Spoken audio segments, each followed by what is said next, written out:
important and to protect our freedom and future. Really important way to protect our election day is finally here. Voting for Kamala Harris and Tim Walz is an unbelievably important way to protect our freedoms and our future. Nothing changes without. Beyonce too continued to show her support for Kamala Harris on the election day. In fact, she jetted back to her hometown just to vote. Last week also, remember, Beyonce took to the stage in Houston to endorse Kamala Harris as US President.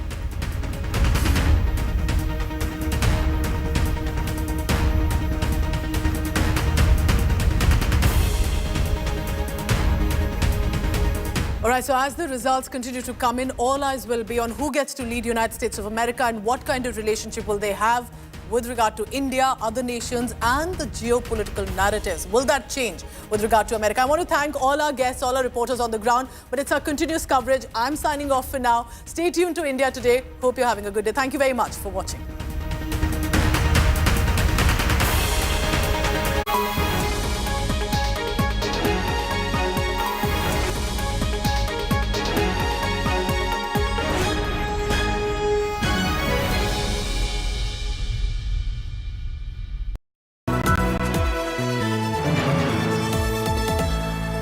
Motorola Razr 50 Ultra comes with Google Gemini. नया phone बिल्कुल मेरे जैसा। तेरा ही phone है। Team बस में भूल आया था तू। क्रिकेट के बाद का प्लान ऐसे मत भूल जाना भाई। क्रिकेट के बाद का प्लान मतलब पाजी? मतलब रिटायरमेंट का प्लान। इस जनरेशन ने तो उस बारे में सोचा भी नहीं होगा। नहीं भाई पहले मैच से ही सोचा है, इसलिए तो वो कर रखा है। वो मतलब क्या? वही जो सब लोग सही है करते रहते हैं। म्यूचुअल फंड्स में SIP। म्यूचुअल फंड्स में SIP। अगर ऐसे भूल भी जाओ ना तो भी रिटायरमेंट का प्लान बैकग्राउंड में चलते रहना चाहिए ताकि आगे की लाइफ सेट रहे। सही है। म्यूचुअल फंड निवेश बाजार जोखिमों के अधीन है। योजना से जुड़े सभी दस्तावेजों को ध्यान से पढ़ें।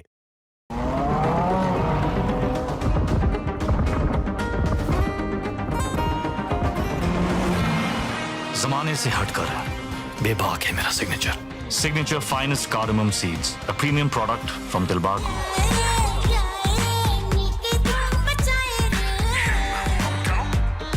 That's my motto.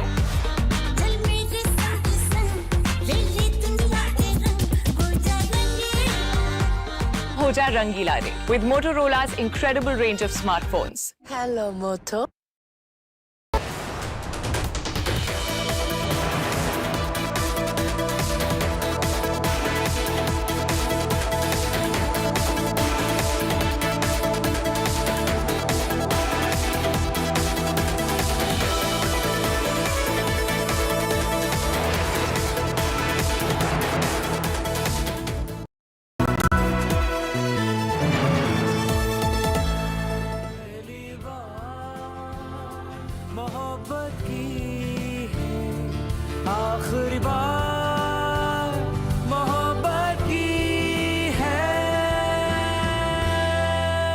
मिलिए विशाल भारद्वाज।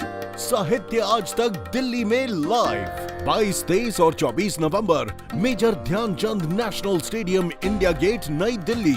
आज ही अपनी टिकट बुक करें aajtak.in/sahitya पर। Motorola Razr 50 Ultra comes with Google Gemini. Hi, I am AI anchor Sana, bringing the top headlines for you, presented by Motorola. PM Modi extends Chhath Puja greetings, says, "My special greetings to all those observing fast. I wish that with the blessings of Chhathi Maiya, your rituals are completed successfully." CBI raids 17 locations in Jharkhand, Bihar and West Bengal. In illegal mining scam case, 50 lakh rupees seized. Rajnath Singh launches scathing attack on India alliance before Jharkhand Assembly elections, calling JMM, RJD and Congress the speed breakers in Jharkhand's development.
Make your media plan smarter with India Today Live TV on your connected devices.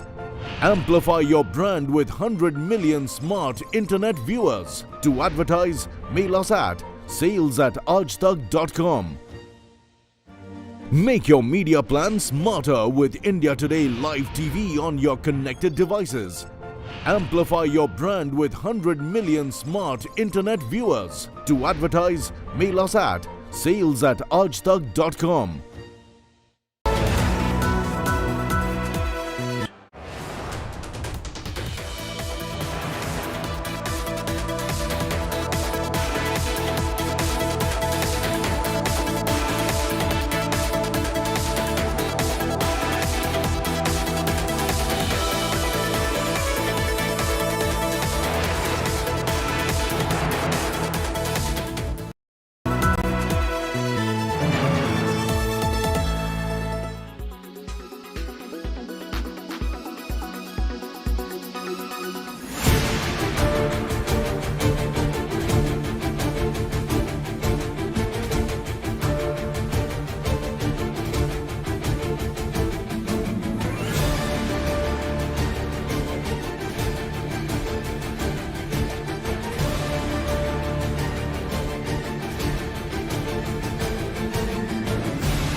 Make your media plan smarter with India Today Live TV on your connected devices. Amplify your brand with 100 million smart internet viewers. To advertise, mail us at sales@aajtak.com.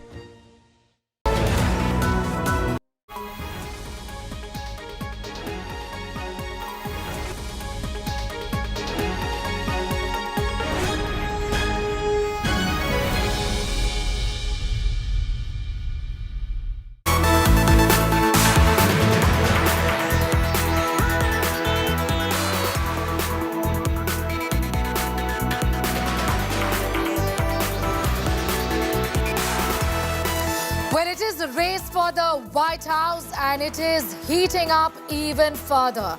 We're getting you all the big details. The big story that we are tracking from the United States of America is the results of the presidential elections. A very, very hotly contested elections appear to be neck and neck, but things are moving pretty swiftly. We're getting you all the ground reports, much more, the analysis and the perspective right ahead on the show. I'm Sneha Mordani. The headlines as always. Donald Trump leads in key swing states, Pennsylvania, Michigan and Wisconsin. Trump leads with 230 electoral votes. Kamala lags behind with 179.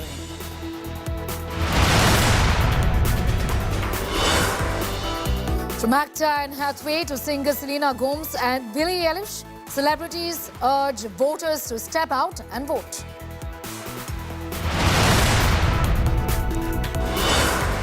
Back home in India, Dalal Street is enthused as Trump leads, Trump early leads, markets in green, farmer stocks shine in market rally. We have our own elections back home in India where Maharashtra and Jharkhand are going to poll soon and it's raining. Revadis once again, the Mahavikas Aghadi may promise caste census. India can vows to increase quota.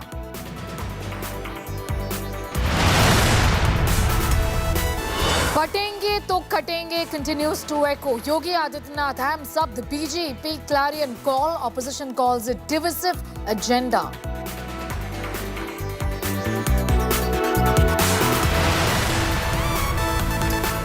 It's a big day in the Muda scam war. 10th day for Siddaramaiah, Karnataka Chief Minister at Lokayukta today. The Chief Minister is going to be grilled.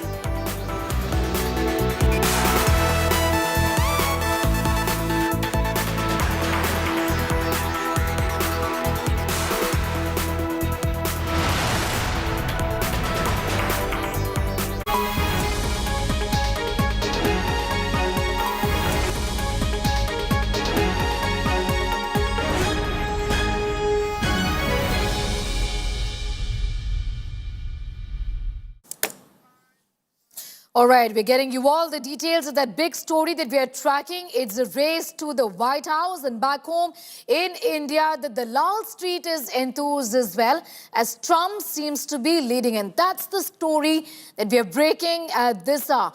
What we know right now is that the pharmaceutical stocks in India are shining in the market rally. It's red versus blue in the US. Markets are in the green back home in India. Bitcoin jumps to an all-time high is what we know.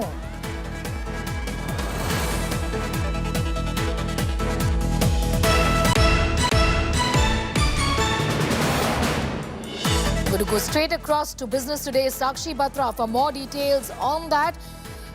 You know, Sakshi just put this into perspective. What explains the pharmaceutical stocks doing so well today?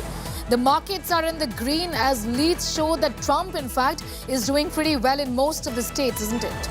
Absolutely, Sneha. So the markets are in the green. A recovery had started just yesterday with the 1,000-point recovery on the Sensex from the lows, and it has further escalated today. There are two key sectors that are driving the show, IT and pharma, and these are both export-oriented sectors. And we know that the markets are already looking at an indication that Trump is leading in most of the key swing states right there. And a victory of Trump would indicate that the US economy would be more focused on reduced corporate taxes, pro-business approach, and also reduced regulation. Once that happens, a lot of business and money will start moving in, and once that happens, all the export-oriented sectors in India will benefit the most, especially the IT sector. That's the leading sector in the trade today. 2.5% uptick on the Nifty IT. Infosys, TCS, HCL Tech are the top movers on the Nifty. Beyond this, across the mid-cap IT space, we are seeing gains of even up to 8 to 10% in trade right here. You're actually seeing more business approach, and therefore the IT sector is reflecting clearly a Trump victory that could benefit in the Indian sector. So beyond this, we are also looking at the chemical space, the oil and gas space as well. All of those approaches that Trump is going to be taking that would also impact these key sectors as well. Remember, Trump is also going to be impacting the tariffs in China. So all those sectors which could benefit as China plus one strategies in India are also up and shining bright in trade today, including the chemicals, the textile sector, as well as the oil and gas sector as well. But the leading ones are clearly the IT and the pharma, which have clear benefit. Once in US, we see money flow coming in, businesses start to loosen up their purses, clients start to spend in projects as well. So IT and pharma will be the clear winners right there, Sneha. You know, what's most exciting right here and is very, very interesting is that the internet also, Sakshi is calling it the Trump factor, with the Bitcoin jumping to an all-time high. It's rising to an all-time high. Just put this into perspective, given that Trump is seen as somebody who's largely more pro-Bitcoin than Kamala Harris. This, of course, is the reason why Bitcoin is doing so well. He's also, in fact, pledged to make US a crypto capital, isn't it? Absolutely, Sneha, and not just that. If you look at all the sectors are actually doing well, all the asset classes are doing well, markets are back in action. You also see the bonds that are doing well, along with Bitcoin as well. This is all about how the money flow will start. Something that was earlier anticipated that US economy is going to be looking at a soft landing, recessionary fears were coming in. But now when the business cycle starts, that's when the economy starts to pump money, and that's when most of the asset classes will also get the benefit of it. And therefore, you also see Bitcoin, which has also been on an upward trajectory at an all-time high levels right now. You know, there has been a lot of support for Bitcoin, and that's the reason why after the leads, in fact, show that Trump seems to be leading in many of the key swing states, which is extremely important. Bitcoin there is doing pretty well. Sakshi, I'm going to leave it at that for the moment. Thanking you for joining in with those details. Sakshi was telling us about Dalal Street in the green, as there is all indication. There are enough indications that Trump is doing very well in at least the swing states, which of course are the defining states in the US.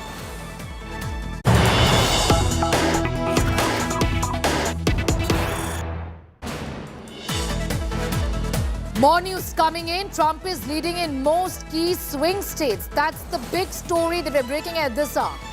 Trump is leading in Arizona and Georgia and in Pennsylvania. The early lead indicates Trump ahead with 230 electoral votes. Kamala lags behind with 192 votes, which is disappointing news for the Democrats, for the camp. But Trump is leading in many of the key swing states, and that becomes extremely important given that these are the states which essentially change the direction in which the winds are blowing. And it clearly shows that Trump is doing very well in these states. Swing states are voting in favor of Trump. Key swing states in the US to advantage Trump, and that's good news for the Republicans. Trump and Harris are leading in 5 and 1 swing states respectively. That's the latest update that we have for us. Geeta Mohan, my colleague, our foreign affairs editor, is in the US tracking that big story. Geeta, all this while, and as always, we've been talking about the key swing states, and this time around, the latest leads indicate that Trump is leading, I believe, in at least 6 swing states, and that becomes extremely significant, isn't it? Well, yes, and the one state that really matters is Pennsylvania. And for now, he's leading in Pennsylvania. Look at all the people over here. They're all watching the screen. The screens have CNN, MSNBC, and Fox, all three. So they're monitoring and tracking numbers as the numbers come in. Sir, is it okay if I come to you just for a quick conversation? I'm sorry? Is it okay if I speak to you for just a quick conversation? How excited are you about a Trump win? Do you think he's going to win? I hope he wins, and it's going to be 2 different countries, 2 different directions. Okay. You have to have president. Why? Yes. Why? Why? Yes. Well, you know this as well as I do. Our borders are wide open. The world does not look at the United States like we're able to take care of ourselves. Our education system is shot. We're paying more money for everything than we were 4 years ago. And the Democrats, if Ms. Harris wins, they're going to do things to Americans. They're taking our freedom away that we've never had that. Okay. So very strong sentiments over here from Republican supporters. He's wearing the MAGA hat, and we have many of them wearing the Trump badge. A lovely Trump badge over here, which reads Trump in bold. How excited are you about the elections and the results that are coming in? Excited. I'm very sick. I think this is going to be a landslide win. I'm very excited. You think it's going to be a landslide win? I think the numbers. I think it's going to be big. And you think he's going to take the swing states? He's winning the swing states? Yeah, I think he's going to win this. Okay, what's your name? Jennifer. Thank you, Jennifer. So lots and lots of supporters here. They're all watching. In a couple of hours, Sneha, we'll know which way America has voted. Just explain this for us, you know. Okay. Trump gets North Carolina, and it's absolutely a celebratory mood over here at the Palm Beach County Convention Center, which is where the watch party is happening. And look at all of them celebrating.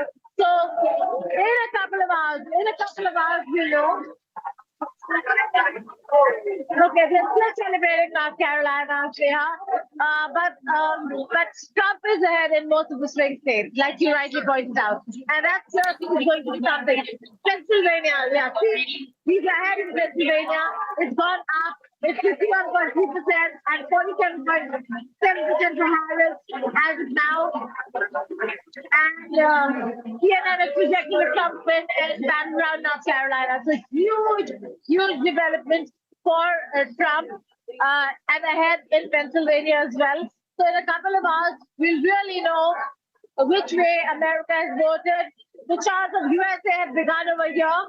This is going to be absolutely ecstatic mood in some time from now. And if you see the flags over there is where Trump is going to come in a couple of hours. If the numbers look good and if there's clarity in a Trump win, we'll see him here delivering a speech to the people, to Republicans over here. So clearly a very important day for Trump, for the Republicans. This probably is Trump's last chance to presidency. And if he returns to power, he again will be making history, because it will be for the first time in over a century that there is going to be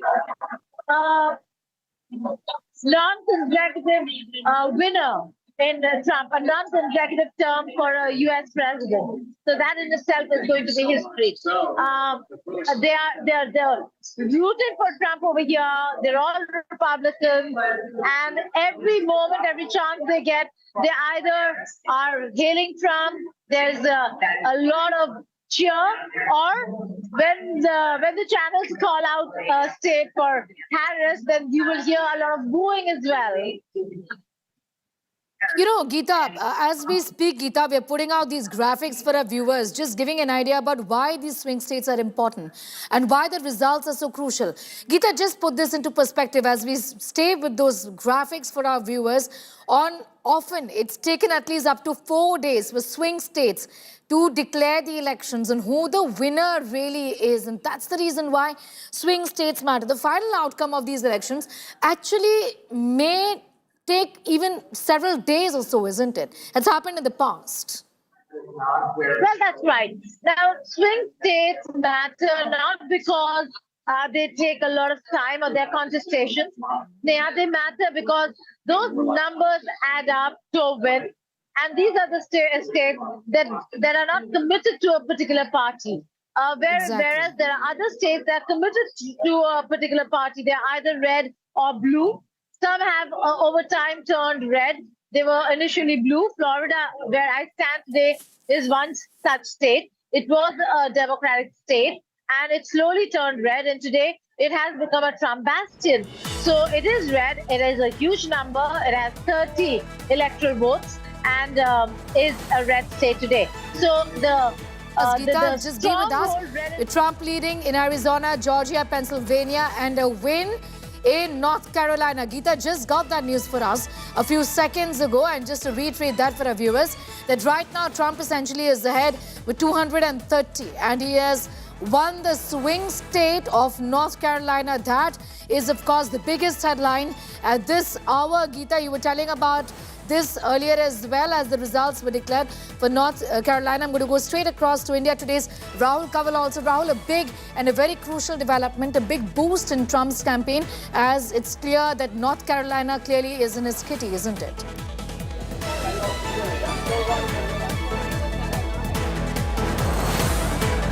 Okay, so let's take you through where the United States presidential race stands at this moment.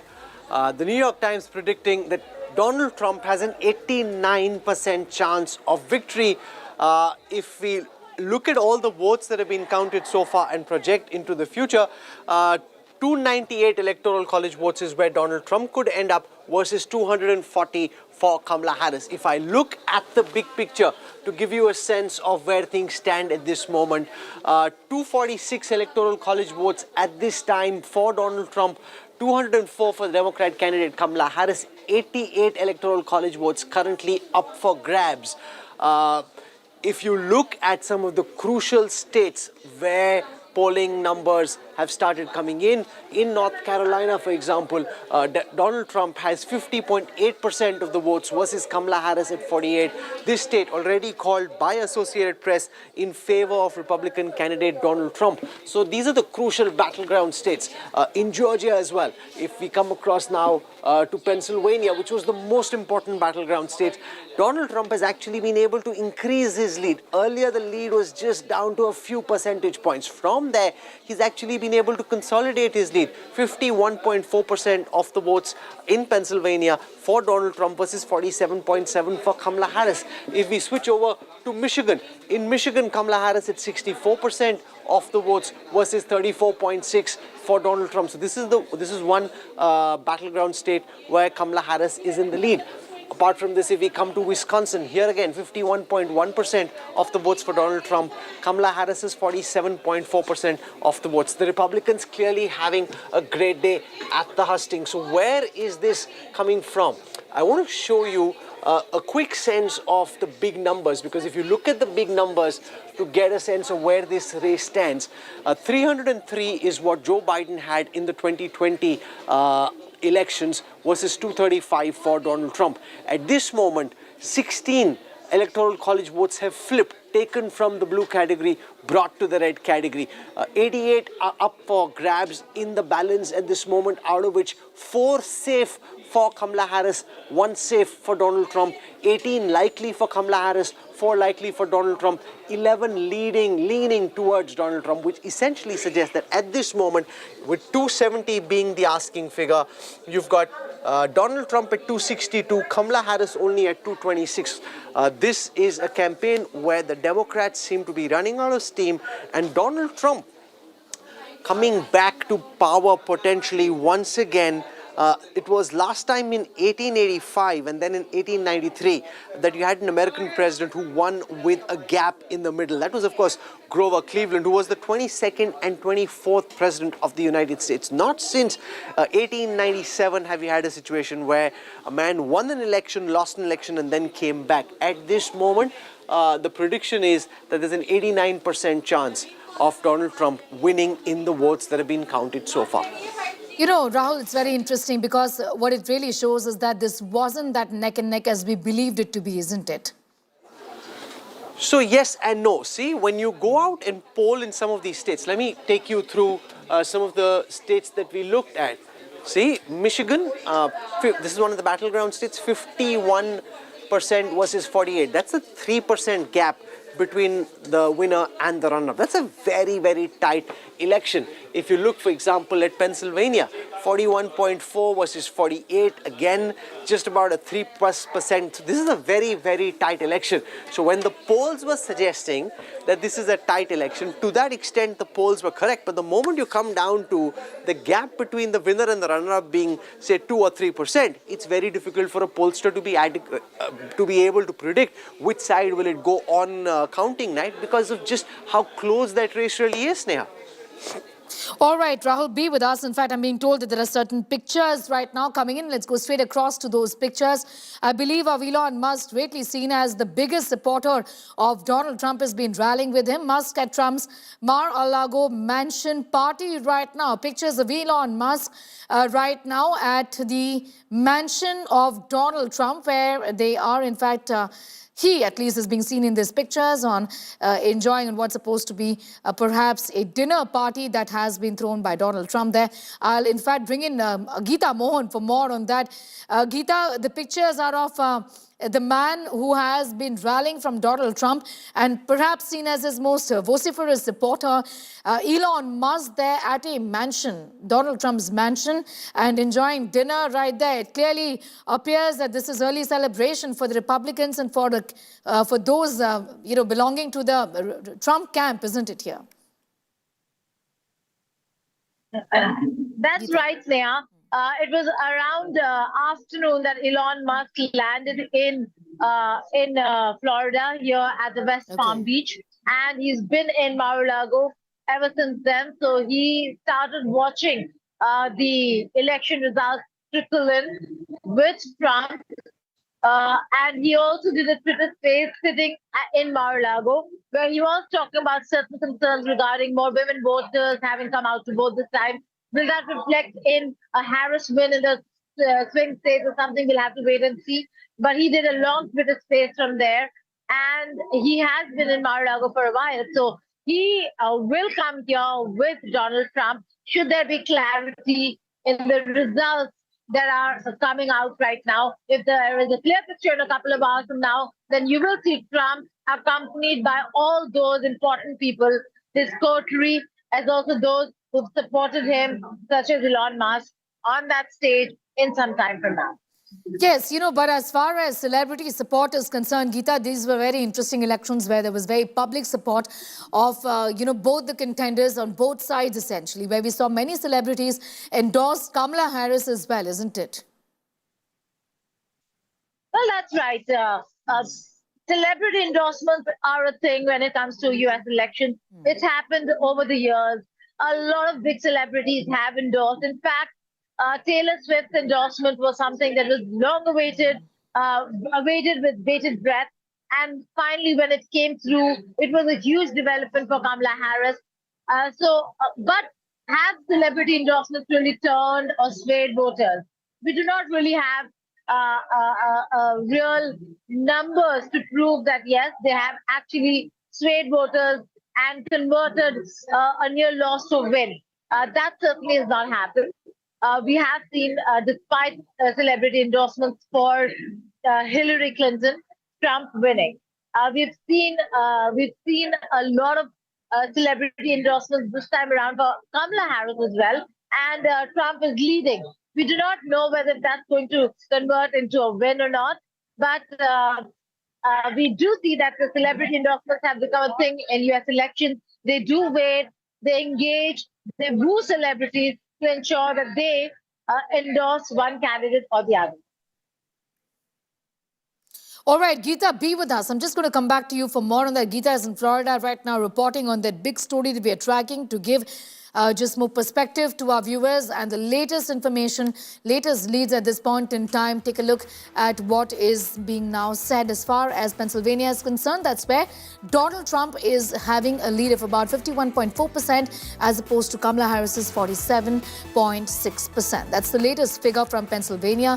The other swing state of Michigan, where Trump again is leading by 51.7% and Kamala Harris at 46.6%. So a bit of a setback there, at least in two states. Let's take a look at the third one, which is, of course, the state of Wisconsin, again, where Donald Trump is leading with 51.0% and 47.6% for the Democrats. So Kamala Harris there is not leading again in that state. The fourth one is North Carolina, where Trump is at 50.8% and Harris is at 48.0%. In Arizona, again, it's good news for the Reds with Trump leading at 49.8% and Kamala Harris is at 49.4%. So there's a bit of a narrow margin there, but that's another state to watch out for. That is Arizona, one of the key swing states of Georgia also, where Trump is at 50.8%. Kamala Harris is at 48.5%. Geeta continues to be with us. Geeta, we were talking about these key swing states. The reason is why, because they've never been committed, or rather the commitment changes over a period of time. And that's the reason why they could be deciding on who finally, wins the race to the White House. Isn't it? Just put into perspective on how these states have voted in the past, which has been a deciding factor in the election outcome.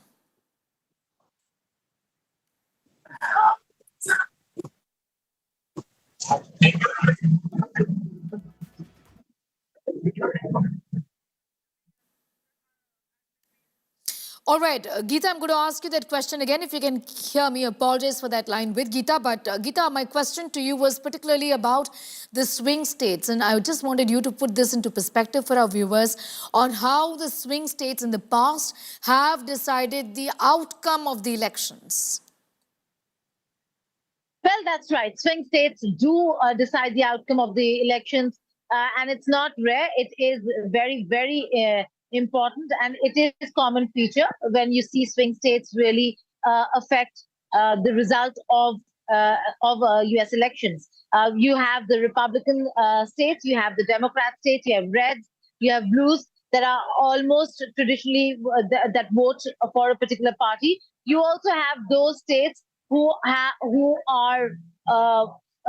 traditionally or earlier blue Democratic states and now have turned red, which is Florida as we speak. We're standing here, and it was initially a Democratic state, slowly turned red, and today it is a Republican stronghold, a Republican state.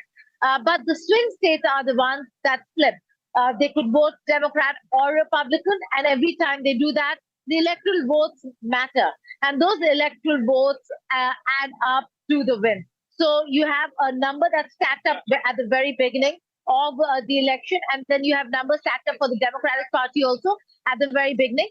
And then you start adding the swing state numbers to either side to show which party is ahead. And that's why in every election, swing states do matter. All right, in every election, swing states do matter.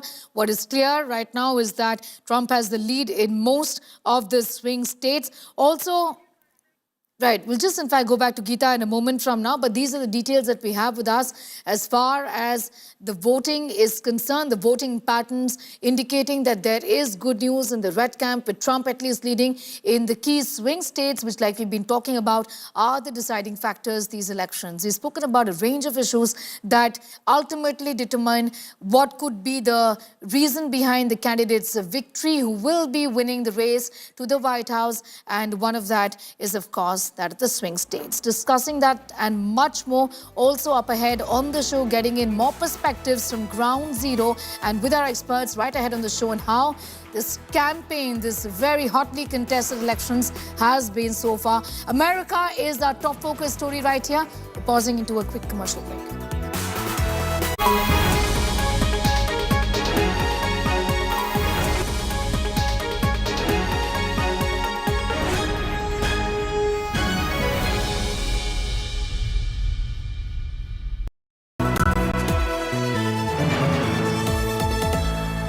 Motorola Razr 50 Ultra comes with Google Gemini. नया phone? बिल्कुल मेरे जैसा। तेरा ही phone है। Team बस में भूल आया था तू।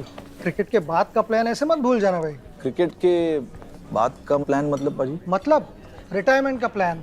इस जनरेशन ने तो उस बारे में सोचा भी नहीं होगा। नहीं भाई पहले मैच से ही सोचा है, इसलिए तो वो कर रखा है। वो मतलब क्या? वही जो सब लोग सही है करते रहते हैं। म्यूचुअल फंड्स में SIP। म्यूचुअल फंड्स में SIP। अगर ऐसे भूल भी जाओ ना तो भी रिटायरमेंट का प्लान बैकग्राउंड में चलते रहना चाहिए, ताकि आगे की लाइफ सेट रहे। सही है। म्यूचुअल फंड निवेश बाजार जोखिमों के अधीन है। योजना से जुड़े सभी दस्तावेजों को ध्यान से पढ़ें।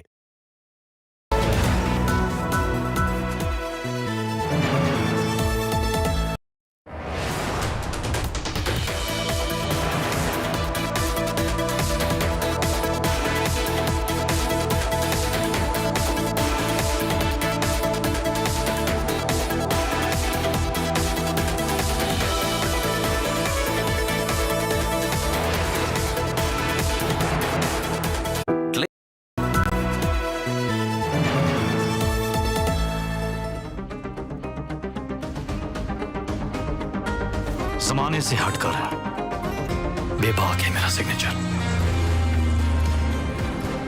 Signature finest cardamom seeds, a premium product from Dilbar Group. Bharadwaj साहित्य आज तक दिल्ली में लाइव 22, 23 और 24 नवंबर major Dhyanchand national stadium India gate नई दिल्ली। आज ही अपनी टिकट बुक करें aajtak.in/साहित्य पर।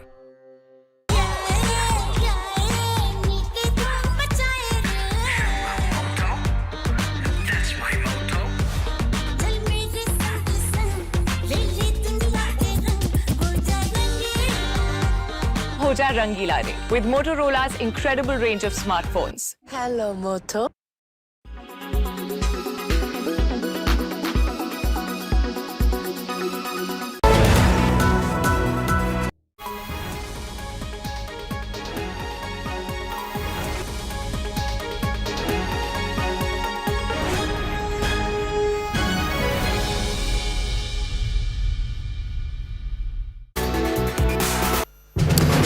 All right, coming to you from the White House, we are giving you all the details, getting you the perspective, the ground reports on America's battle of the ages. Donald Trump is ahead in 230 electoral votes and Kamala Harris in 192. Trump has won swing state North Carolina and has taken lead in most of the swing states. And for the very latest on that big story, and also to get an idea about the swing states which eventually decide on who wins the race of the White House, is my colleague Rahul Kaval joining us this morning. Rahul, first of all, an insight into how are the swing states at this point in time doing, and also put this into perspective on why they are the states that essentially decide on who wins the race of the White House.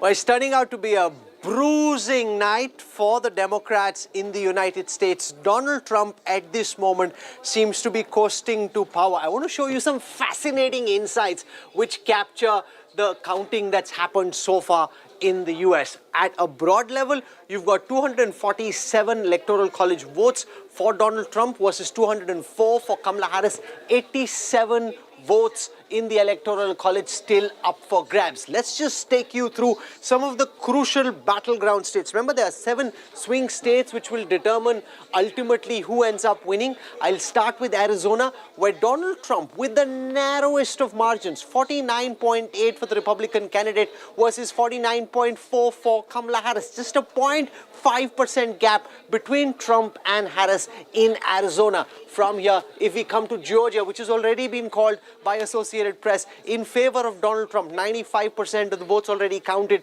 50.8% of the votes for the Republican candidate versus 48.5 for Kamala Harris. Again, a very tight race here, 49 versus 51, but again a race with the narrowest of margins won by Donald Trump, who seems to be having a great day in most of the battleground states. I'll come, for example, to North Carolina, which again, just a short while before now, called by Associated Press in favor of Donald Trump. 50.8% of the votes for Donald Trump, 48% for Kamala Harris. Just a 3% gap between the Democrat and the Republican candidate, narrow as it might be. Once again, the dice rolling in favor of Donald Trump. From there, let's now come to Pennsylvania. In Pennsylvania, again, you had Donald Trump in the lead. This is Michigan.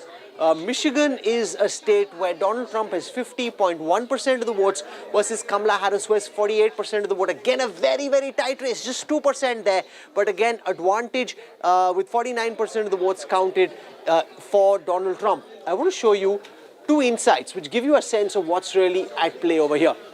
Now, just spend a moment as I try and explain what you're seeing. These red arrows that you see and the concentration of red arrows suggests where votes in the United States have swung in favor of Donald Trump. Red is Republican, red is Trump.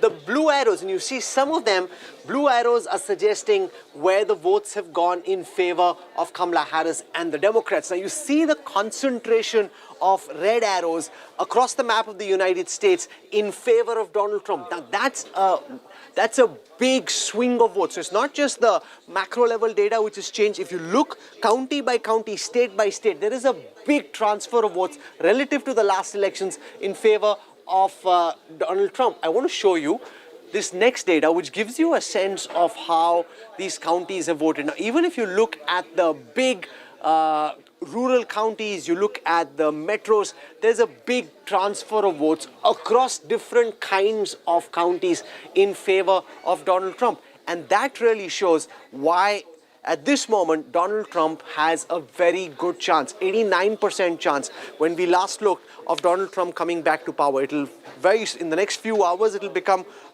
definite, but at this moment, it seems not since 1897, when George Cleaver came back to power after a gap term, has any US president come back to power after losing an election. In America, it seems, still not ready for a woman president, and that really is hugely ironical because of the limitations of his campaign. Despite that, at the macro level, if you look at all the votes that have been counted so far, Donald Trump has 51% of the votes that have been counted so far. Kamala Harris is 47.6% of the national votes that have been counted so far. 43 of the 56 races have been called, 16 races still to be called. At this moment, it seems Donald Trump is coming back to power, quite 90% probability of that happening. There are some routes to power which have Kamala Harris still coming in front. Next time you come back to me, I'll try and show that to you. But those that path becoming narrower with every passing minute. Clearly, counties are shifting in the 2024 presidential election is what Rahul is telling us right now. I'm going to leave it at that. Rahul Kanwal joining in with his perspective on that big story. Trump has won swing state North Carolina and has taken lead in most swing states. Republican Donald Trump has won Texas, Ohio, Nebraska, North Dakota, South Dakota, among others in the presidential elections. While Democrat Kamala Harris has captured New York, New Jersey, Illinois, Delaware, Rhode Island, Massachusetts, Connecticut, and Maryland, among others.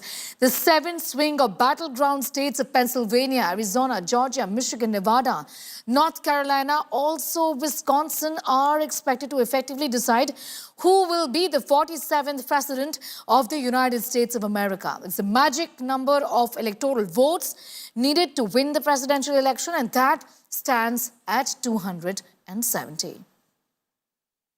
Our Republicans, we're doing really well. If you're in line, stay in line. Don't let them take you off that line. Vote. Stay in the line. They can't do anything about it. And vote. We're going to win it big. Thank you. Republicans, we're doing really well. Stay on line. Don't get off line and vote. Make sure you get through and vote. We're going to have a big victory tonight. Well, it'll be just that. We want to bring everybody in. We want to be very inclusive, and we will be very inclusive. We have a great country, but we have a country that's in trouble. It's in big trouble in many ways, and we have to straighten it out. We have crime is through the roof. We have people pouring through our borders that are not exactly perfect. They come out of prisons. 13,000 people convicted of murder. We don't need this in our country. We have enough difficulty. We don't need that. So I think people saw that.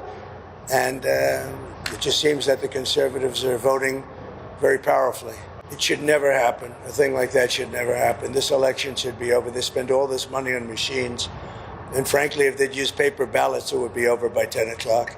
And by the way, the paper ballots would cost 8%. It would be 8% of the cost. If they would use paper ballots, voter ID, proof of citizenship, and one-day voting, it would all be over by 10 o'clock in the evening. It's crazy. They use these very expensive computers, and I'm hearing in Pennsylvania they won't have an answer till 2 or 3 days from now. I think it's an absolute outrage if that's the case. Now, maybe it'll be later, but it's paper ballots in France. They went paper ballots because the mail-in was not working. It was corrupt. And in France, they went paper ballots. And at 10 o'clock in the evening, they had 37 million votes counted and done. They had a winner, they had a loser. And in this country, I mean, I'm just hearing that in certain states, it's going to be a long time, and it won't even be close. It won't even be that close. They say, I'm going to win the state, but it's going to take a long time to certify it. I'm hopeful that Trump wins because I know that he provides results. You know, he doesn't just talk about this and that. He provides results, and that's why, you know, I'm supporting him. The popular vote has to be Donald Trump because more people have common sense than not, and I feel that Trump is, dominated. Well, I agree. I think I feel good about it. Just watching the polls and talking to people and looking at the signs and the rallies. I mean, it's hard to say that he's not going to win this thing. So, but anything can happen. I think the world is. It's important for not only the United States but the world. I think that Kamala Harris will be winning today. I have no doubt in my mind that Kamala Harris is about to be the next president of the United States, the first woman president. A woman is very much needed to run this country. And let me be very clear, okay? Donald Trump wanted us to go back to a place that we used to be. But as Kamala Harris says, we're not going back. Having a black woman almost becoming the president of the United States is so important to me because I'm a black woman, double minority, and I feel like being able to see somebody in this position who looks like me is so important. She's going to represent me and my rights. All right, we've also, in fact, spoken with the friends of Kamala Harris, listening to what they've had to say about this whole campaign. How are you feeling right now? You know, election is almost about to, the polls are about to close. What are you picking up? How are you feeling right now? Jubilant. Absolutely jubilant. The air is pregnant with all types of possibilities, and it is going to happen tonight. I think we're going to see the glass ceiling shattered into 1 million pieces, and I'm just honored to be able to be here to witness it. And, you know, you're wearing white. I observed that. You know, this is a symbol of, I should say, women empowerment and everything else. Ma'am, how are you feeling? You think she can, pull this off? It's a very close race. I think she can pull it off because I think that people like her message of unity. She shows strength. She shows knowledge. She's very intelligent, and she wants to unite. No one wants a lot of strife in the world. We're going to have differences of opinion, but you work together. You collaborate in our country and around the world. So I'm very glad that you're doing this coverage in India. Okay. Ma'am, have you met Kamala Harris? I have. I was here when Kamala Harris was here as a student. I admired her. I looked up to her, especially her leadership and her presence on campus. What can you tell us about, her years at Harvard University? How was she as somebody who was just a student here then, back then? We've heard that she was very bright back then too. She was very bright, and it's really no different than what you see today. She was a leader here on campus. She set an example for younger students like myself to follow. So she's really no different than what she is today. Thank you. And ma'am, one last question to you. What would this win mean for women of color in America and also across the globe, if you want to tell us that? Share your thoughts if she wins. What would that do to, women empowerment, especially in America? First of all, representation matters. That means all little girls of color anywhere can know that they can be a leader of the free world, one of the most powerful nations in the world. She could be a leader. It's just going to be exciting to see her lead. We've had men. Let's see what this woman can do leading our country. While Kamala Harris waits for the White House verdict, her ancestors who hail from the tiny hamlet of Thulasedrapuram in Tamil Nadu have been praying for her victory. It is at this temple that the US Vice President made a donation of 5,000 rupees between 2013 and 2014. India Today speaks to the residents who are rallying for Kamala's victory. We are reporting from the Sri Dharmashastra temple in Thulasendrapuram, which is the ancestral village of US Democratic presidential candidate Kamala Harris. If I have to speak about this village, this is the village where Kamala Harris's maternal grandfather, P.V. Gopalan, used to live before he moved to Chennai.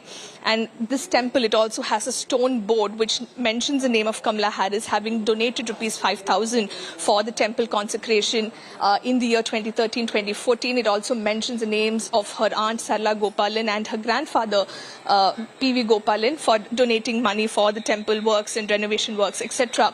Now, as far as this temple is concerned, the villagers of Thulasendrapuram, they've been offering special prayers. Special pujas are being held in the mornings and in the evenings, praying for Kamala Harris's victory, because it's a high-stake battle that has, played out in the United States. And the results, of course, we're just hours away from knowing who will be the next US president. And I'm joined by the villagers here. It includes a local councillor, the villagers, and someone from US, Chicago. She's Joy. She's come from Chicago all the way to Thulasendrapuram, and she's taken a room right outside the temple and staying there for the night so that she can be associated in some way or the other to Kamala Harris on the day the US presidential election results would be out. You're rooting for Kamala Harris. Tell us why. Why do you think she'll make the next president, and why do you think that'll be the right choice as far as the US is concerned? Well, Kamala is a uniter, and I believe that that's what we need. She's promised to have advisors from the Republican Party, and I also think that's what we need. Enough with the division. Let's unite. Normally, Tamil Nadu insisting for women's empowerment. If she's come just US, no. Sunita Williams, see, she's heading for US NASA space like that. Everyone, it inspiring every individuals, ladies. So normally, if she got elected, no.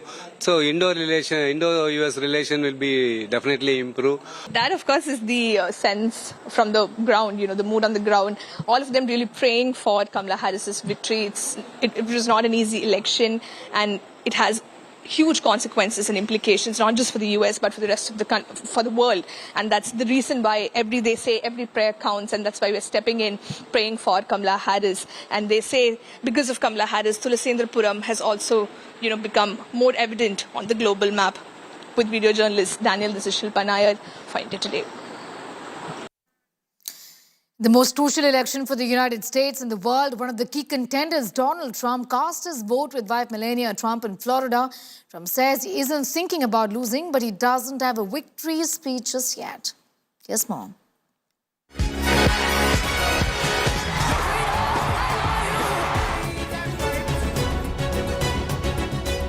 In a do-or-die election battle, former US President and Republican nominee Donald Trump appeared cool and calm as he walked in to cast his vote in Palm Beach, Florida. Wearing a red Make America Great Again hat, Trump was accompanied by his wife Melania, who was dressed in a chic Dior dress and donned classic black sunglasses. Trump sounded confident of victory. No, I feel very confident. I have felt. You know, we went in with a very big lead today, and it looks like Republicans have shown up in force. Trump said he isn't thinking about losing, but doesn't have a victory speech prepared yet. Look, I ran a great campaign. I think it was maybe the best of the three. We did great in the first one. We did much better in the second one, but something happened. And this was the best. I would say this was the best campaign we ran. He lashed out at former talk show host and American media personality Oprah Winfrey, who embraced Kamala Harris at her final rally in Pennsylvania. I think Oprah should be ashamed of herself to say that. She should be ashamed. She knows me. She wanted to run with me as a vice president. She was going to be the vice president. She wrote me a letter. It's in the book. And now she goes and makes statements like that. She's a divider. And you know who else should be ashamed? Fox. Because I've seen Oprah on Fox about 50 times making the same statement. And I think it's a disgrace what Fox does. Because Donald Trump's running mate, J.D. Vance, also voted in Ohio and sounded very hopeful of victory. Good to see you all. Look, I feel good. You never know until you know, but I feel good about this race. I felt good about my own race a couple of years ago when I voted in this exact same spot. Hopefully it goes as well for President Trump and me as it went for me a couple of years ago in the state of Ohio. Kamala Harris and Donald Trump are running a tight neck-to-neck race to the White House in what is being called the closest race in history of the high-stakes 2024 US presidential elections. Bureau Report, India Today. Rohit Sharma getting in more details. Rohit is joining us from Washington at this point in time. Washington, D.C. is where Rohit is. He's been traveling across the U.S., looking at various states and how they are voting. Rohit, we've been in conversation. You've always been saying that we don't know until we know definitively, but it does appear right now that it is advantage Donald Trump in most states, especially the swing states here, isn't it? Absolutely. And if you look behind me, you know, we are at the Kamala Harris event right now. We are at Howard University where she's supposed to speak. And if you look behind me, people are walking home. You know, I did talk to some of them. They are disappointed. They honestly thought that, you know, she had a better chance than what is being projected right now. She's lost the state of North Carolina. She's barely winning, or probably now she's already ahead in Virginia. But look at Pennsylvania, look at Michigan, you know, look at all other swing states that we always knew were going to get close. But I think people there they still have some glimmer of hope that something can happen overnight. Kind of flashback to 2016 when, you know, John Podesta came on stage and said, you know, why don't you guys go home? We'll have more to talk about tomorrow. And I think some people are having flashback of 2016. People are disappointed. One person I spoke to said that, you know, she probably should have had more time running her campaign. You know, she only had 100 days to put up this campaign and run for it. But at the end of the day, you know, Donald Trump is definitely leading in all those important swing states. And look, from here on, if she loses Pennsylvania, she's out of the race. If she loses Michigan, she cannot win 270.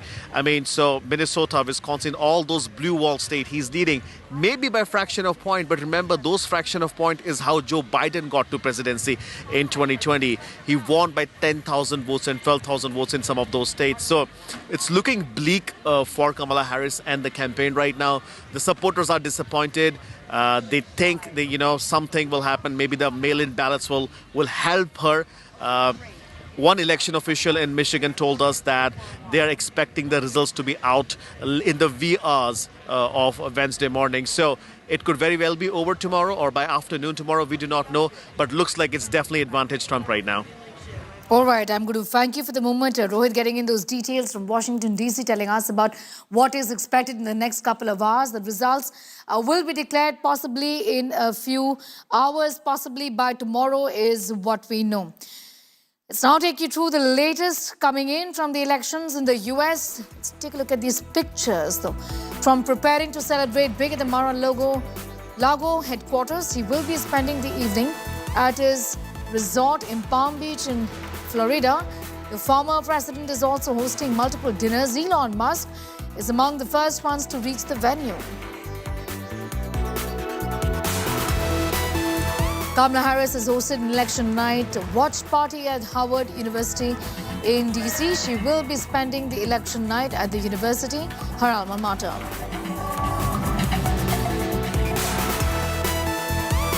Jill Biden cast a vote, and this picture of hers is now going viral. Guess why? She is seen wearing a red pantsuit while on her way to cast her vote. The color is associated, we know, with the Republican Party. This photograph has sent social media into a frenzy, with many questioning and joking if she at all decided to go ahead and vote for Donald Trump instead.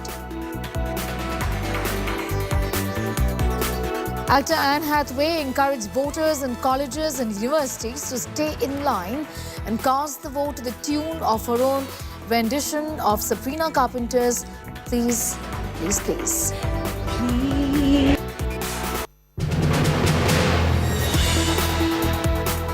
If you are on a line right now,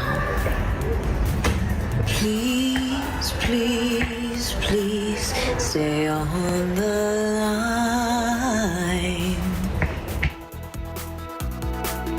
All right, Beyonce also continued to show her support for Kamala Harris on election day as she jetted back to her hometown to vote. Now, last week, Beyonce took to the stage to endorse Harris as the U.S. president.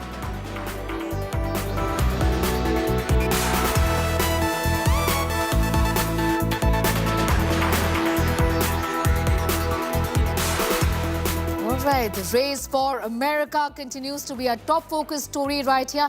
On the other side of this break, we're getting you details of how and why Trump is leading in key swing states, and a loss in Pennsylvania for Kamala Harris perhaps could mean the end of her race to the White House. But we are going to be waiting for the results, and as always, there could be perhaps a delay of a couple hours, or maybe even by tomorrow the results could be declared. That's how it always works in America.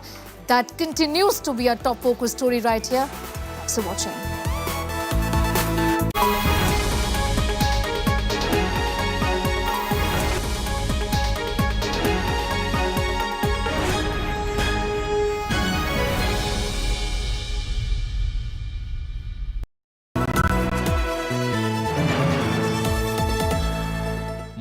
Razr 50 Ultra comes with Google Gemini.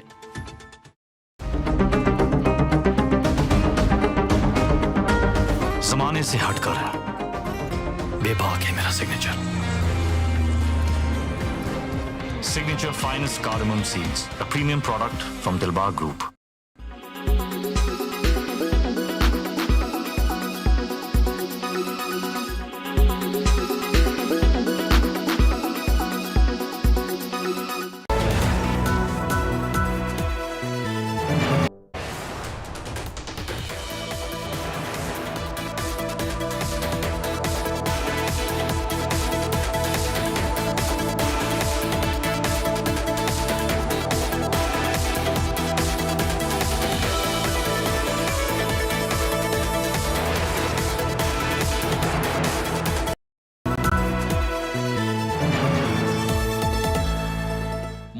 Razr 50 Ultra comes with Google Gemini. Hi, I am AI anchor Sana, bringing the top headlines for you, presented by Motorola. Yogi Adityanath slams JMM government in poll-bound Jharkhand, compares JMM leader with Aurangzeb. Election Commission names Sanjay Verma as Maharashtra's new Director General of Police. Madhya Pradesh Cabinet approves 35% reservation for women in all state government services.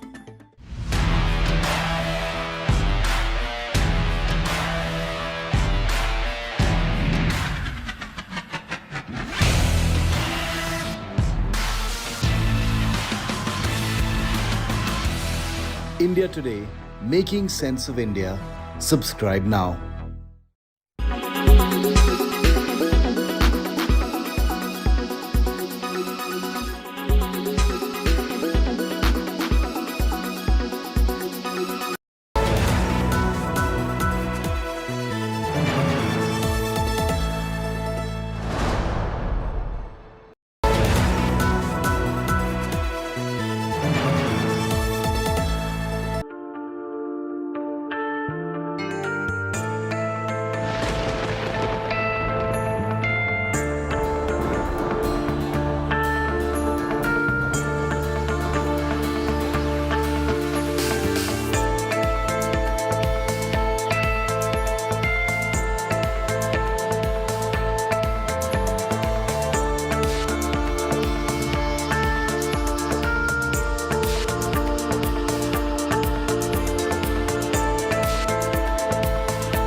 Race in America to the White House is heating up even further. Early indications showing that it's good news for Donald Trump and the Republicans, with Trump leading in key swing states of Pennsylvania, Michigan and Wisconsin.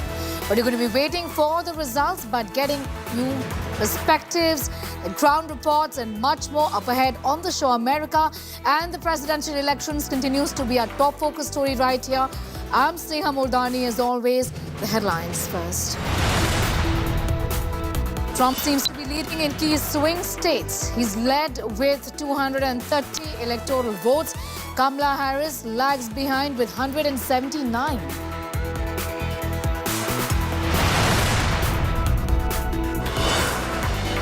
Back home, Dalal Street ensues as Trump leads. Trump early leads markets in the green here in the country. Pharmaceutical stocks shine in market rally.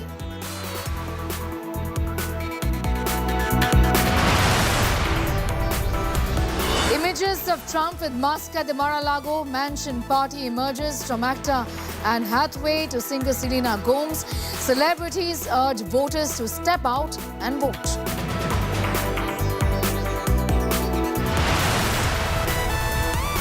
Karnataka Chief Minister Siddaramaiah reached the Lokayukta office for the Muda scam questioning.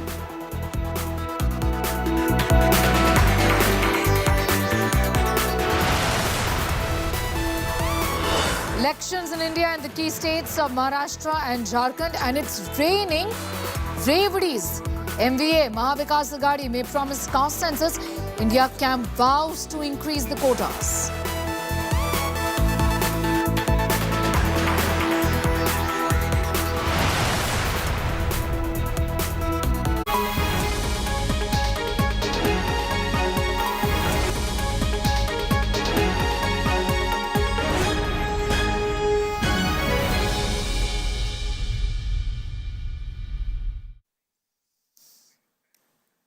America's battle of the ages. We are going across straight now to these pictures that are coming in of celebrations, essentially. All right, let's take a look at these pictures coming in of, we will be in fact getting in more details in a moment from now, but we're telling you about Donald Trump there leading in 230 electoral votes and Kamala Harris in 210. Trump is one swing state, North Carolina, and has taken lead in most swing states. These are pictures coming in from Florida right now. I'll be getting in more details in just a few seconds on what these pictures are, but these are pictures coming in from Florida of security being tightened or red. Pictures of celebration coming in from the Republican camp. That's Geeta sending us those pictures, who's on ground zero from the US in Florida, where Trump supporters are celebrating.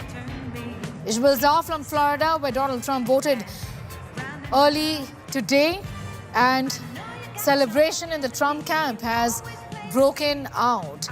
He's won the swing state of North Carolina, that's been called, and has taken the lead in most of the swing states. He's won Texas, he's won Ohio, Nebraska, North and South Dakota, among others in the presidential elections. We also have pictures, and we'll put that out in a moment, of Trump reaching the Mar-a-Lago club, where he's set to celebrate the election results so far. Tesla chief Elon Musk, his most vociferous supporter, was the first one to reach the venue. On your screen, these are pictures coming in from Florida, where the Republicans are celebrating as the elections are now becoming clearer, giving a clear lead to Donald Trump in most of the states. Democrat Kamala Harris has captured New York, though, also New Jersey, Illinois, Delaware, and Rhode Island, also Massachusetts, Connecticut, and Maryland, among others.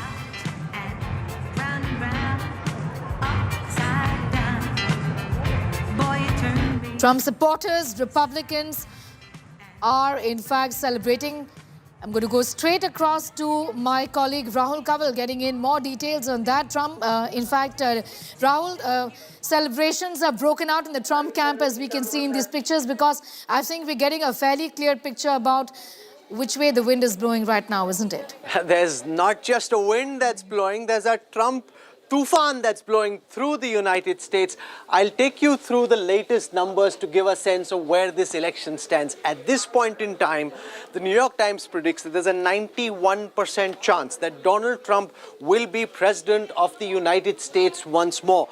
His total tally in the Electoral College could end up at 302.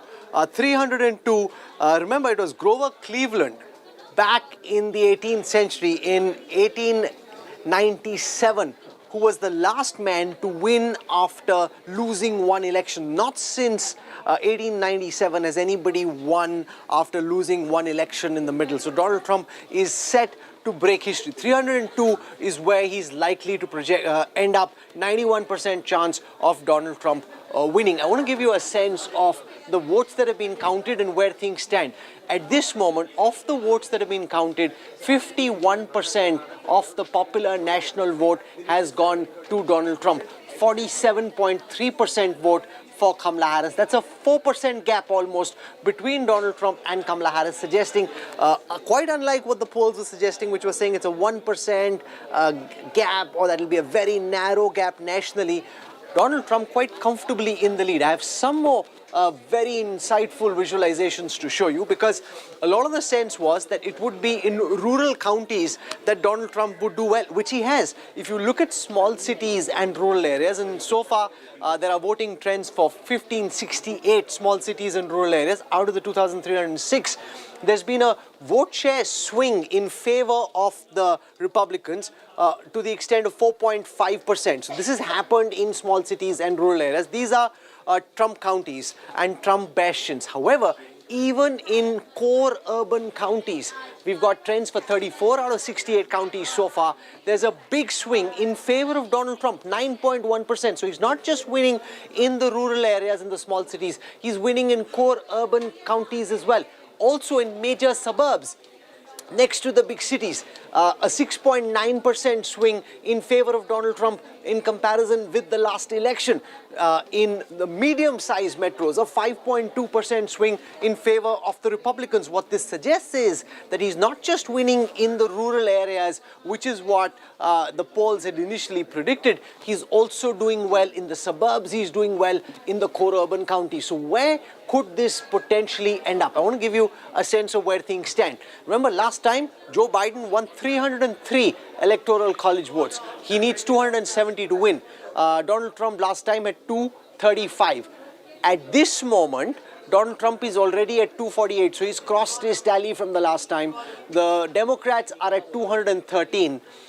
Georgia and North Carolina have gone towards the Democrats, and therefore, at this moment, you've got 262 for Donald Trump versus 226 for Kamala Harris.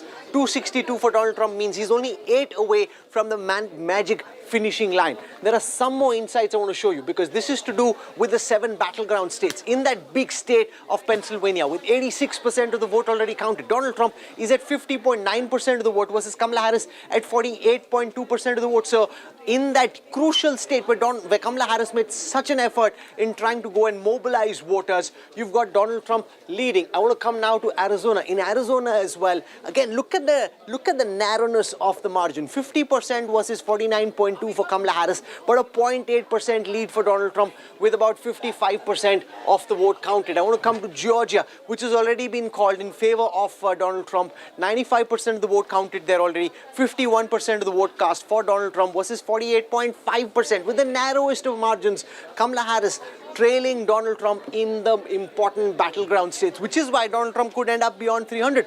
51.2. So when you see the end results, see if Donald Trump ends up 300 par, and Kamala Harris is at 235. It looked like a big election. But when you actually come to the crucial battleground states and compare the gaps, 2%, 3%, that's the kind of gap there is. This is North Carolina, which has been called in favor of Donald Trump, 51.2 versus 47.6. Michigan, 50.9 versus 47.1 for Kamala Harris. Wisconsin, 51.2 versus 47.4. These are narrow margins. Nevada yet to be counted, one of the states which are still left. But if you look at the swing, this will give you a sense of, remember, in Alaska and Nevada, votes are yet to be counted. In the other states, we have some trends.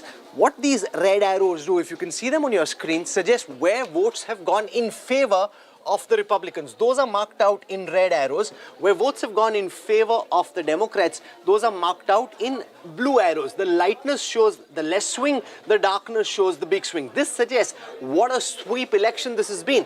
This has not been in the end result in a tough, close election. This has been quite a big sweep election in favor of Donald Trump, where the data seems to be suggesting that there's been a big movement of votes from the last time to this time in favor of Donald Trump. And remember, when 74% of the voters in the United States said they were unhappy with the direction their country was going in, that suggests a very high level of anti-incumbency, with 3 in 4 voters saying they don't like the job that the Democrats have done over the past 4 years.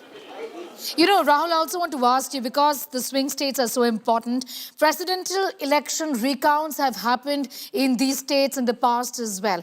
Just explain to our viewers, how does that really work? And who is in a position to then ask for a recount? Who decides whether there is going to be a recount or not? But if you look at the way things are going at this moment, with 262 already forecast for Donald Trump versus 226 for Kamala Harris, the chance of there being a requirement for a recount may not be very high, because the path to victory for Kamala Harris is becoming extremely narrow. With most of these so-called blue wall states, states which the Democrats had won quite convincingly last time and were expected to win again, states like Pennsylvania, Wisconsin, Michigan, with those states going now towards Donald Trump, we may not really require a recount. And remember, the big fear was, if Donald Trump loses and refuses to throw in the can and says that this election has been stolen, there may have been those possibilities. But if the numbers are suggesting what they are, then it may not really come down to that. I mean, if it's really tight, you want to ask for a recount, you surely can. But in the way the numbers are shaping up at this moment, because the gap is quite substantial at the national level, so it's not as if one candidate won more votes nationally and yet lost the Electoral College. Both the national votes, where Trump sits at 51.2% of the total votes, Kamala Harris only at 47.2%. There's a big gap there. So it may not necessarily come down to some of those fears which have been voiced in the past several days, Sneha. All right, Rahul, I'm going to leave it at that. Thanking you for getting in those details and putting that big story into perspective. To tell our viewers as well, the information that we have with us right now is that Trump has bagged Georgia as well. So more good news for the Trump camp at this point in time. He's also reached the Mar-a-Lago club, where he's set to celebrate the election results. So far, Tesla chief Musk among others, is the first one to reach the venue. Democrat Kamala Harris has, though, to tell our viewers, captured New York, New Jersey, Illinois, Delaware, Rhode Island, and Massachusetts, as always, as also Connecticut and Maryland. We have a series of reactions also coming in. Let's take a listen. Our Republicans, we're doing really well. If you're in line, stay in line. Don't let them take you off that line. Vote. Stay in the line. They can't do anything about it. And vote. We're going to win it big. Thank you. Republicans, we're doing really well. Stay on line. Don't get off line and vote. Make sure you get through and vote. We're going to have a big victory tonight. Well, it'll be just that. We want to bring everybody in. We want to be very inclusive, and we will be very inclusive. We have a great country, but we have a country that's in trouble. It's in big trouble in many ways, and we have to straighten it out. We have crime is through the roof. We have people pouring through our borders that are not exactly perfect. They come out of prisons. 13,000 people convicted of murder. We don't need this in our country. We have enough difficulty. We don't need that. So I think people saw that. And it just seems that the conservatives are voting very powerfully. It should never happen. A thing like that should never happen. This election should be over. They spend all this money on machines. And frankly, if they'd use paper ballots, it would be over by 10 o'clock. And by the way, the paper ballots would cost 8%. It would be 8% of the cost. If they would use paper ballots, voter ID, proof of citizenship, and one-day voting, it would all be over by 10 o'clock in the evening. It's crazy. They use these very expensive computers, and I'm hearing in Pennsylvania they won't have an answer till 2 or 3 days from now. I think it's an absolute outrage if that's the case. Now, maybe it'll be later, but it's paper ballots. In France, they went paper ballots because the mail-in was not working. It was corrupt. And in France, they went paper ballots. And at 10 o'clock in the evening, they had 37 million votes counted and done. They had a winner, they had a loser.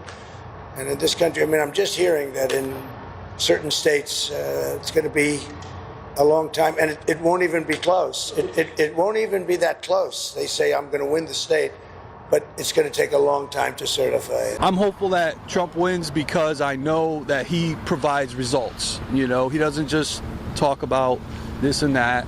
He provides results, and that's why, you know, I'm supporting him.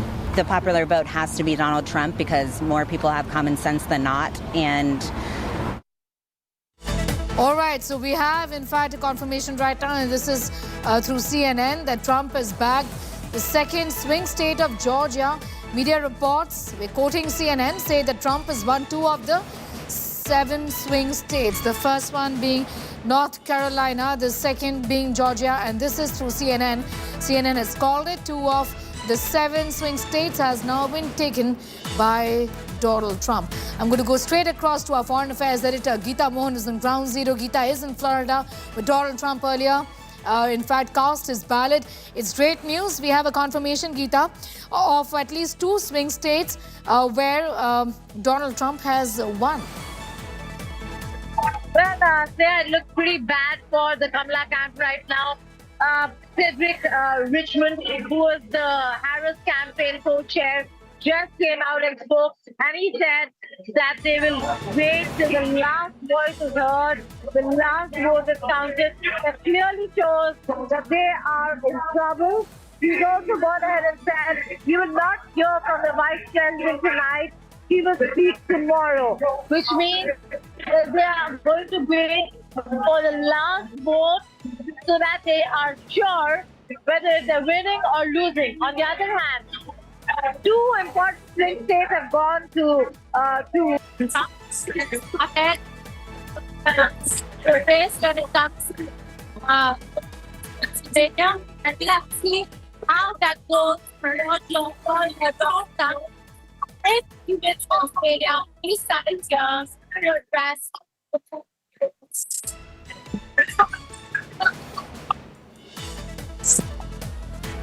Connect with Geeta in a moment from now, but Geeta is in Florida telling us about the fact that there's victory for Trump in at least 2 swing states, and we also have these pictures of Republicans the Reds are celebrating right now. It is America's battle of the ages, with Donald Trump ahead in 230 electoral votes and Kamala Harris in 210.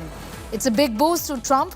He has won the swing state of North Carolina and also the swing state of Georgia. He's also taken lead in the other 5 swing states, a total of 7. In other states like Texas, in Ohio, in Nebraska, and North Dakota, South Dakota, among others, Trump has taken the lead. Trump has also reached Mar-a-Lago Club, where he's set to celebrate the election results. Tesla chief Elon Musk is among the others to have reached the venue. Democrat Kamala Harris has captured New York, New Jersey, Illinois, Delaware, Rhode Island, Massachusetts, and Connecticut, and Maryland as well. The 7 swing or battleground states of Pennsylvania, Arizona, Georgia, Michigan, Nevada, North Carolina, and Wisconsin are expected to effectively decide who will be the next president, the 47th president of the United States of America. Geeta is in fact back with us, getting us those pictures of the celebrations that have in fact broken out. Geeta, you're in Florida, but I understand that in Washington, D.C., where Kamala Harris was supposed to in fact watch the results and be with the supporters, Democrats there has not in fact turned up for the event as well, is what we understand. Clearly, I think the indication that this time around it is Trump leading, and it's good news for the Trump camp, because early indication gives us an idea about the fact that Republicans in fact are doing pretty well in many of the states apart from the swing states as well, isn't it? Absolutely bad news for the Kamala camp when Cedric Richmond comes out and says that the vice president is not going to speak tonight, he'll speak tomorrow, and that they'll wait for the last vote to be counted. That certainly means that they are in trouble. Swing states going Donald Trump's way. Pennsylvania, about 70% of the votes have been counted, and he's ahead. So there is no way that Kamala Harris can now beat what the numbers are looking like for him. Popular vote aside, he's winning the Electoral College, and that's what matters here in the United States of America. So, okay, Fox is calling Georgia and North Carolina. Confirmed win. You can see the celebration here. Absolute celebration.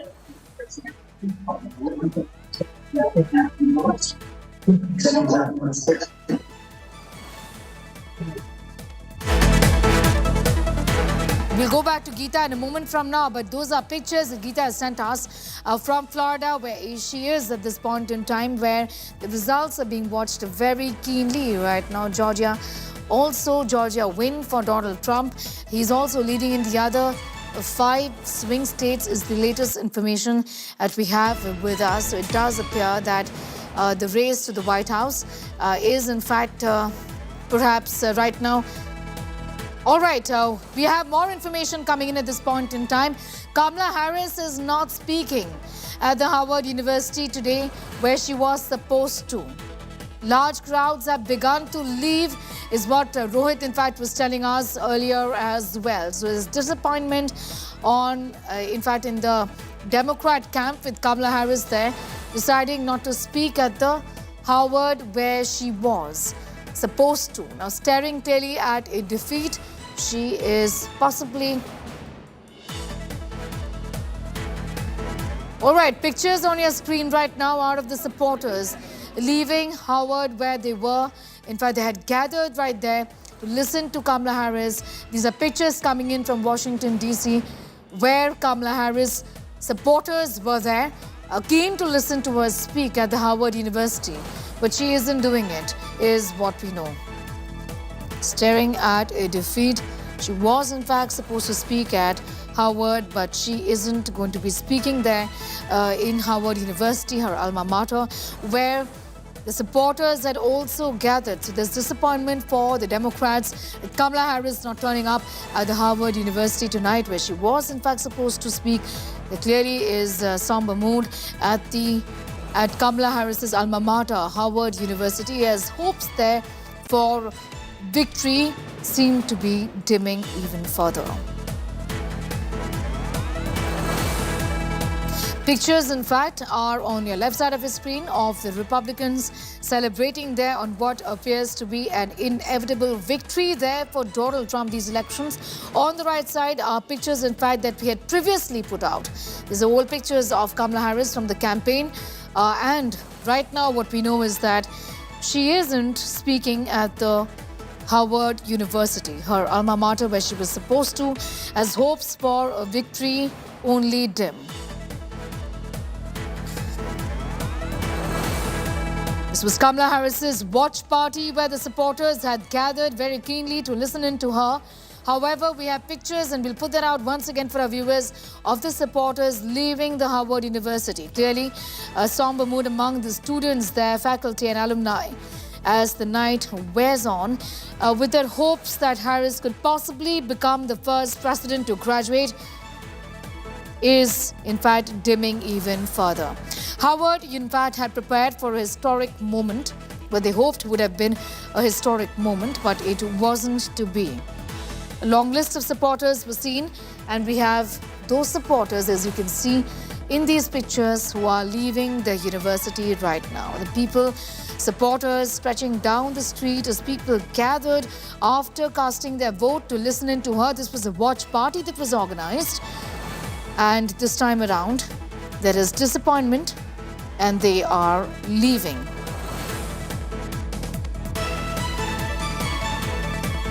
Remember, Kamala Harris had graduated from Harvard University in 1986 with a bachelor's degree in political science and economics. This is effectively her alma mater, where she had promised to, in fact, speak to her supporters, the faculty, the alumni, and this event has now been cancelled. What a disappointment there, Geeta. We have these pictures of the supporters, the alumni, the faculty who are leaving the Harvard University at this point in time, where Kamala Harris was set to speak, Geeta.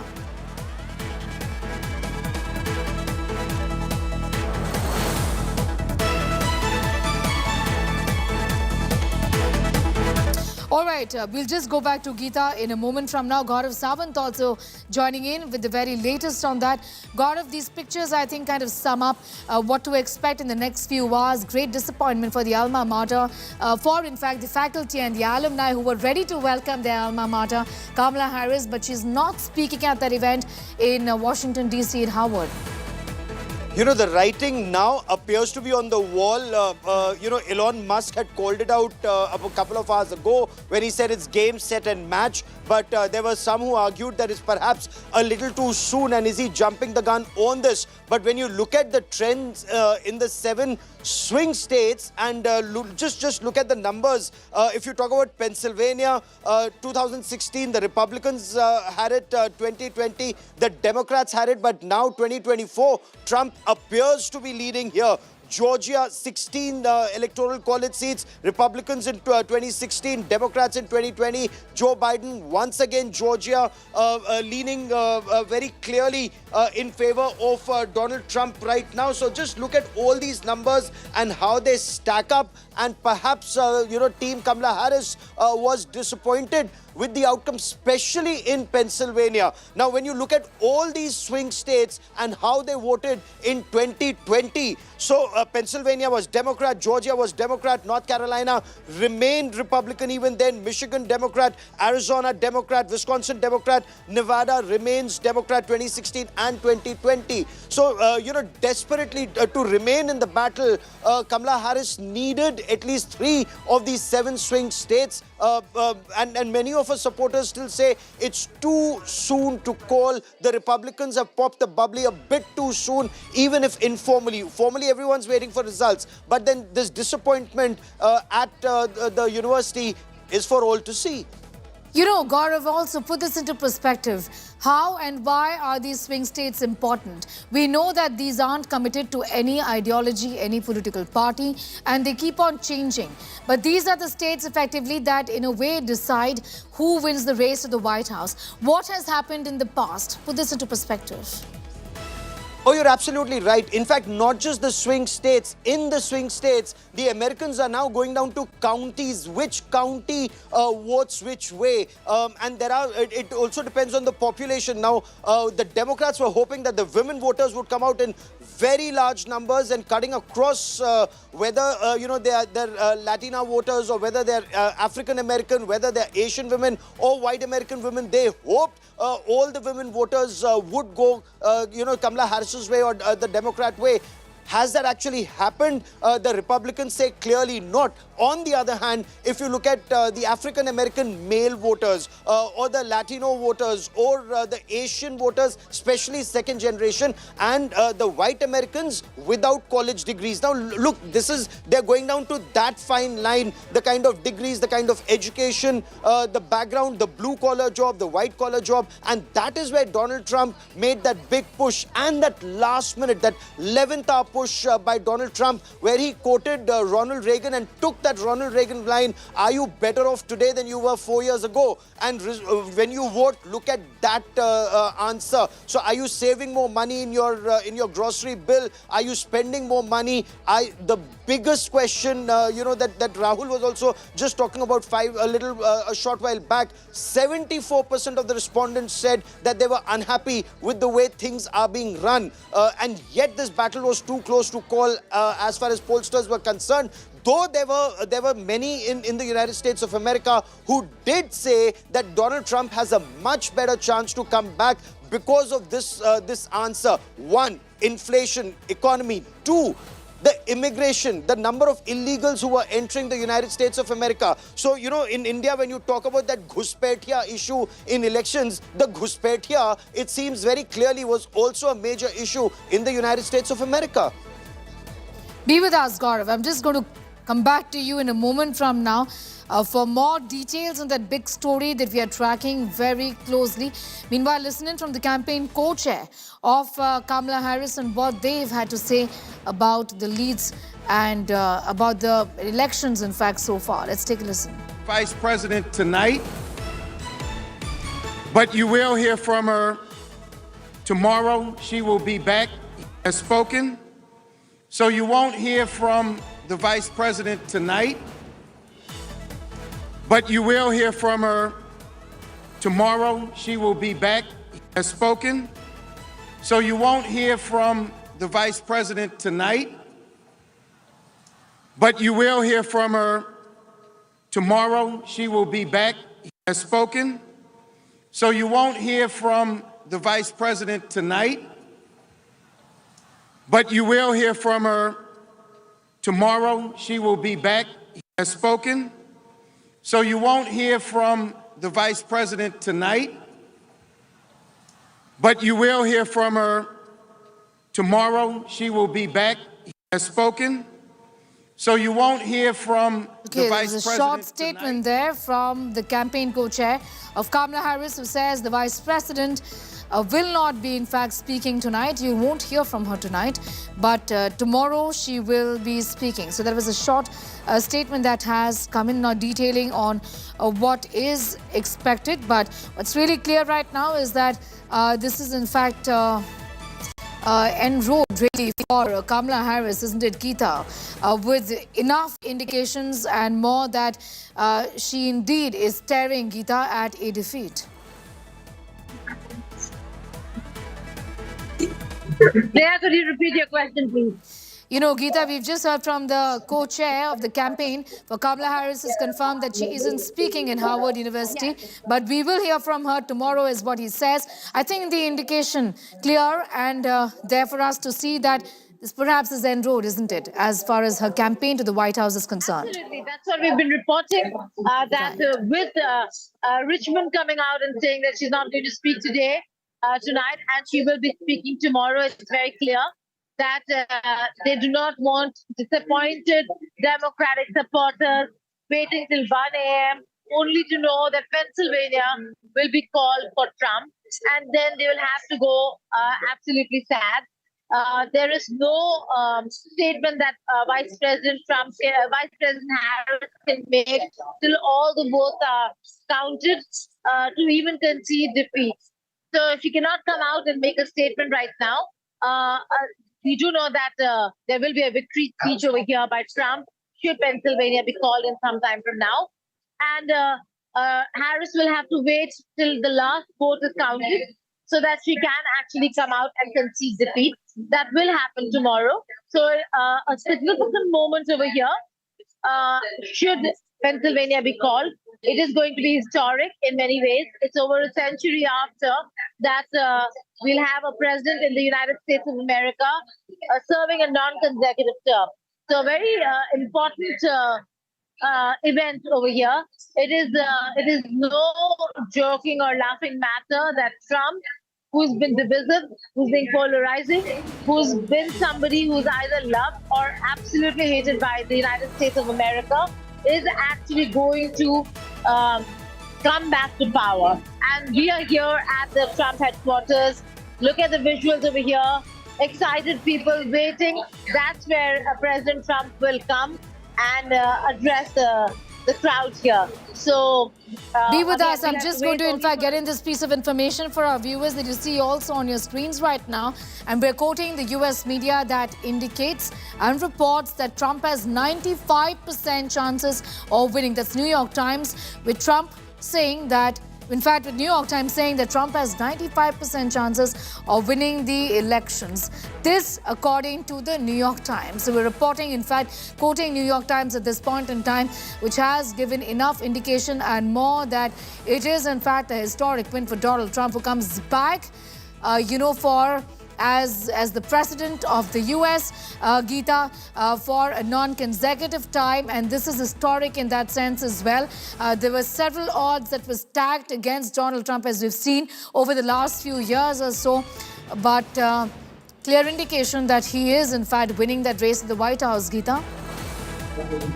That's right. We've been saying it here as well on our network, following very closely the numbers that are coming out from various quarters, all of them calling some of the swing states, and they've projected wins in others. So it's almost clear that Trump is winning this election. And with Harris now not delivering her speech, that again confirms the fact that in some time from now, you'll have Donald Trump on the stage over here, addressing his people and accepting the victory that will be declared with the win in Pennsylvania. So more than 95% chances, Neha, he is likely to become the next president, the 47th president of the United States of America. All right.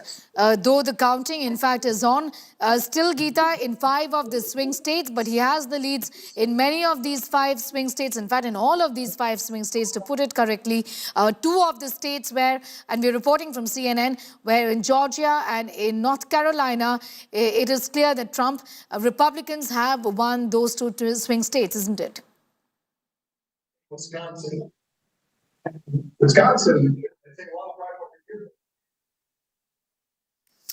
Geeta, we were talking about the swing states, but at least in 5, he is leading, and 2 have been called out by CNN, and we're reporting from there about Trump winning Georgia and also North Carolina.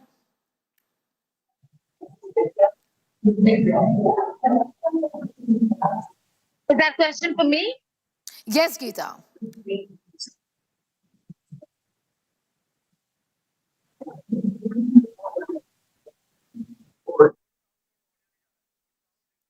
Okay, I'm just going to go back to Geeta Mohan, our foreign affairs editor, reporting from Florida at this point in time. Donald Trump, in fact, cast his ballot earlier today. Rahul Kaval continues to be with us. Rahul, we just, in fact, put out that information, quoting New York Times and how they're reporting about 95% chances of Donald Trump then marching to the White House, isn't it?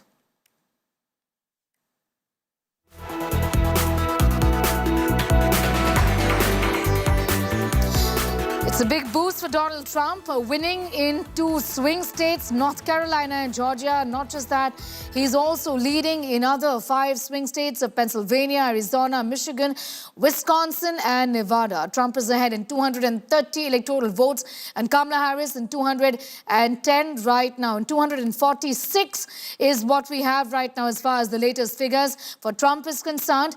As far as the electoral votes are concerned, Geeta is back with us. 246 for Donald Trump, 210 there for Kamala Harris as far as the electoral votes are concerned. Geeta, 270 is the majority mark. Well, that's right. But these numbers don't make a difference because the numbers that are stacked up right now are the Republican states, the Democrat states, and the few swing states that have been called. It all depends on, and of course, California has not been called, but it is Democratic, so we know the numbers will stack up with Kamala Harris. But once the swing states are called, which is about 70 to 80% counting is over in Pennsylvania, and Trump has the lead. We're looking at Wisconsin, Michigan, Georgia again has been called, North Carolina has been called, Arizona, where Trump is leading or Trump is going to win. I have Hindi audio coming into my ears. Sneha, but continuing with what we're saying. Okay, if that can be rectified. But these are the swing states that really make a difference, that really matter.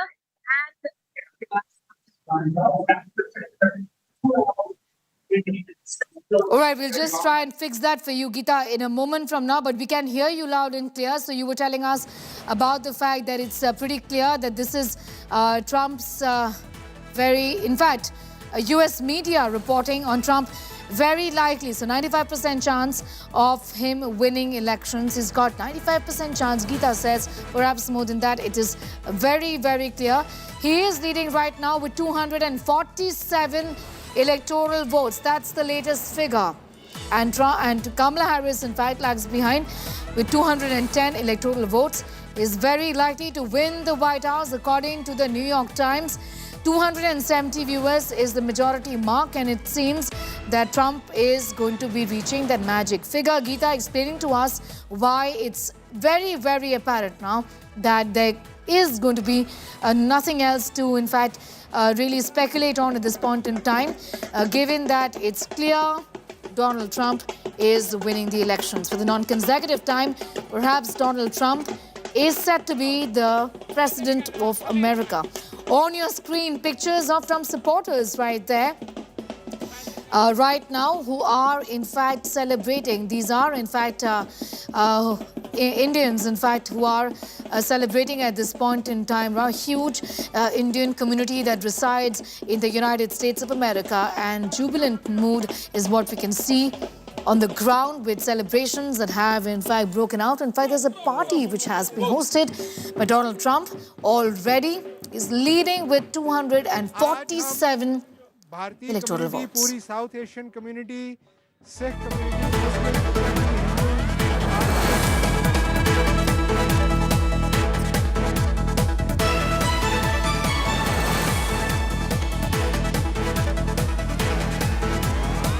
Okay, so we have members of the Indian community who are celebrating Trump's what seems to be his possible victory. Very, very big possibilities with 247 electoral votes in his favor, and Kamala Harris lagging behind with 210. Celebrations have broken out in various parts of the country. These are pictures coming in right now of members of the Indian community. Also, we saw pictures earlier from Florida, where Geeta is right now, with in fact a bunch of supporters there, Republicans who are celebrating the possible victory of Donald Trump. The majority mark is at 270, with Trump at 247 at this point in time now. Trump is now very likely to win the White House, according to the New York Times, and 95% is the prediction that has been given. The possibility of him winning these elections stands at 95%.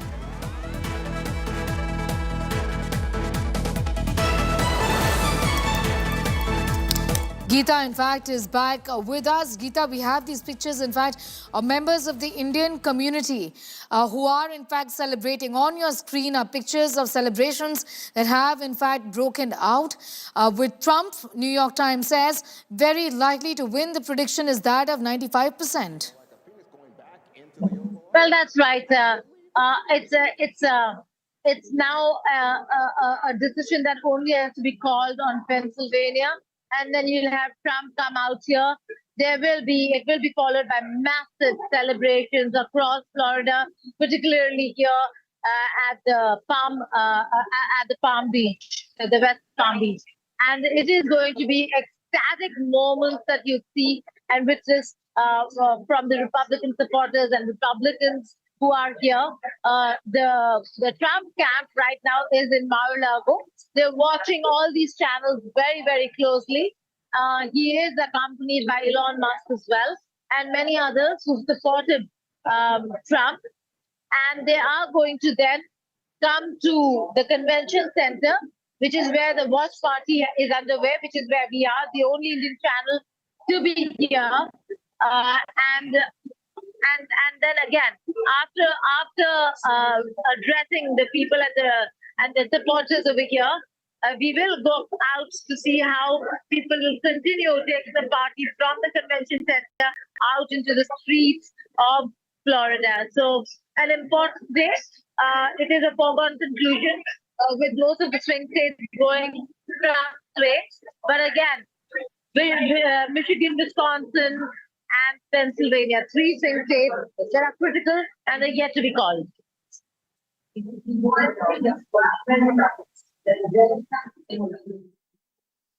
All right. Be with us, Geeta. I'm just going to come back to you in a moment from now. Geeta is in Florida, and these are pictures, in fact, on the right side of your screen from the Trump headquarters. All right, these are pictures coming in from the Trump headquarters right now. We'll just be, in fact, getting in more details at this point in time. However, celebrations have broken out at the Trump camp. As Republicans, the Reds, are celebrating. Let's take a listen.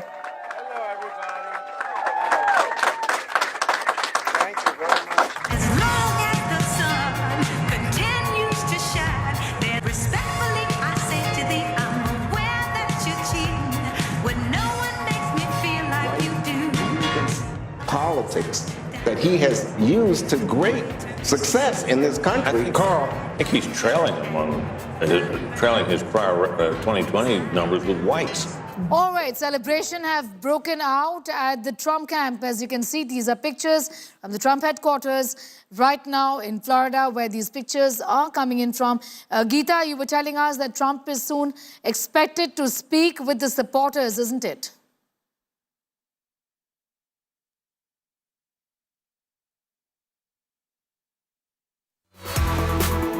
Geeta, if you can hear me, we'll try and go back to Geeta in a moment from now, but we're reporting on these pictures that are coming in from Florida in the US, the Trump headquarters, where Reds are celebrating. What's clear is that Trump is, in fact, winning the race to the White House, with him leading in 247 electoral seats, as opposed to Kamala Harris, who's lagging behind with 210. The majority mark of 270, that's the magic figure.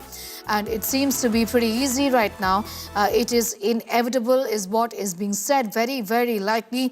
A chance of 95%, says the New York Times, of Trump winning the race to the White House. We're getting you the final countdown up to the elections in the United States of America. In a few hours or so, perhaps it will be clear, and the name is going to be formally announced of the winner. Geeta continues to be with us. Geeta, expecting a word from Donald Trump, expecting him to address the supporters in just any time now. What can you tell us? We have pictures from Trump headquarters right now in Florida. We don't need that. You know, we went in with a very big lead, so we just had to sort of keep it. But I hear it's Geeta. And it's a movement. There's never been a movement like this, and we're going to turn our country around.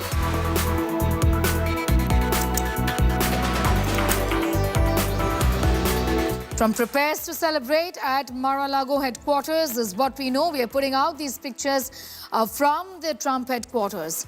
And Geeta was telling us that he will be there. This is going to be his, in fact, speech, his address to the supporters.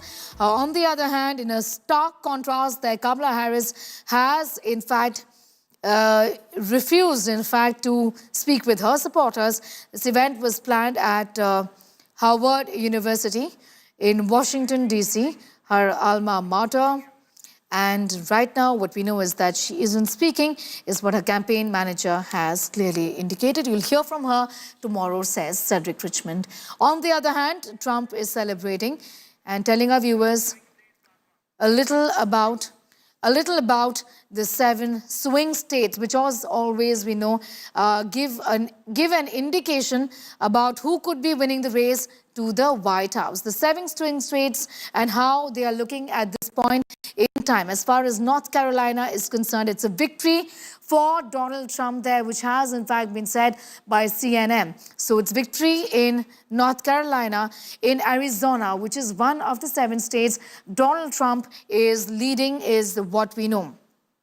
Apart from that, in Georgia, CNN says that Trump has won. So that's a state that has been called out by CNN already. In Michigan, again, Trump is leading, is what is clear in the early indications.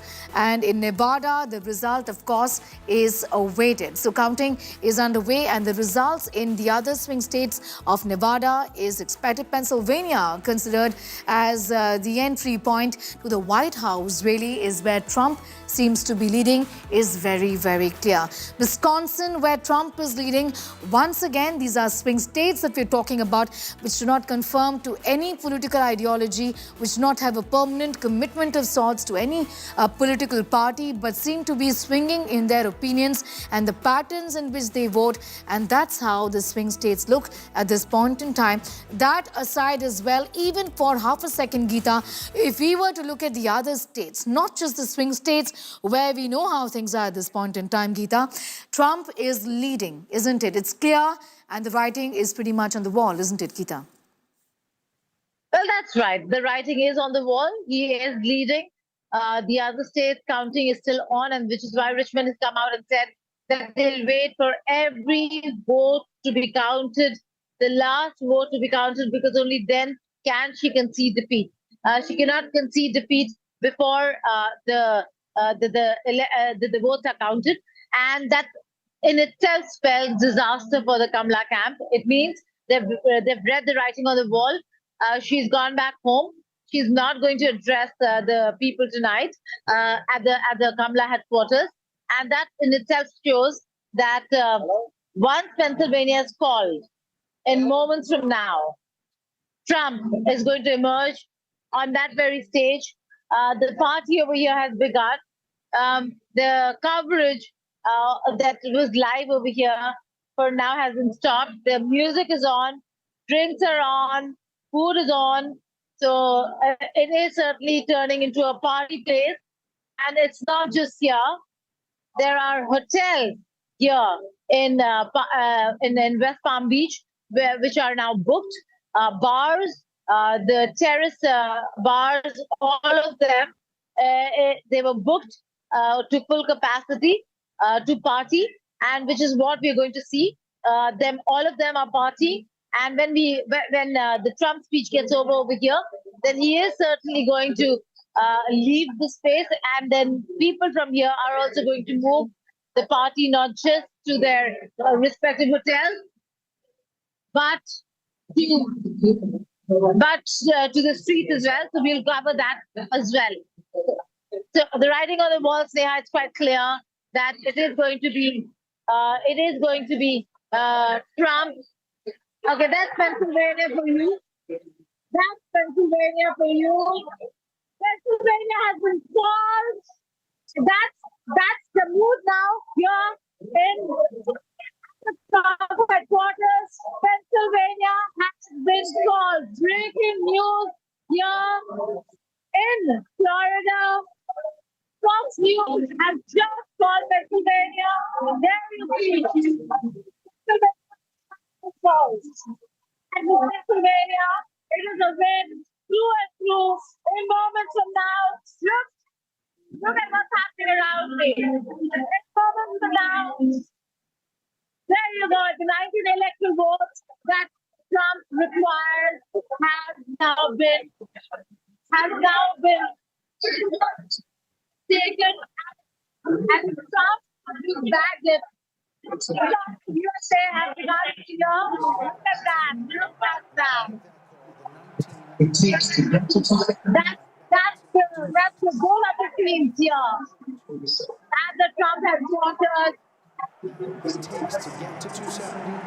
Excited? So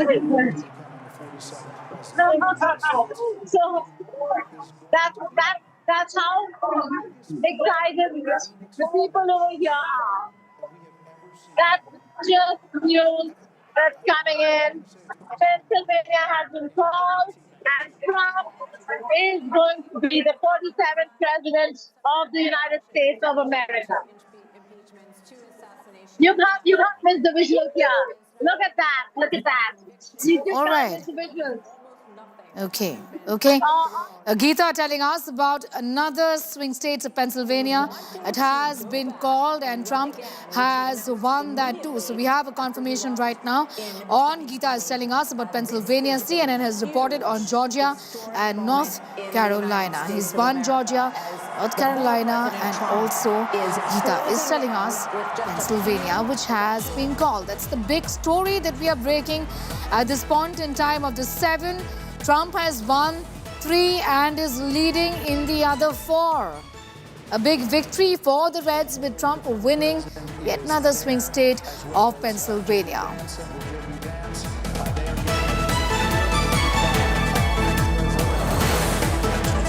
Big development that we're reporting on, Geeta, is in Florida to tell our viewers that the party is very much on as far as the Trump camp is concerned. Organization.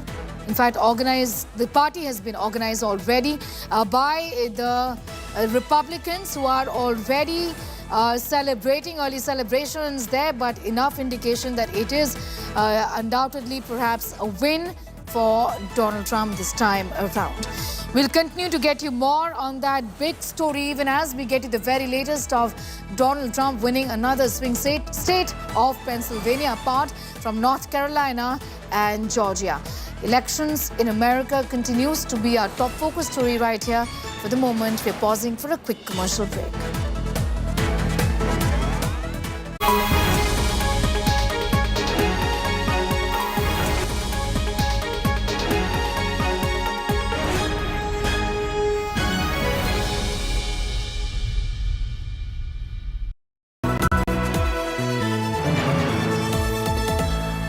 Motorola Razr 50 Ultra comes with Google Gemini.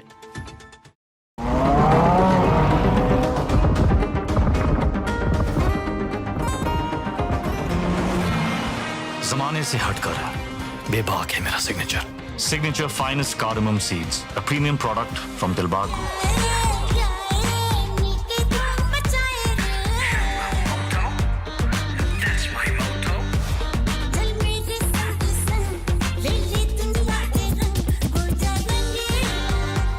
हो जा रंगीला रे with Motorola's incredible range of smartphones. Hello, Moto. दुश्मनों से प्यार होता जाएगा, बस दोस्तों को आजमाते जाइए। अगर आप भी शेरो शायरी साहित्य प्रेमी हैं तो तैयार हो जाइए साहित्य के महाकुंभ साहित्य आज तक के लिए। आइए और मिलिए साहित्य, संगीत और सिनेमा की जानी मानी हस्तियों से 22, 23 और 24 नवंबर मेजर ध्यानचंद नेशनल स्टेडियम, नई दिल्ली। आज ही टिकट बुक करें ashtak.in/साहित्य पर। मैं तो आ रही हूँ, आप भी आइएगा।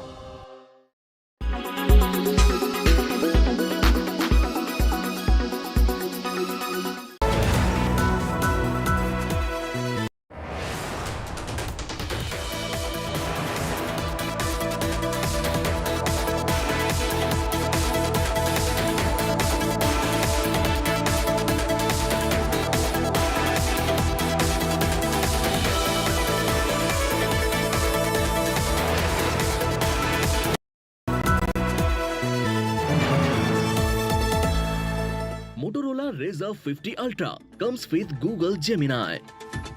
Hi, I am AI anchor Sana, bringing the top headlines for you, presented by Motorola. America's presidential election results today, Trump takes lead in trends. Stock market jolted following the US election results, Sensex showed a rise of 250 points. CBI raids 17 locations in Jharkhand, Bihar and West Bengal in illegal mining scam case, 50 lakh rupees seized.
Canada has developed a pattern of making allegations without providing specifics.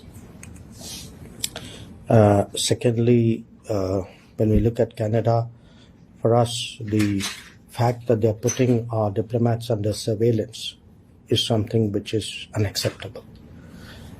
Third, the incidents which the gentleman there spoke about, and do look at the video. I think they would tell you, in a way, the political space today, which is being given to extremist forces there. So we believe in freedoms. We also believe freedom should not be misused. And have we had a talk about it? Exactly on the lines which I've spoken.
watching India Today's continued coverage on the United States presidential elections. We're looking at Donald Trump headed to victory. A historic win for him is very likely. A last-minute result that we're waiting for, but seems like it's quite clear now that Trump has got his entry into the White House. Let me take you through the news. Headlines first. Trump wins 3 key swing states of Pennsylvania, North Carolina, and Georgia. Kamala stares at a defeat, cancels Howard University address.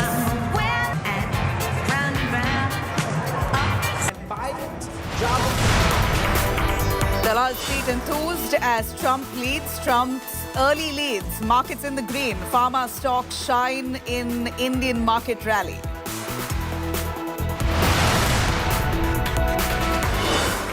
Karnataka Chief Minister Siddaramaiah has reached the Lokayukta office. He's been summoned in the Muda case.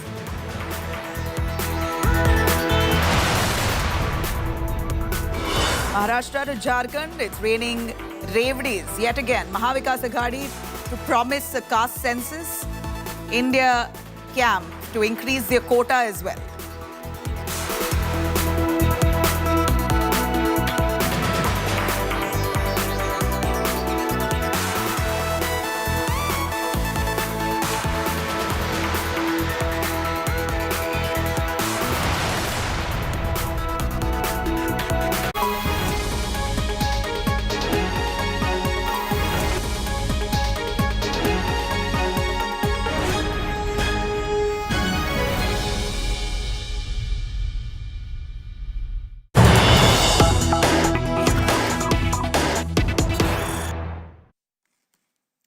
That's our big story here with Donald Trump all set to win big.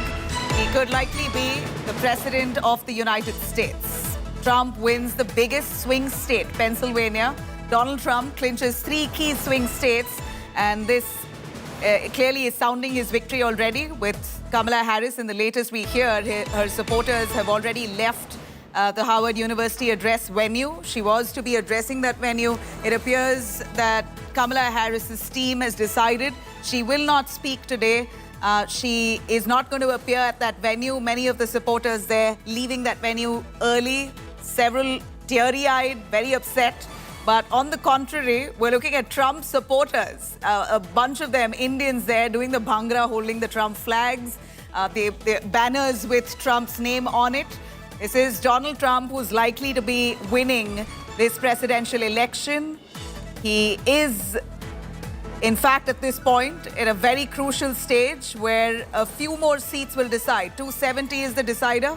A few more seats to decide his, or rather announce his victory. But it clearly looks like at this point, Donald Trump is near to victory. He wins North Carolina, Pennsylvania, and Georgia, the very important swing states. And this already making it abundantly clear that Donald Trump is the next president of America.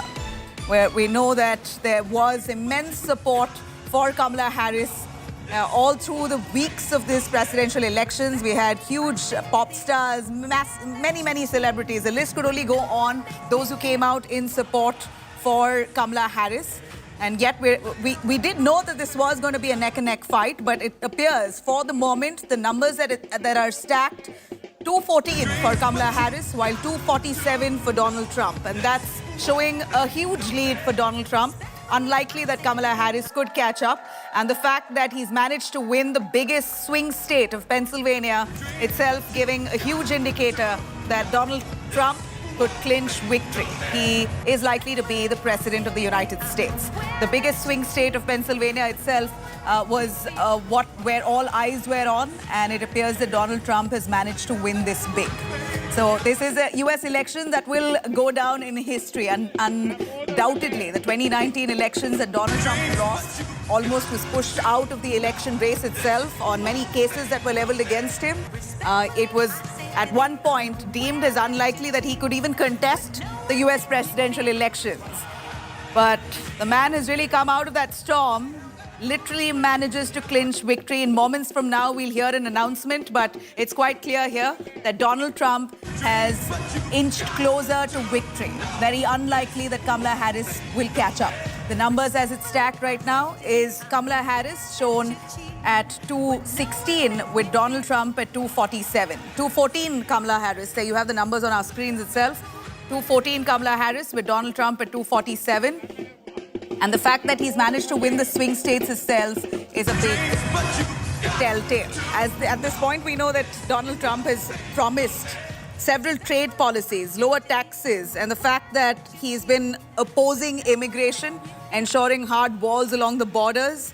That's the promises that he's made for the Americans, and it appears that America has voted and largely in favor of Donald Trump. Now, Donald Trump leads Kamala Harris in the race to the White House in the big boost here for Trump. He's won the 3 swing states. We showed North Carolina, Pennsylvania, and Georgia. In fact, he's also leading in other 4 swing states of Arizona, Michigan, Wisconsin, and Nevada. Trump is ahead in 247 electoral votes and Kamala Harris at 214. Trump has also reached Mar-a-Lago Club, where he's set to celebrate with his fans and the followers there. The projected victory is quite clear here.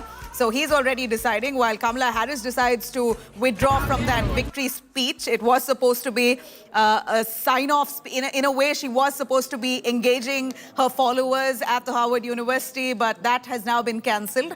But Donald Trump continues with his celebration. It's likely that Tesla chief Elon Musk also will be right there. This is a big venue where huge crowds are likely to gather to celebrate Trump's victory.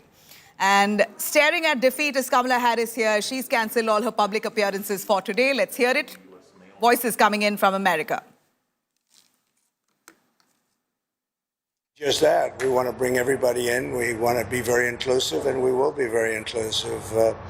We have a great country, but we have a country that's in trouble. It's in big trouble in many ways, and we have to straighten it out. We have crime is through the roof. We have people pouring through our borders that are not exactly perfect. They come out of prisons. 13,000 people convicted of murder. We don't need this in our country. We have enough difficulty. We don't need that. So I think people saw that. And it just seems that the conservatives are voting very powerfully. We still have votes to count. We still have states that have not been called yet. We will continue overnight to fight to make sure that every vote is counted, that every voice has spoken. So you won't hear from the Vice President tonight,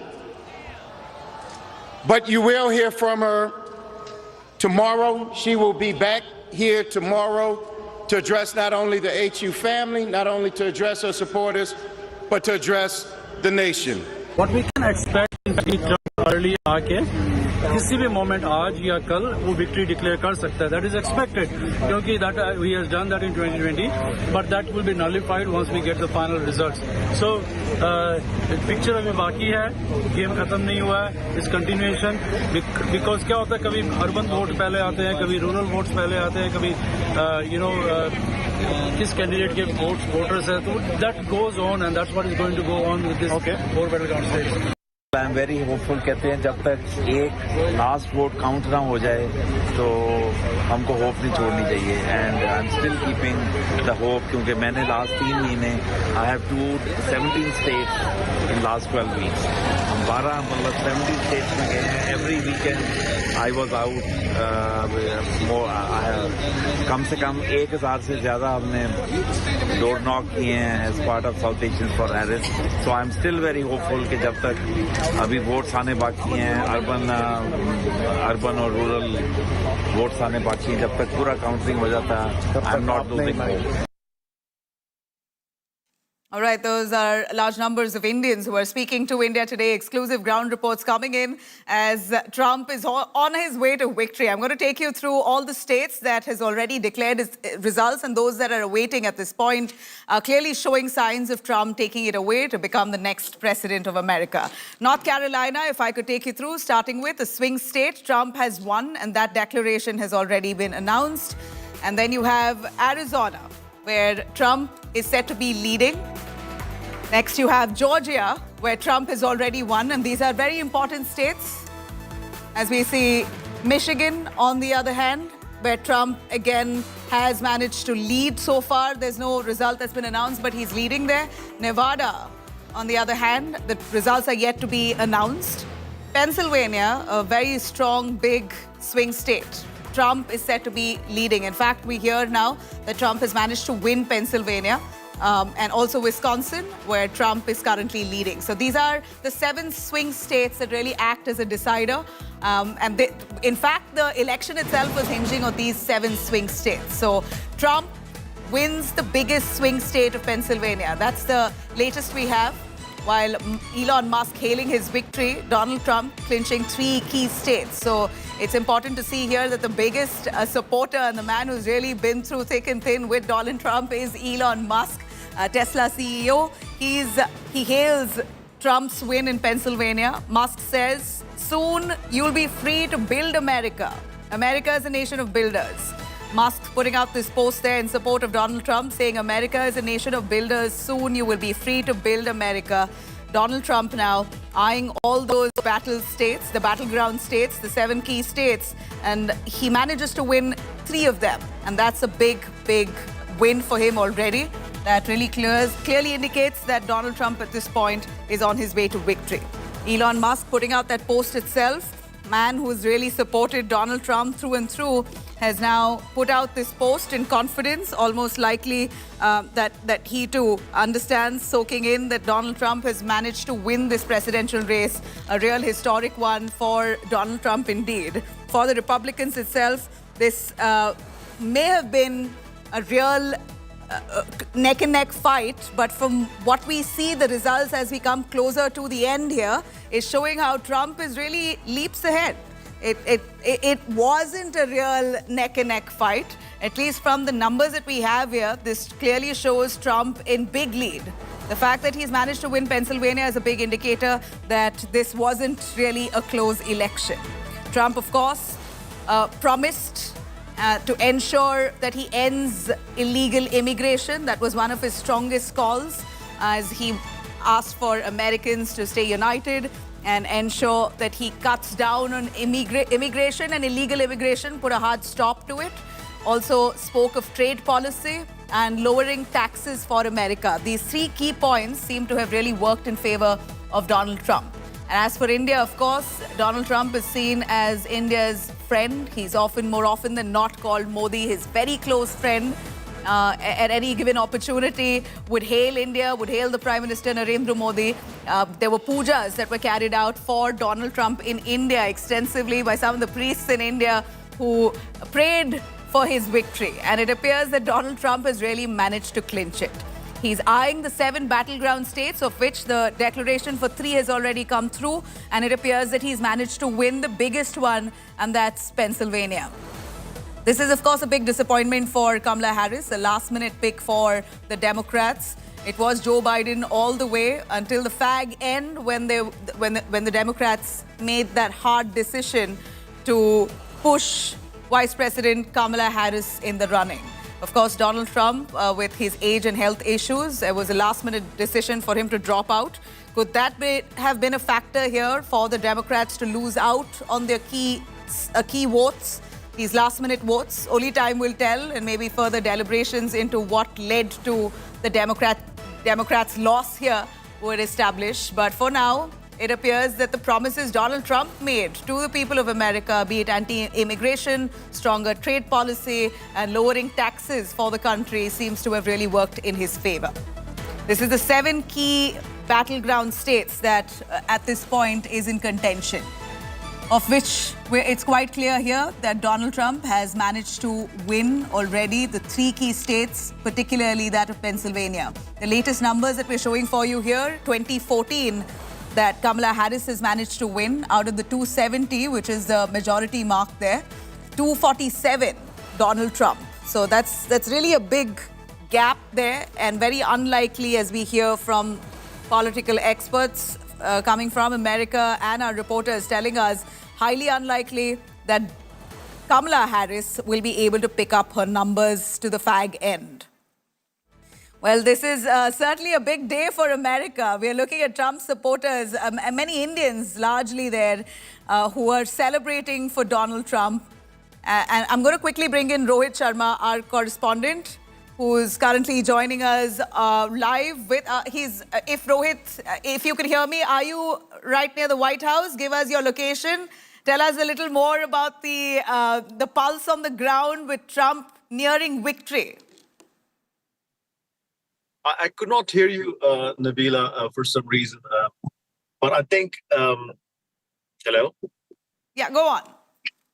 Yeah, Nabila, I couldn't hear you, but look, it is a comeback for the ages. You know, Donald Trump, remember, he's been impeached twice. He has 91 criminal indictments. He's been convicted for 35 of them. He had all these court cases. His first term, wasn't as smooth as people expected it to be. But for him, and he never stopped running after he lost that election in 2020, he always said he was going to come back to the White House.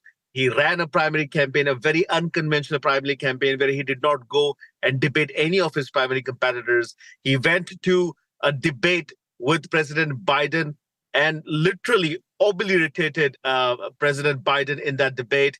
And then after that, after Kamala came into the race, she was leading in the polls. And then he kept a very disciplined message throughout his campaign. He made sure that he stayed on his message. And what was his message, Nabila? At the end of the day, what he was telling Americans was, were you better off 4 years ago? And that message of economy, that message of jobs, inflation, food prices, open border policy, immigration, all of that has resonated well. Look, there is another stat that has come out. In New York, he's gotten the highest share of vote since Reagan won. So he's made inroads to traditional Democrat voter base and demographics. And I think that speaks volumes about the fact that we're seeing. And look, Pennsylvania, it's the last nail for Harris's campaign. I've personally seen a memo come out from Harris's campaign that they still believe that there's a path for her, but it seems very unlikely. A lot of her people on her campaign were dejected. They're not responding to text messages or call. All they're saying is that we think we have a hope and we can make it happen. I don't have to tell. When you say that the Democrats have some last-minute hope, where do those hopes really lie? If you could give us a little sense on what are the states that they still believe could work in their favor.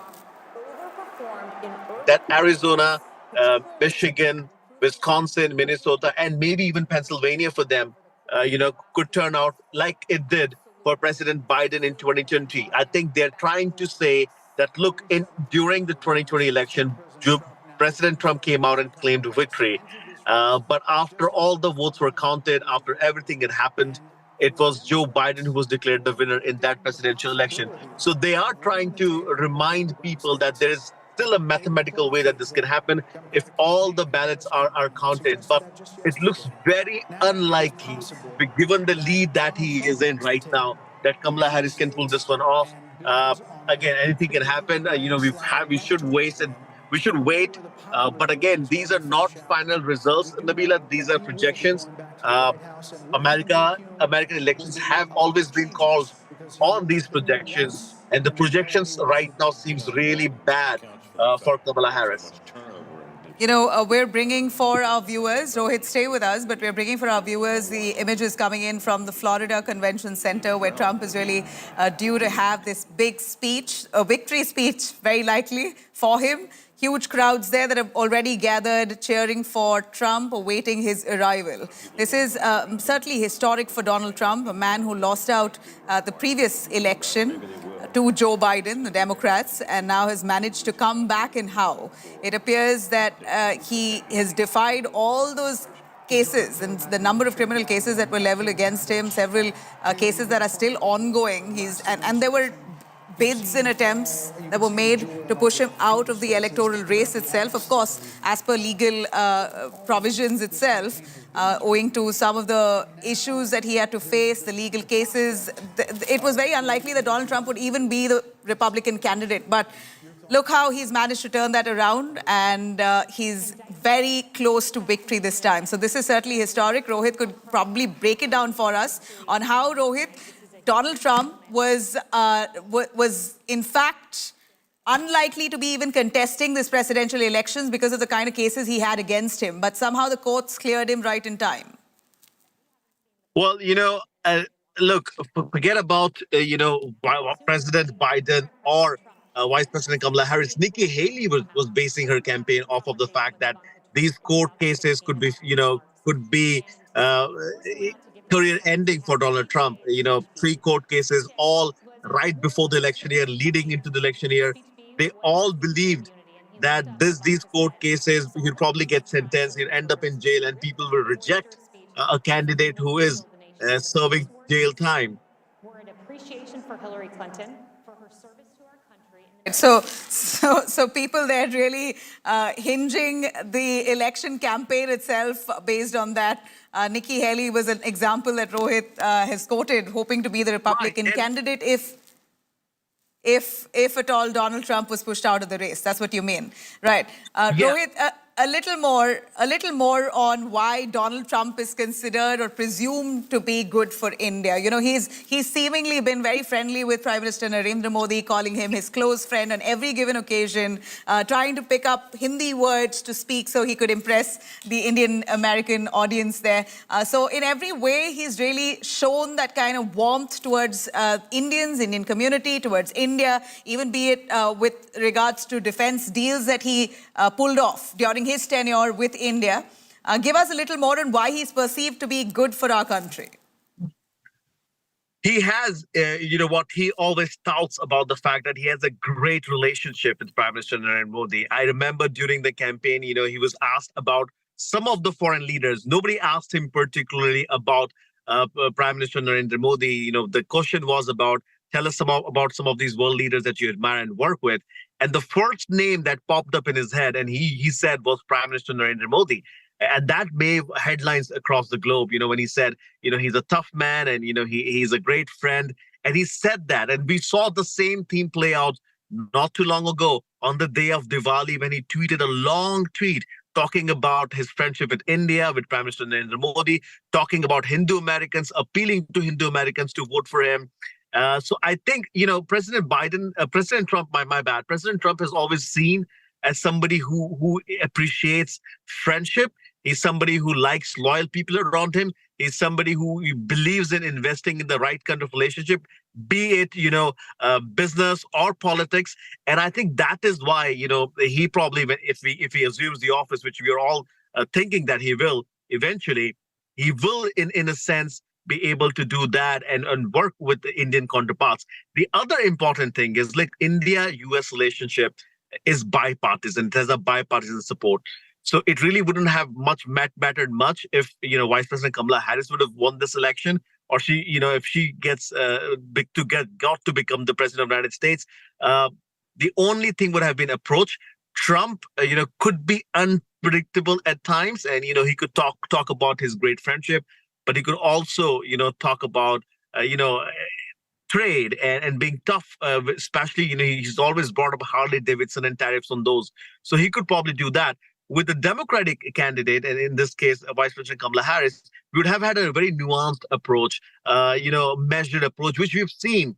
Some of the Indian officials were prepared for both, and India has been really successful in having great relationships. All right, we're getting information of Trump winning the 4th key swing state of Wisconsin.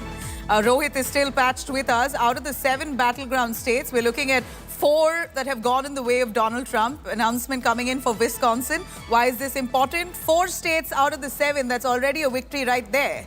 Rohit.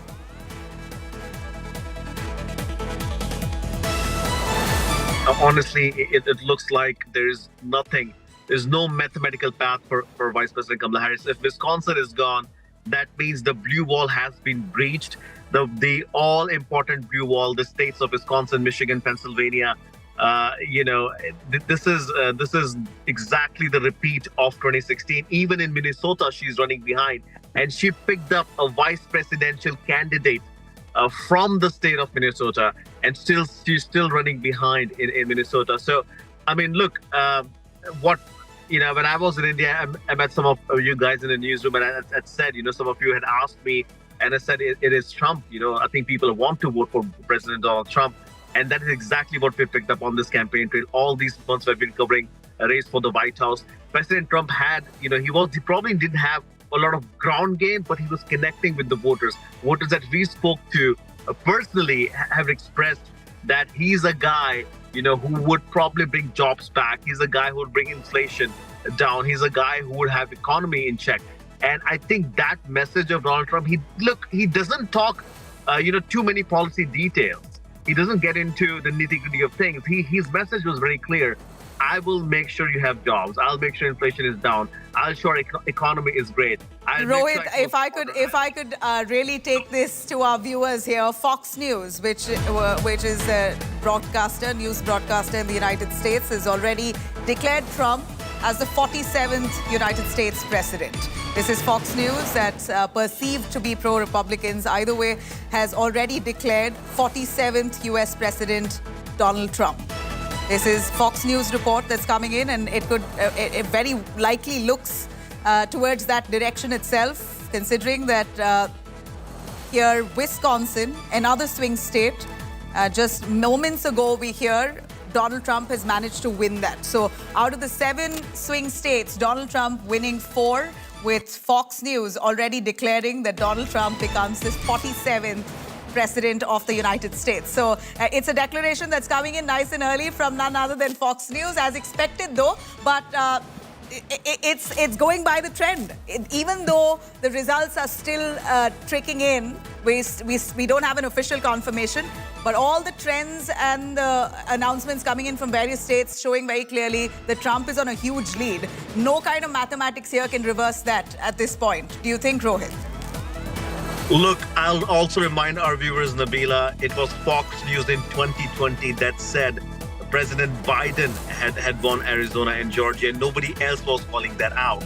And their news desk had come out and said, they stuck their neck out and said, President Biden is winning Georgia and Arizona, and Trump did not believe it. And it's Fox News again, and their news desk again that is saying that we have a new president in the United States. In America, we have our 47th president, who was also our 45th president, President Trump. So these decisions are not made lightly. And Nabila, there's a whole decision desk, that evaluates the votes coming in, that evaluates fast votes, the exit polls, and then they make a prediction and projection in this case. So if Fox News is suggesting and projecting President Trump as the next president, I would highly think that other networks will say. Harold, I hear you. I hope everybody can unify, but I gotta tell you. All right. Rohit, if you could give us a sense of the kind of voter turnout. What's the voter turnout when it comes to the United States? And we know that was really one of the key issues for both the Democrats and the Republicans, considering all surveys showed more or less a neck-and-neck fight. So they really hoped for a good voter turnout, so they could really take mileage of those last voters. What's the voter turnout? Could you establish that number for us? Some of the Republicans that I've spoken to said they were worried about, Republican voters not showing up and vote today. But when I was at the election center this morning and I was speaking to a lot of people, and I witnessed with my own eyes, even in the blue states, there were a lot of Republican voters. And I was just talking about New York, where, he's gotten the highest vote since Reagan. So it kind of tells you that, he was able to drive out those voters. And this is exactly why he breached the blue wall again. He did it in 2016. He's done it again in 2024. We do not have the numbers with us right now, to break it down for you. But whatever exit polls that he had, told that this Biden had won, he had record numbers of Republicans, not only voting early, but also with mail-in ballots and turning up to vote. So he's definitely driven up his voters, he's turbocharged them, and probably know soon what that numbers look like. From what we see here, in simple terms, I could really say that Kamala Harris had the most number of pop stars, celebrities backing her, especially on the issue of abortion rights. Especially on the issue of abortion rights, it appears that Kamala Harris got overwhelming support. And at one point, I personally believed with this kind of star support that Kamala Harris holds, it's very likely that she will win. What do you think has turned around here? Nabila, all these celebs live in the state of California. You know, they do have following across the U.S., but Americans honestly do not, you know, they don't worship them like gods. You know, I know there are certain, you know, countries where people and celebrities and they will take it very seriously. People follow in line, but not in America. And look, this election wasn't about, you know, any of those things. It was about when things go down on you know, jobs and economy, inflation, the price of gasoline in this country, the price of eggs in this country. I think that is what Americans have voted for. So it really wouldn't have mattered. I mean, if anything, it would have isolated those middle class votes doing two jobs to make ends meet in America after COVID. So yes, those endorsements do matter, but not that they can swing vote in substitution election when economy is at stake. Absolutely. So clearly inflation, the most primary reason there for Americans as they came out to vote, while Kamala Harris batted for basic freedom, for women's rights, etc. Trump there speaking on the economy, on infiltration, illegal immigration by and large. Well, this is certainly a decider here for Donald Trump. The votes are in his favor. In just any time now, we could hear an announcement of Donald Trump becoming officially the 47th President of the United States. This is India Today on a continued coverage on the US election. Stay with us. Our reporters right on the ground. We're going to bring you a lot more on the other side of a very short break.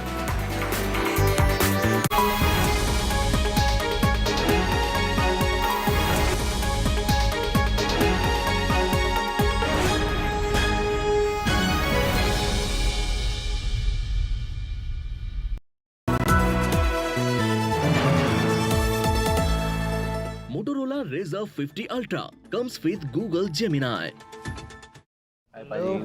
नया phone बिल्कुल मेरे जैसा तेरा ही phone है team बस में भूल आया था तू क्रिकेट के बाद का प्लान ऐसे मत भूल जाना भाई क्रिकेट के बाद का प्लान मतलब पाजी मतलब रिटायरमेंट का प्लान इस जनरेशन ने तो उस बारे में सोचा भी नहीं होगा नहीं भाई पहले मैच से ही सोचा है इसलिए तो वो कर रखा है वो मतलब क्या वही जो सब लोग सही है करते रहते हैं म्यूचुअल फंड्स में एसआईपी म्यूचुअल फंड्स में एसआईपी अगर ऐसे भूल भी जाओ ना तो भी रिटायरमेंट का प्लान बैकग्राउंड में चलते रहना चाहिए ताकि आगे की लाइफ सेट रहे सही है म्यूचुअल फंड निवेश बाजार जोखिमों के अधीन है योजना से जुड़े सभी दस्तावेजों को ध्यान से पढ़ें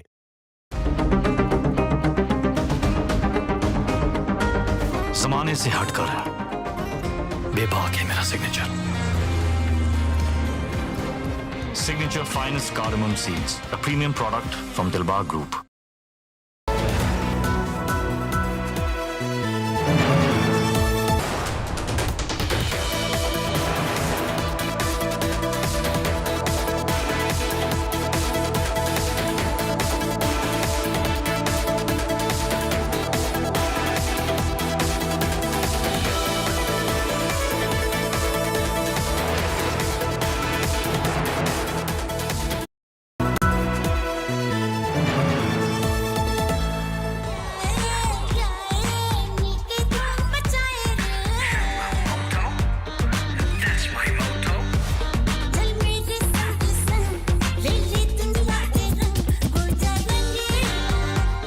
हो जा रंगीला रे with Motorola's incredible range of smartphones. Hello, Moto. मुझे जीना सिखा दिया मरना सिखा दिया तेरी वफाओं ने इंसान बना दिया सुनिए अल्तमश फरीदी को साहित्य आज तक दिल्ली में लाइव 22, 23 और 24 नवंबर major Dhyanchand national stadium India gate नई दिल्ली आज ही अपनी टिकट बुक करें aajtak.in/sahitya पर Motorola Razr 50 Ultra comes with Google Gemini. Hi, I am AI anchor Sana, bringing the top headlines for you, presented by Motorola. America's presidential election results today, Trump takes lead in trends. Stock market jolted following the US election results, Sensex showed a rise of 250 points. CBI raids 17 locations in Jharkhand, Bihar and West Bengal in illegal mining scam case, 50 lakh rupees seized.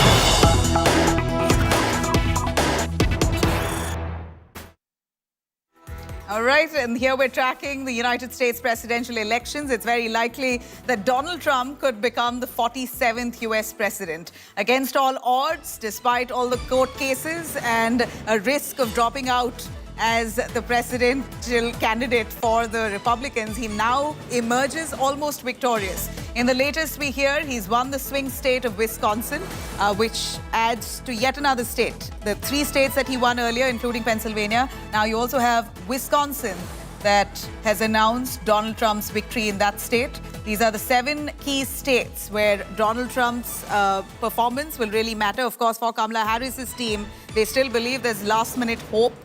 But from the looks of it and the numbers that are stacked here, looking a huge gap that's quite visible and clear. For Kamala Harris at 214 and Donald Trump at 248, it's very unlikely that Kamala Harris will catch up. Now, just a few moments to go before Donald Trump's victory will be formally announced. There's a huge gathering and a victory celebration that's been set up in Florida. And those are the images we're showing for you on the left-hand sides of the screen, showing how there could be a huge gathering. There is already a huge gathering that's assembled there. Now, Donald Trump is likely to speak anytime now from that venue. This is a big moment, certainly, for Donald Trump. In fact, several surveys all through the elections, in the run-up to the election, showed how this was a neck-and-neck fight. But I'm going to reiterate, doesn't seem like a neck-and-neck fight. It looks very clear that Donald Trump is leading and leading big. Kamala Harris, an hour ago, her team announced that she was not going to be speaking at the Harvard University venue, where it was meant to be a place where she would celebrate with her people there, with her supporters, followers, but she's decided to call off that meeting and will not engage with anyone today. So that itself shows that the Democrats at this point almost conceded. We're seeing that Donald Trump, in the 7 out of the 7 key states, 4 of them has already won. Republicans have managed to win the 4 key states. The 3 that are left will also be very crucial. But from the looks of it here, Donald Trump has managed to take this away. Let me bring in Shiv Arur, also joining us from the newsroom to give us a little more on the United States election results. Shiv, neck-and-neck fight was always told, but doesn't seem like it here. Donald Trump is at a big lead. Out of the 7 key states, he's managed to win 4. It's just about time that results are announced in favor of Donald Trump. You know, it's been about 3.5 to 4 hours since there was no clear path for a fight back by Kamala Harris, Nabila. So it's become very clear now. For the Fox News network has been the first to call this election in favor of Trump. The Pennsylvania win, gives him a very clear path to the presidency. The other networks are expected to follow now. In fact, messages of congratulations, from some of Trump's biggest detractors, including people like Mark Cuban and others, have just issued statements congratulating Donald Trump as the 47th president of the United States. So now we get a chance to kind of zoom out from that US map, because this is completely clear. All those opinion polls talking about a neck-and-neck fight at that point of time, appeared to miss just where this election was going. And I think this has been a year of, incorrect exit polls and opinion polls and things like that, not really capturing the mood on the ground. The granular details of what finally led to Kamala Harris's pretty decisive defeat, will be something that will be we'll be able to go into in the next couple of days, including in the US media. But I think what President Trump, and I'm calling him President Trump now because he will soon be declared President-elect Trump, is only the 2nd US president since Grover Cleveland, many years ago, to actually have a non-consecutive 2nd term as US president. So this is a very, very big deal. Even last night in Florida, Nabila, when President Trump and Melania came on stage and made that speech, a lot of people had said his body language was off. He looks like he's going to lose. He looks like he's going to concede. He looks like he doesn't have this in the bag. And then what it's like. 3 words that he said. He said it's not even going to be close. Not even close is what Trump said last night, and that has turned out to be true.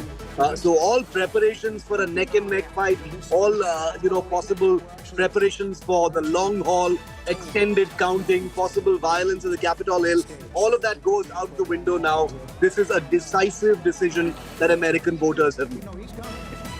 You know, I'd like to ask you, Shiv, your analysis on what do you think has gone in Donald Trump's favor? Because for the man who lost out the previous 2019 presidential polls, he's really managed to come back, and how? There were several allegations, court cases that he faced through the last 5 years. The Democrats in every way painted him as a man who was corrupt, who was bad for the economy, who was bad for the country. And now he manages to come back with a huge lead and very likely to be announced as the next United States president. What do you think has changed? He's focused, we know, on the economy by and large, on anti-immigration. Were those planks resonating to such an extent with the people, as we see? If you think about the RNC convention. Well, it clearly resonated very strongly with the people. You know, the elections can be split into two halves, Nabila. One half is the personality-led campaigns, and we had very strong personalities in this election as well. And the other is, like you mentioned, the issues. Trump very strong on against immigration, very strong on the economy. He had almost unusual focus on job creations, and America works this time, which appears to have worked, especially at a time when the United States is facing quite a degree of economic uncertainty. So that obviously has struck a chord with voters. I think the Democrats overestimated the strength and the vitality of issues like abortion laws and Medicare and things like that. I think jobs, economy, livelihood is what Trump focused on, and that is finally what worked for him. If you come to personalities, I think the receding figure of Joe Biden, the fact that he was still in charge, the fact that it seemed like he had completely lost control of what he was saying or doing, the fact that Kamala Harris was brought in at a very late stage. She didn't really fill those shoes very well, didn't really sound a credible note in terms of where things actually stand. All of these clearly played a factor. But I'd also like to say, Nabila, that this is the third time, if you also count the Democratic nomination in 2016, where you've seen America rather vote for a man than a woman. Everyone had doubted this election to be a possible shattering of the glass ceiling. Kamala Harris has been vice president. She's been a state's attorney for 25 years. She's got all those angles working for her. Yeah. But once again, America has decided to rather give a second chance to a previous president, a controversial figure who has cases against him, a person who has been convicted in some cases like Donald Trump, rather than a Kamala Harris. What does it say about a country that considers itself, to be in a position where it can lecture the rest of the world? I leave it to our viewers, I leave it to the American public, but this is what the message really is. America would rather vote for Trump than a woman like Kamala Harris.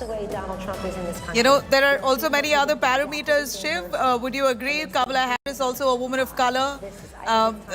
Yes, a woman itself, but also a woman of color. So those angles that if we closely look at, could that be the reason that United States has decided to vote in favor of Trump? But yet, as much as we say whatever the reasons could be, we're still looking at a close fight. No matter what, the gap is not so huge, but yet huge enough at this point to the last minute for us calling Donald Trump's victory. Let me also bring in Rohit Sharma for more on that. Rohit, Shiv made a very pertinent point here.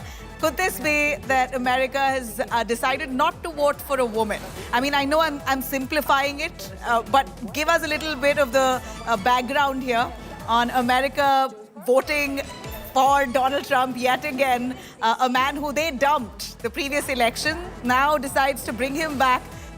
The man who contests against Kamala Harris, a woman of color, they've decided to opt for Donald Trump.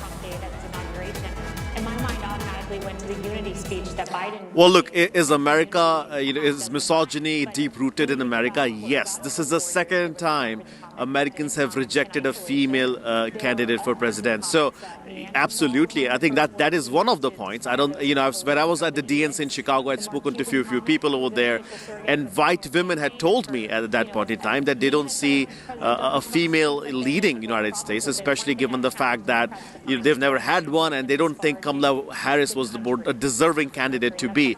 And I think, Kamala Harris and her campaign were relying on women voters to come out and vote in these swing states. Their campaign strategy was to galvanize women supporters and females and, college girls too, who would have been the first-time voters, to come out and vote in some of these towns, and that hasn't happened. What has happened is America has bought back Donald Trump. They've bought his message of making sure that he will be uniting the country, that he's going to take America out of wars, and he's going to bring jobs and keep inflation in check. I think that's the message that has resonated well. And look, there are a lot of reasons, a lot of post-mortem. I was just texting one Dem operative, and they said she had a very short plane, meaning she only had 100 days to run a presidential campaign, which is never enough. A lot of people did not know about her. Look, we talk about politics all day, all the time, but a lot of Americans do not do that. They only start picking up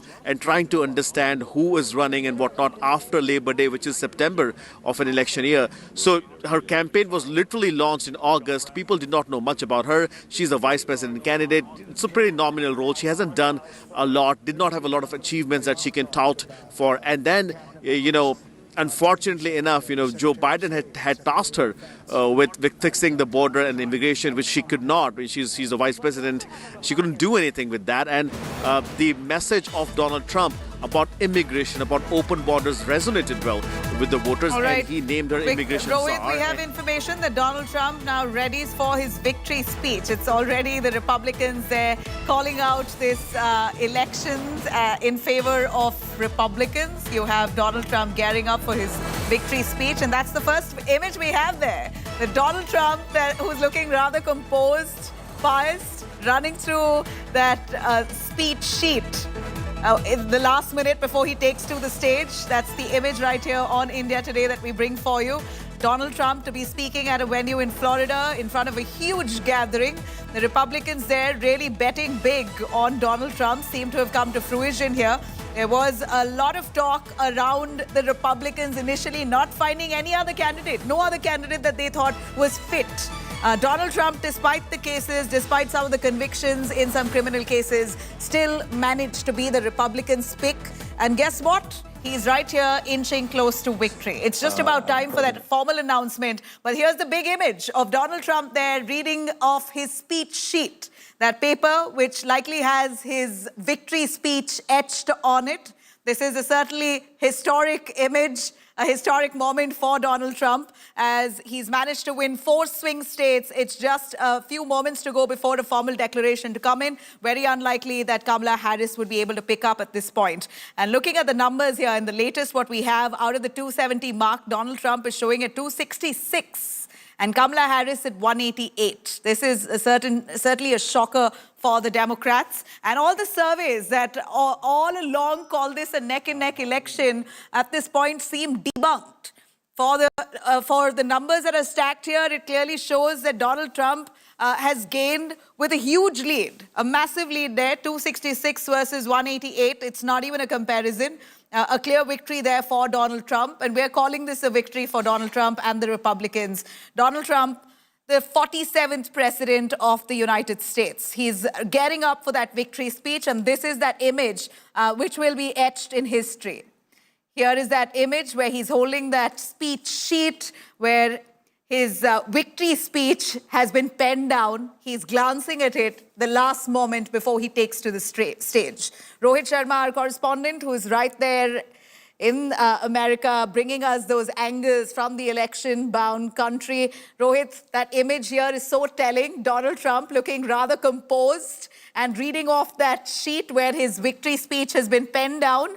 And I'm also going to ask you, this is the same Donald Trump who said that if the elections do not come in his favor, he won't accept it. What did he mean? Well, that's Donald Trump for you. And get ready for more of that stuff, Nabila. We'll hear something one day and we'll hear something completely different the other day. So that has been the way he works, he functions. This morning he was asked about the same thing. Was he ready with the concession speech? Was he ready with a victory speech? And he said, look, I'm not a Democrat. I don't prepare in advance. We'll see what it will become. And I remember 2016 vividly, when he walked out on that stage, it looked like a very impromptu speech. I don't think anybody had prepared anything. But this time I'm surprised he's at least glancing through the written comments. But sobering, even for him, at 78 years old, he will be probably 82 when he leaves office. He is very disciplined for, the first time we saw him in 2015, very brash. He would just give anybody and everybody a nickname, throw all these tantrums. But if this campaign, if you look at his campaign during this time around, he was very disciplined. He was on the message. He did not say too many rash things, although he could have. And there are certain things he said on the campaign which were not liked by a lot of people. But at the same time, he did not move away from All right, we have a declaration there, more or less. U.S. House Speaker says Trump is our new president. The U.S. House Speaker declaring Trump is our new president. This is a word coming in from the United States House Speaker, where he says clearly that Trump is our new president. And of course, it's a confirmation that almost is established with the numbers that we see itself on our screens. Very telling. Donald Trump at 266 out of 270, with Kamala Harris at 188. A huge leap, a huge lead that Donald Trump has won by. And here you have the U.S. House Speaker who is declaring that Donald Trump is America's new president. Rohit, over to you. 2016, you recall what you said about Hillary Clinton. She's been through enough. There was a lot of pressure to prosecute her. Rohit, if you can hear me, U.S. House Speaker says Trump is our new president. It's a declaration there. Donald Trump, remember, has spoken extensively and boldly about boosting the United States economy. That's been his the biggest poll plank as he campaigned extensively. He did speak on boosting the economy. The U.S. economy that seems to be in tatters the last few years has been difficult. So Donald Trump's focus on trade and policy extensively seems to have worked in his favor by and large. We're looking at Donald Trump there holding that sheet where he's reading out, possibly taking a last-minute glance of his victory speech. And in moments from now, he's going to be taking stage for that victory speech. Huge crowds that's gathered right there in Florida at this event to celebrate Donald Trump's victory. If I can bring in Rohit for that. Rohit, a quick word on United States House Speaker who says Trump is our new president. Is that a declaration?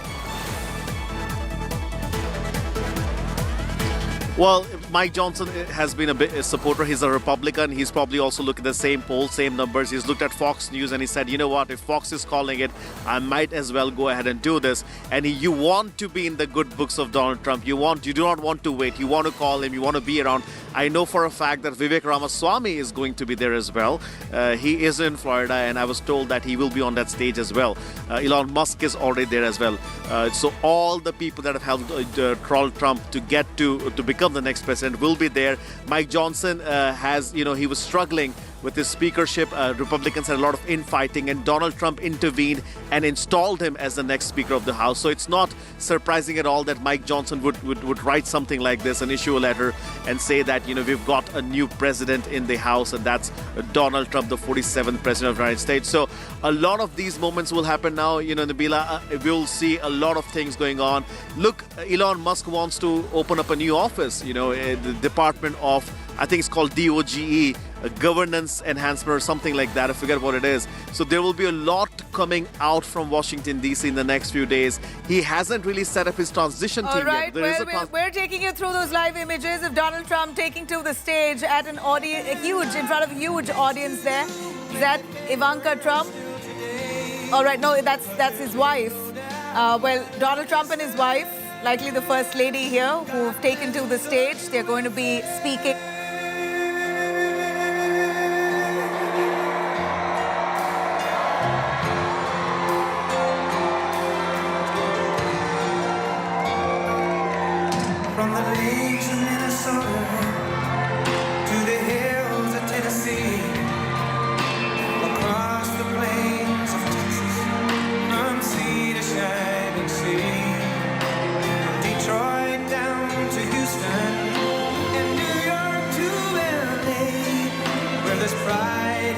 every American heart, and it's time we stand and say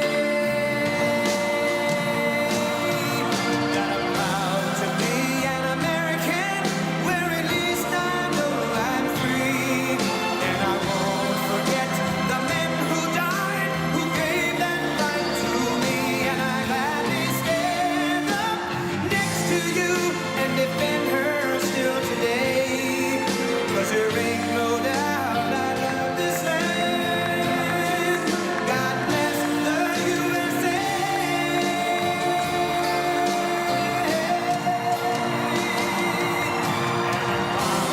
Be an American, where at least I know I'm free, and I won't forget the men who died, who gave that right to me, and I gladly stand up next to you and defend her still today. 'Cause there ain't no doubt I love this land. God bless the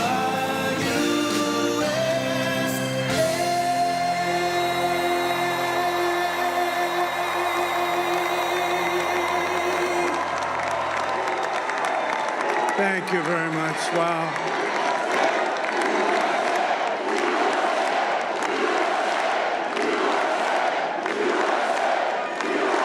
Well, I want to thank you all very much. This is great. These are our friends. We have thousands of friends on this incredible movement. This was a movement like nobody's ever seen before. And frankly, this was, I believe, the greatest political movement of all time. There's never been anything like this in this country, and maybe beyond. And now it's going to reach a new level of importance because we're going to help our country heal. We're going to help our country heal. We have a country that needs help, and it needs help very badly. We're going to fix our borders. We're going to fix everything about our country. And we made history for a reason tonight, and the reason is going to be just that.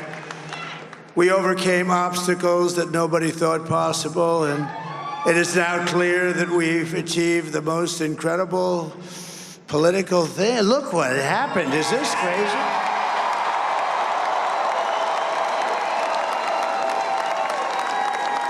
But it's a political victory that our country has never seen before, nothing like this. I want to thank the American people for the extraordinary honor of being elected your 47th president and your 45th president. And every citizen, I will fight for you, for your family, and your future. Every single day, I will be fighting for you, and with every breath in my body, I will not rest until we have delivered the strong, safe, and prosperous America that our children deserve and that you deserve. This will truly be the golden age of America. That's what we have to have. This is a magnificent victory for the American people that will allow us to make America great again. And in addition to having won the battleground states of North Carolina, I love these places, Georgia, Pennsylvania, and Wisconsin, we are now winning in Michigan, Arizona, Nevada, and Alaska, which would result in us carrying at least 315 electoral votes, but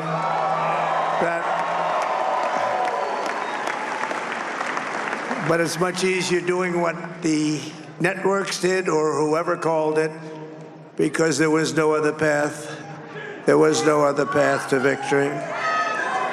We also have won the popular vote. That was great. Very proud of that.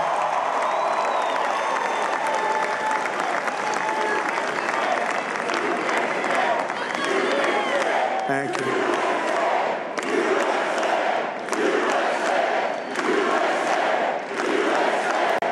Thank you very much. Thank you. And winning the popular vote was very nice, very nice, I will tell you. It's a great feeling of love. We have a great feeling of love in this very large room with unbelievable people standing by my side. These people have been incredible. They've made the journey with me, and we're going to make you very happy. We're going to make you very proud of your vote. I hope that you're going to be looking back someday and say that was one of the truly important moments of my life when I voted for this group of people beyond the president, this group of great people. America has given us an unprecedented and powerful mandate. We have taken back control of the Senate. Wow, that's good. And the Senate races in Montana, Nevada, Texas, Ohio, Michigan, Wisconsin, the great Commonwealth of Pennsylvania, were all won by the MAGA movement. They helped so much. And in those cases, every one of them, we worked with the senators. They were tough races, and I mean, the number of victories in the Senate was absolutely incredible. And we did tele-rallies. We did tele-rallies with each one of them. And sometimes we did 2 or 3 and it was amazing to look at all of those victories. Nobody expected that, nobody. So I just wanted to thank you very much for that. And you have some great senators and some great new senators. And it also looks like we'll be keeping control of the House of Representatives.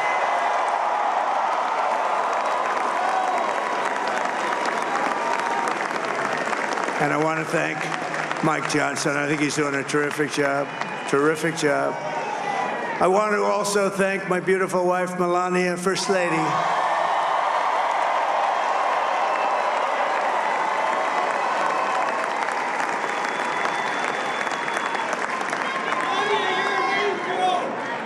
Who has the #1 best-selling book in the country. Can you believe that?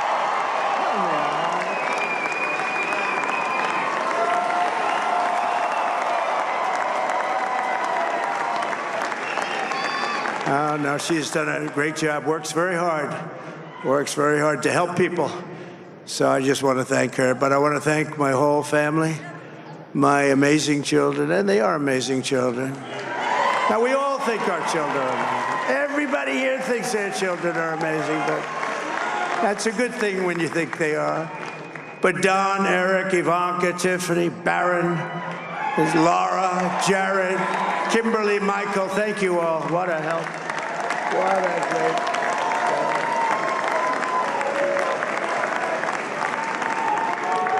help. My father-in-law, Victor, is tremendous, and we miss very much Melania's mother, Amalia. We miss Amalia, don't we, huh? She would be very happy right now, standing on this stage. She'd be so proud. She was a great woman, that one. Beautiful inside and out. She was a great woman. I want to be the first to congratulate our great, now I can say, Vice President-elect of the United States, J.D. Vance.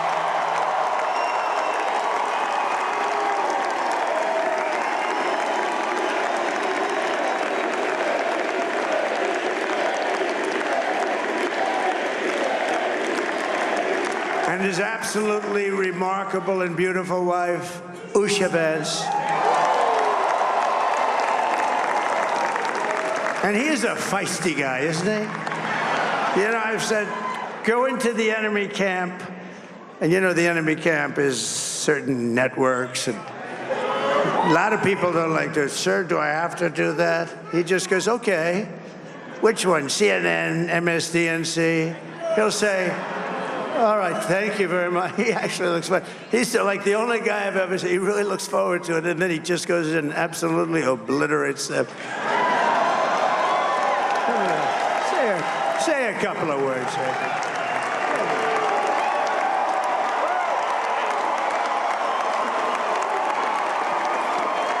Wild.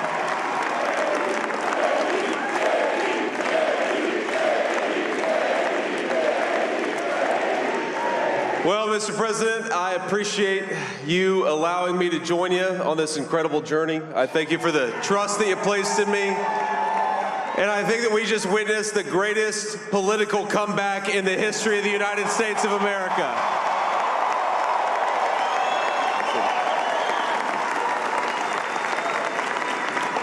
And under President Trump's leadership, we're never going to stop fighting for you, for your dreams, for the future of your children. And after the greatest political comeback in American history, we're going to lead the greatest economic comeback in American history under Donald Trump's leadership.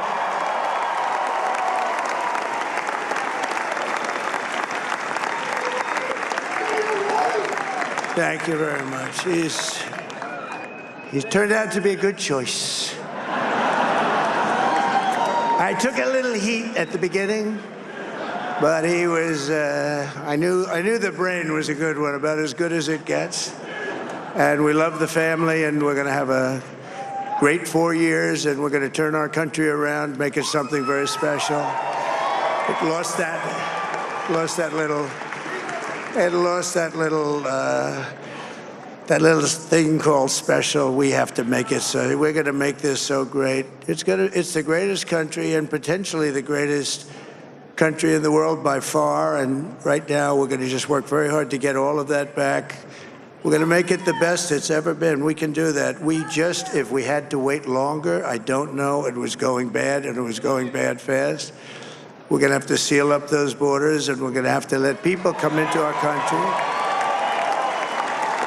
We want people to come back in, but we have to let them come back in, but they have to come in legally. They have to come in legally.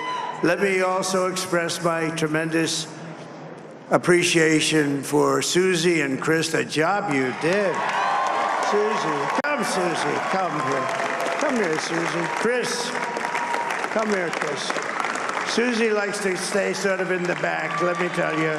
The Ice Maiden, we call her the Ice Maiden. Come here, Chris.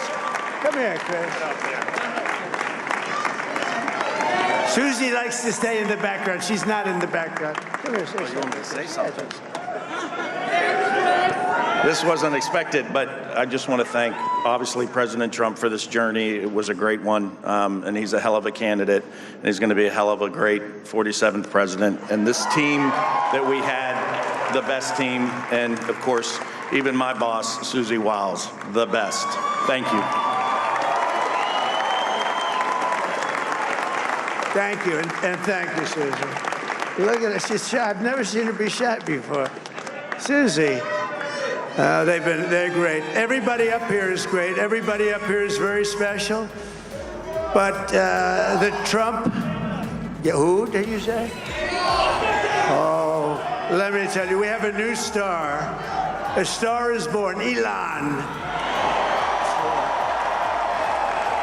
Now he is.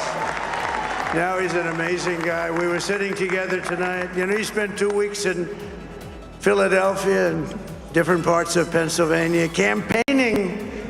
You know, he sent the rocket up 2 weeks ago, and I saw that rocket, and I saw it coming down. I saw it. When it left, it was beautiful, shiny white. When it came down, it didn't look so pretty. It was going 10,000 miles an hour, and it was burning like hell. I said, what happened to your paint job? He said, we've never made a paint that could withstand that kind of heat. And but I saw it come down and turn around. And it was, you know, it's like 22 stories tall, by the way. It looks a little smaller than that, but it's big. And it came down, and you saw that fire burning. And I'm saying, only Elon can do this. It must be an Elon. And I tell the story. I told it last night. I had a man on the phone. I had the screen muted, no sound. I was talking to a very important man, happens to be here. And that very important guy, one of the most important people in, I would say, the country, actually. But, you know, I was president, and now it looks like I was going to be maybe president again, so I figured I could ask him to hold. So I asked him to hold. And especially because you're going to be president again, they hold. So I took the phone down, and I'm looking at the screen. I'm seeing this crazy thing that's going around and coming down. It looks like it's going to crash into the gantry. And I said, oh, no. And I said, do me a favor, do you mind holding for a couple of minutes? I want to see this. I thought it was a space-age movie or something. I put the phone down. Bad part, I didn't pick it up for 45 minutes, and he was holding. But this spaceship came down, and I saw those engines firing, and it looked like it was over. It was going to smash. And then I saw the fire pour out from the left side, and it put it straight. And it came down so gently, and then it wrapped those arms around it, and it held it. And just like you hold your baby at night, your little baby. And it was a beautiful thing to see. And I called Elon. I said, Elon, was that you? He said, yes, it was. I said, who else can do that? Can Russia do it? No. Can China do it? No. Can the United States do it other than you? No. Nobody can do that. I said, that's why I love you, Elon. That's great. And you know, when we had the tragic Hurricane Helene, and it hit North Carolina, they were really devastated. The water, this was a big water, as big as we've ever seen, water hurricane. It built lakes out of nothing. Fields became lakes, and the danger was unbelievable. And the people from North Carolina came to me and they said, would it be possible, at all possible, for you to speak to Elon Musk? We need Starlink. I said, what's Starlink? It's a form of communication. So I called Elon, and I'll tell you what, he had, and it was very dangerous. People would die. They had no communication. All the wires were down. I called Elon Musk. I said, Elon, you have something called Starlink. Is that right? Yes, I do. What the hell is it? He said, it's a communication system. That's very good. I said, Elon, they need it really, really badly in North Carolina. Can you get it? He had that there so fast. It was incredible. So, and it was great. It saved a lot of lives. He saved a lot of lives. But he's a character. He's a special guy. He's a super genius. We have to protect our geniuses. We don't have that many of them. We have to protect our super geniuses. I want to thank some of the guys. You know, we have up here today, just a little bit, Bryson DeChambeau is up here someplace. What happened to Bryson? Where is he? Bryson. Oh, he was shot. He's hitting balls. Oh, he's on the way. He's hitting balls. Bryson. Oh, look at him.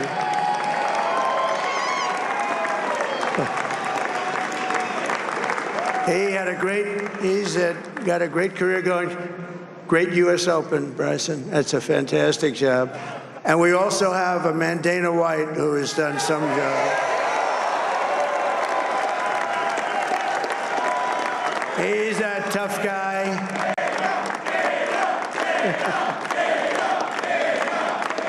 So Dana started UFC and came to me, do you mind if I use your, nobody wanted to give him a rinse because they said it's a rough sport, a little rough. And I helped him out a little bit, and I went, and they said, this is the roughest sport I've ever seen, but I began to like it, and he loved it, and nobody's done a better job in sports. And you know, he's a very motivational kind of a guy, what he does. He gets these fighters, and they really go at it, and it's become one of the most successful sports enterprises anywhere at any time. It's doing so well. I'd like to ask Dana just to say a couple of words, because people love to hear from him. Dana,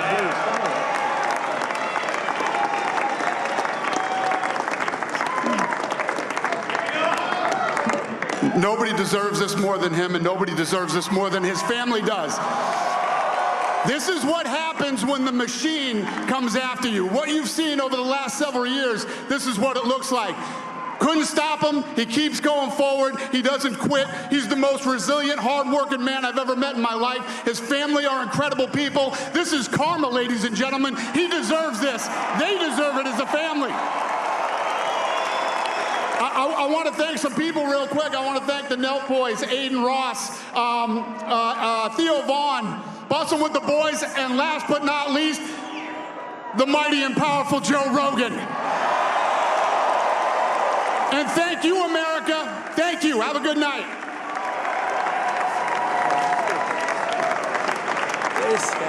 That is a piece of work. Now he's really an amazing guy. But most of all, I want to thank the millions of hardworking Americans across the nation who have always been the heart and soul of this really great movement.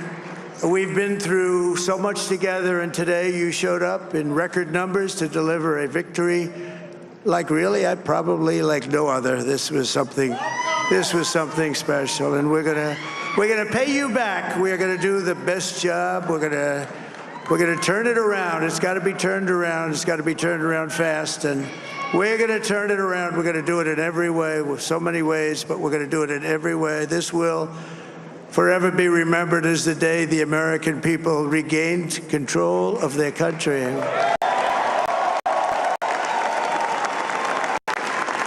So I just want to say that on behalf of this great group of people, these are hard-working people, these are fantastic people, and we can add a few names like Robert F. Kennedy Jr. He came in. And he's going to help make America healthy again.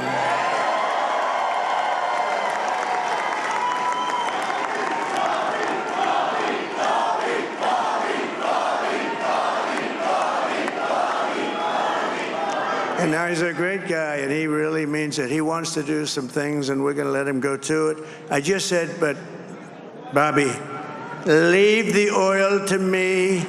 We have more liquid gold, oil and gas. We have more liquid gold than any country in the world, more than Saudi Arabia.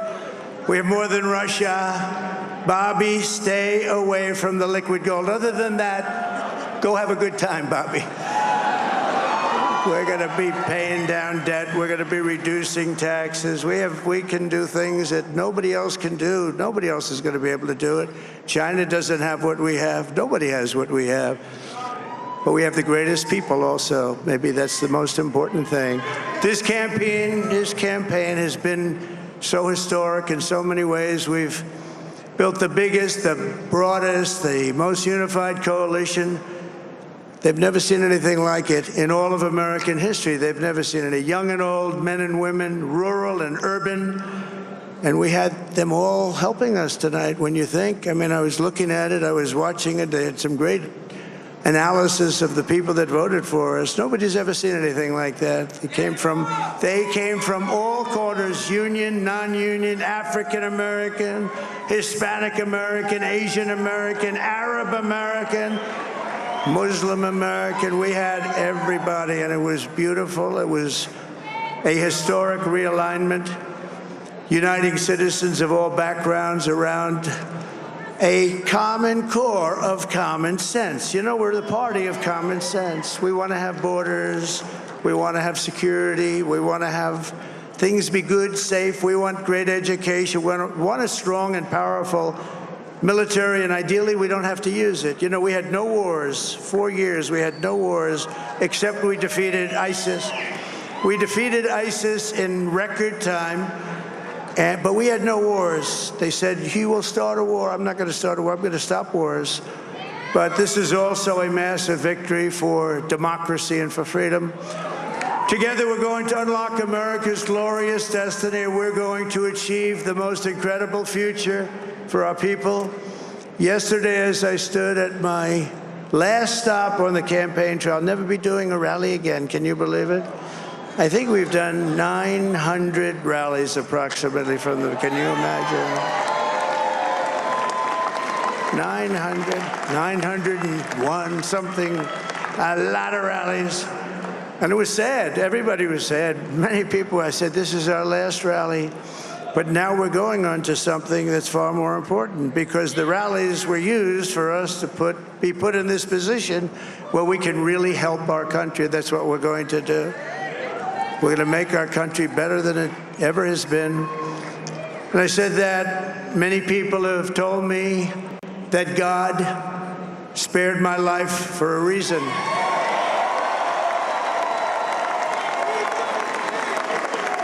And that reason was to save our country and to restore America to greatness. And now we are going to fulfill that mission together. We're going to fulfill that mission. The task before us will not be easy, but I will bring every ounce of energy, spirit, and fight that I have in my soul to the job that you've entrusted to me. This is a great job. There's no job like this. This is the most important job in the world.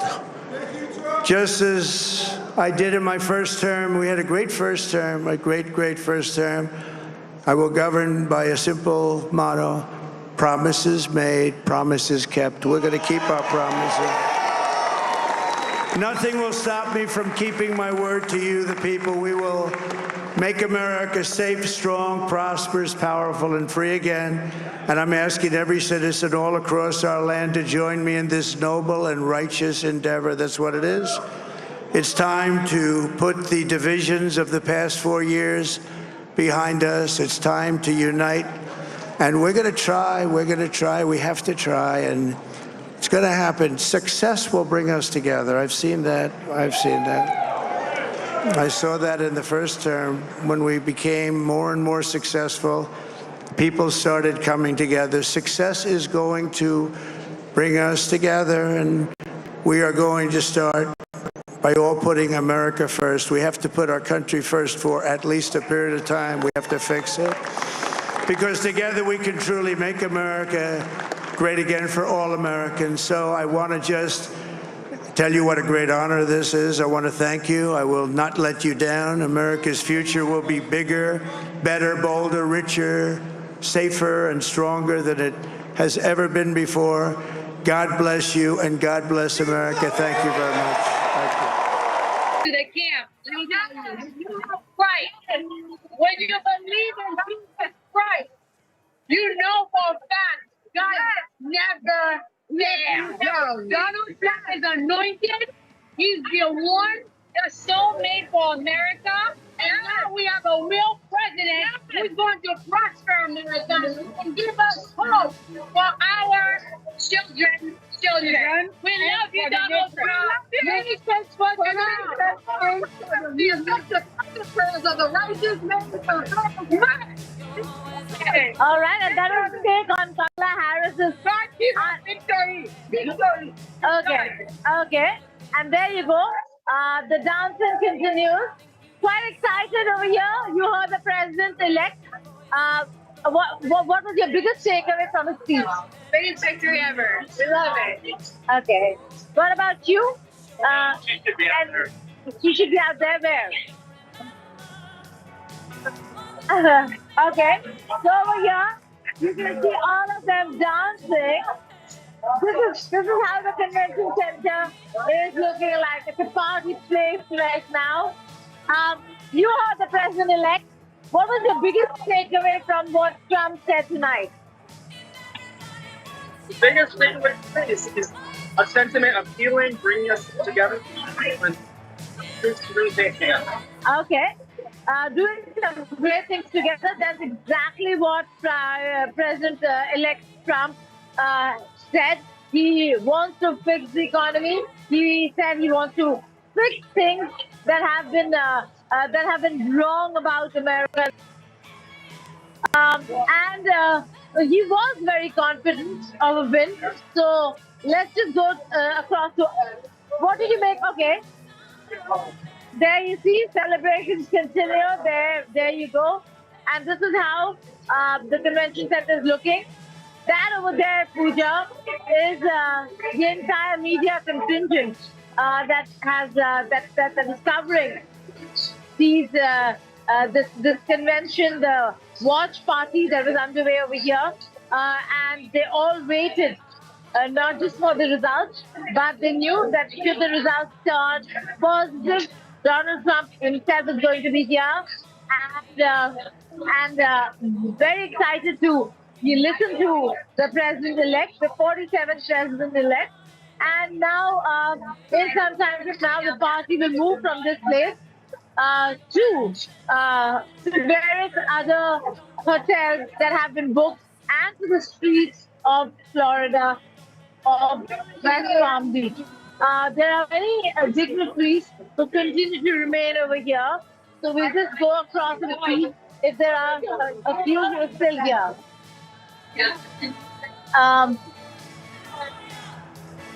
And there's also who over here.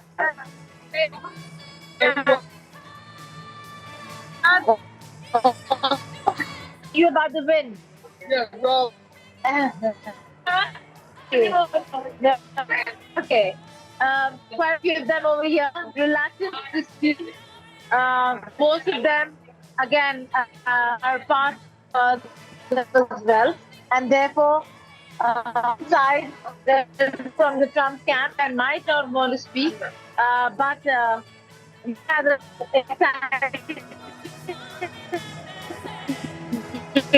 and Geeta Mohan, in fact, who's right there at the Trump headquarters in Florida, United States. Of course, jubilant crowds there. They did expect that this would be a very close fight, but to take such a lead for Trump was unexpected, undoubtedly. Gaurav, could you elaborate a little on the reasons to why Donald Trump may have won here? What really was the primary reason? Of course, economic policies to boost America's economy, which was dwindling, and more importantly, border security. Two of the strong points that Donald Trump stood by. So Donald Trump's campaign, he spoke of it, 900 plus rallies, traveling from state to state, focusing on various, for example, Butler, Pennsylvania. That was the time he was shot at. There was a murderous attempt on him. And what did he do? Did he collapse? Did he fall? Did he run away? He stood up and he kept saying, fight, fight, fight.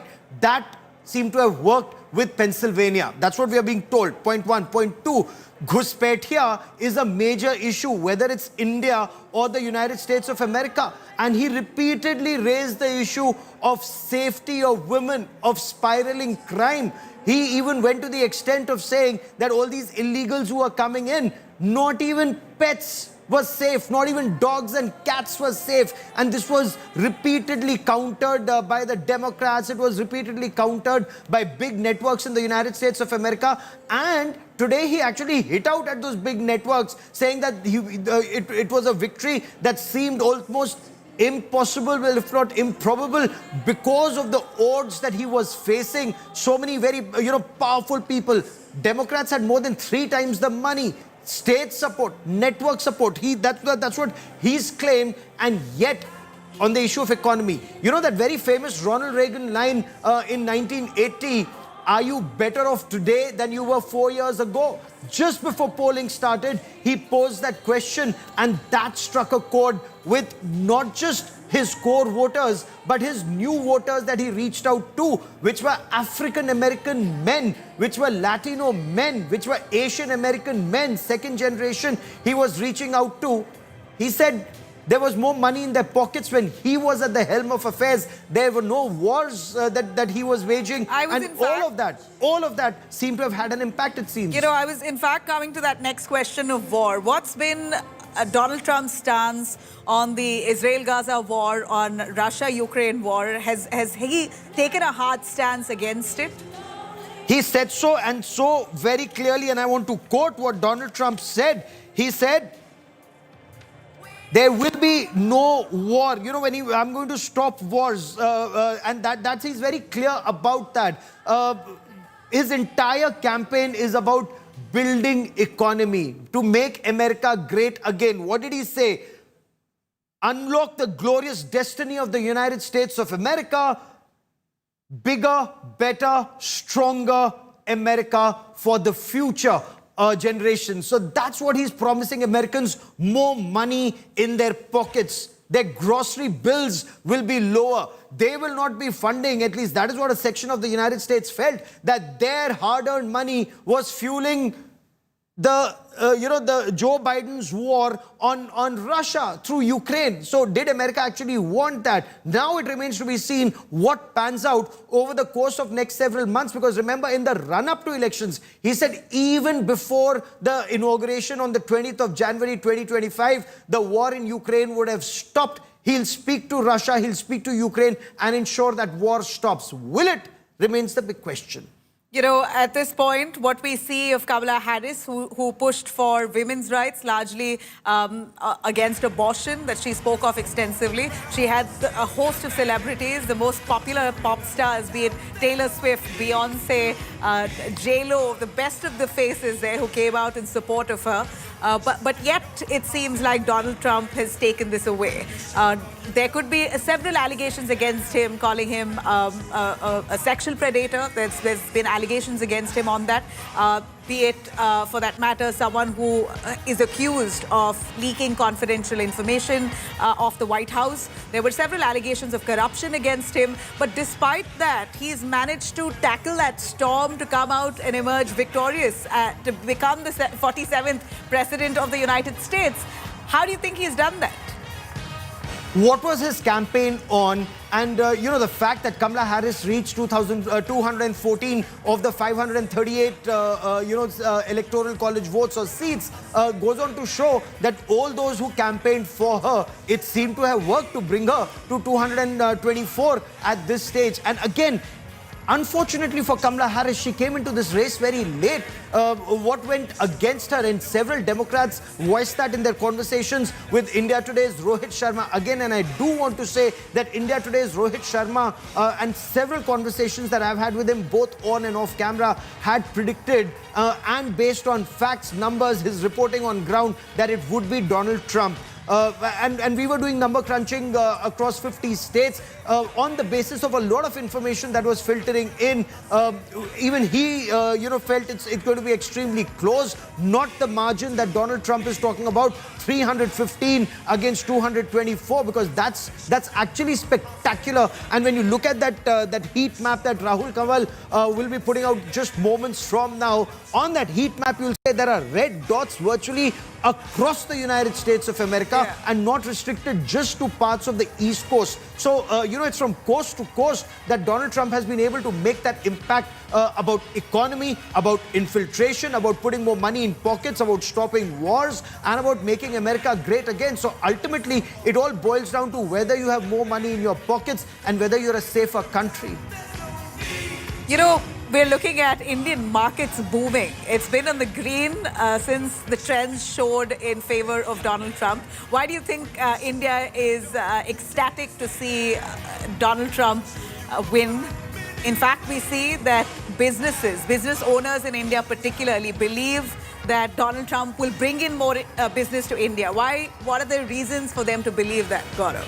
So he'd actually want to take more business to the United States of America, and that's one aspect, where he and Prime Minister Narendra Modi. So I want to talk about two things here, Nabila. There's great personal chemistry between Prime Minister Narendra Modi and the US President Donald Trump. I've reported on Howdy Modi in Houston, Texas, and I've reported on Namaste Trump in the Narendra Modi Stadium in the Sardar Vallabhbhai Patel complex at Motera in Ahmedabad. Both those and on the Prime Minister's visits to the United States of America. Of course, both when he interacted with initially Barack Obama, when he went in 2014, when he interacted with Donald Trump, when he interacted with Joe Biden. So India's relationship with America has constantly been on a high, and we've talked about that before. Remember, right from 1998 Pokhran test, when they were at an all-time low, to 1999 Kargil war, and ever since there's been a trajectory, whether it's Congress Party or BJP, the relationship has grown, whether it's the Republicans or the Democrats. But under Modi and Trump, it's likely to grow even further because of their personal chemistry, though both are hard bargainers, hard negotiators, and that is where, whether it's on the issue of H-1B visas, whether it's the issue on more tariffs on Indian goods export to the United States of America, goods and services, there could be certain issues, because he's talking about 20% tariff on Indian exports. So all of that could lead to trade talks, getting stuck somewhere. But overall, the relationship will be on a high on multiple issues because of the common challenges that India and the United States face, and on commonalities between two of the greatest democracies in the world. You know, and Gaurav, for the time that Donald Trump previously served as the President of the United States, he's always chosen India to be the first and only alternative to China. according to, in fact, he's said it on many platforms that India is really the face of South Asia, has spoken extensively on how he needs to build relations with India, defense deals with India under his leadership also paved the way for that. So a little more on how he looks at India as really the bright spot and the best alternative to China in America's view.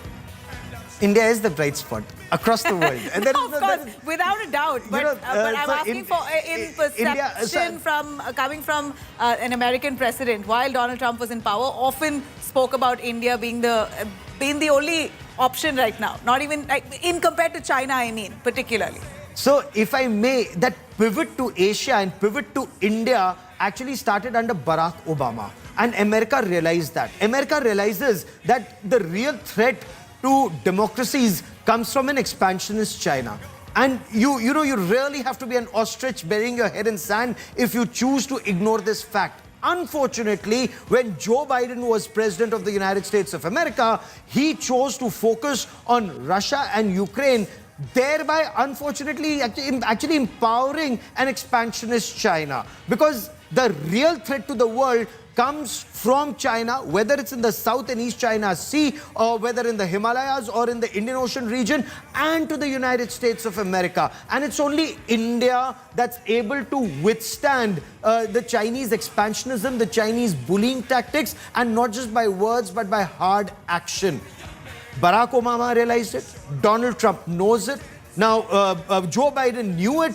However, the manner in which Joe Biden took on or did not effectively take on China and focused on Russia instead, did he deviate from course? Because that pivot to Asia and India started under Barack Obama, continued under Donald Trump. The Indo-Pacific or Quad countries, they became much stronger in their meetings. So India relationship will always grow. However, I want to add a little caveat here with your permission, Nabila. Yeah.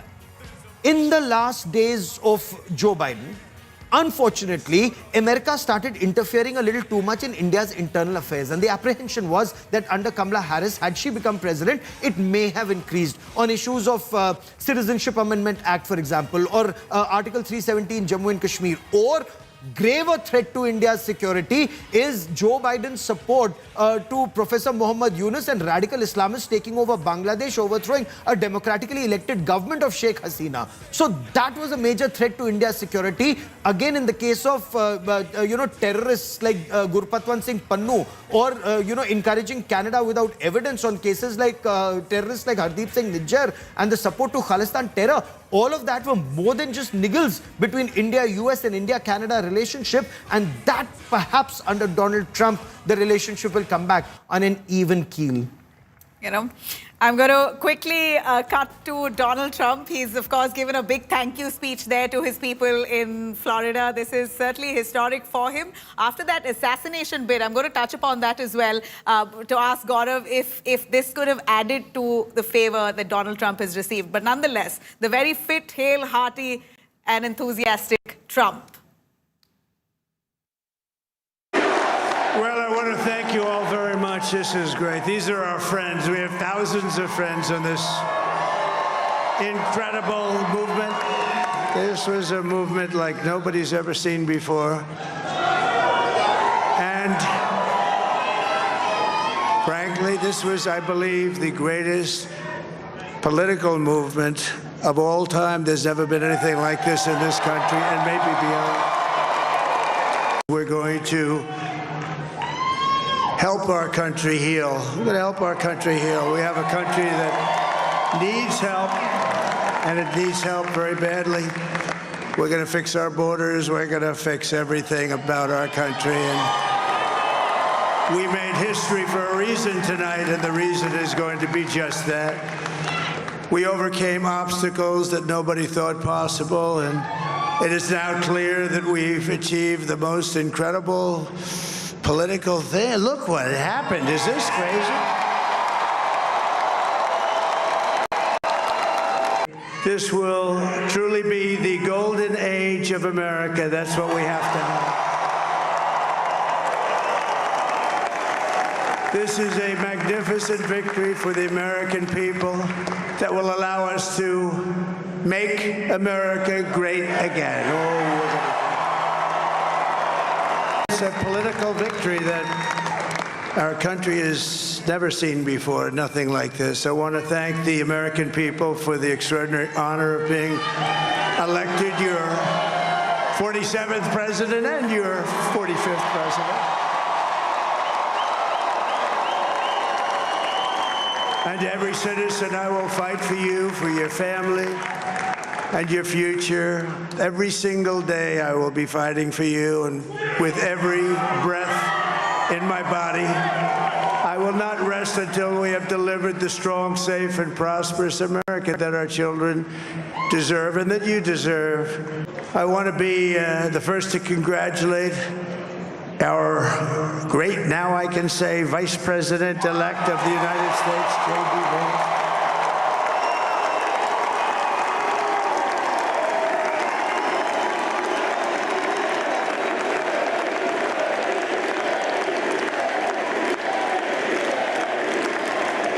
And his absolutely remarkable and beautiful wife, Usha Vance.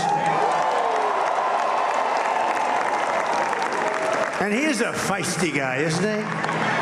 You know, I've said, go into the enemy camp.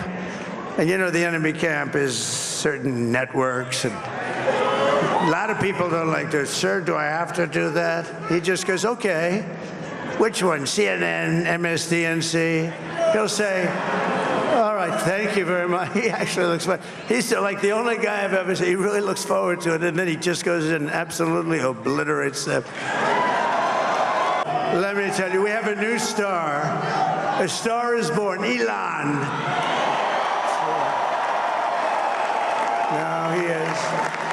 Now he's an amazing guy. We were sitting together tonight. You know, he spent 2 weeks in Philadelphia and different parts of Pennsylvania campaigning.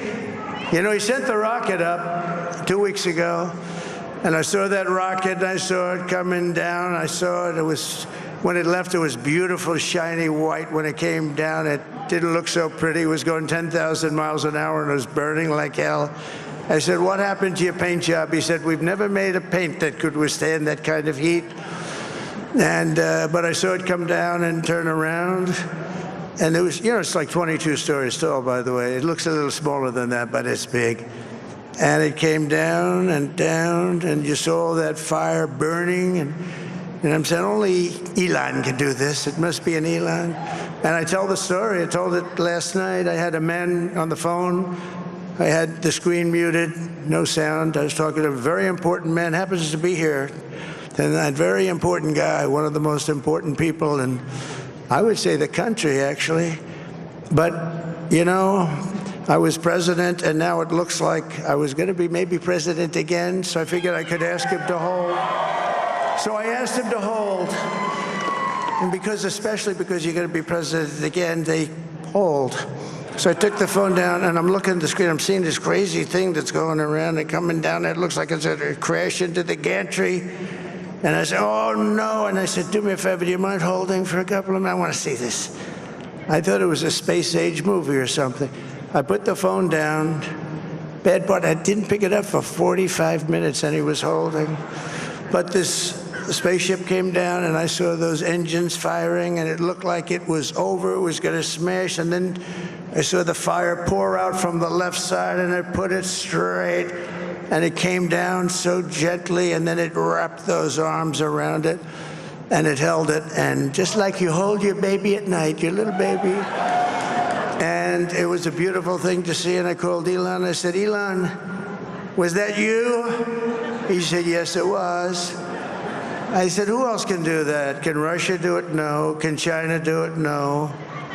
Can the United States do it other than you? No. Nobody can do that. I said, that's why I love you, Elon. That's great. And you know, when we had the tragic Hurricane Helene, and it hit North Carolina, they were really devastated, the water. This was a big water, as big as we've ever seen, water hurricane. It built lakes out of nothing. Fields became lakes, and And the danger was unbelievable. And the people from North Carolina came to me and they said, would it be possible, at all possible, for you to speak to Elon Musk? We need Starlink. I said, what's Starlink? It's a form of communication. So I called Elon, and I'll tell you what, he had, and it was very dangerous. People would die. They had no communication. All the wires were down. I called Elon Musk. I said, Elon, you have something called Starlink. Is that right? Yes, I do. What the hell is it? He said, it's a communication system that's very good. I said, Elon, they need it really, really badly in North Carolina. Can you get it? He had that there so fast, it was incredible. So, and it was great. It saved a lot of lives. He saved a lot of lives. But he's a character. He's a special guy. He's a super genius. We have to protect our geniuses. We don't have that many of them. We have to protect our super geniuses. All right, and that was a thank you speech, a victory speech that Donald Trump has given. I'm going to quickly bring in Prime Minister Modi and his tweet that he's put out in favor of Donald Trump, basically wishing him on his victory as the 47th President of the United States. If we could play that out. That's Prime There's Minister actually Modi a big statement that's come from Prime Minister Narendra Modi. Prime Minister Narendra Modi has said, have set up a call with my friend President Donald Trump to congratulate him on his historic win. Among other things, we will discuss the current violence against Hindus in Bangladesh, Khalistani terrorism enabled by Justin Trudeau in Canada, along with the Ukraine war. That's a strong statement that comes from Prime Minister Narendra Modi moments after Donald Trump's spectacular victory. Heartiest congratulations, my friend, as you build on the success. The statement that's come from Donald Trump and Prime Minister Narendra Modi. I'm sorry, I've got that wrong. Go on, Nabila. Prime Minister Modi says, heartiest congratulations, my friend, for your historic election victory. As you build on the success of your previous term, I look forward to renewing our collaboration to further strengthen India-US comprehensive global and strategic partnership. Together, let's work for the betterment of our people and to promote global peace, sustainability and prosperity. This is a clear-cut message of cooperation, diplomatic ties, and a big congratulatory message to Donald Trump's victory. That's Prime Minister Modi there, who's congratulated Donald Trump for this victory. Of course, the friendship between Donald Trump and Prime Minister Modi is known very well, has always been established on various platforms where they share a very warm hug, a very strong, firm handshake, and references to one another on multiple occasions. Though very clearly, let me reiterate here that Prime Minister Modi this time, when he was in the United States for that summit, he did not speak about who he supports or spoke in favor of anyone. In fact, stayed very diplomatic in his last visit to the But the pictures that the Prime Minister has put out, Prime Minister Narendra Modi has put out pictures. So he says, heartiest congratulations, my friend Donald Trump, on your historic election victory.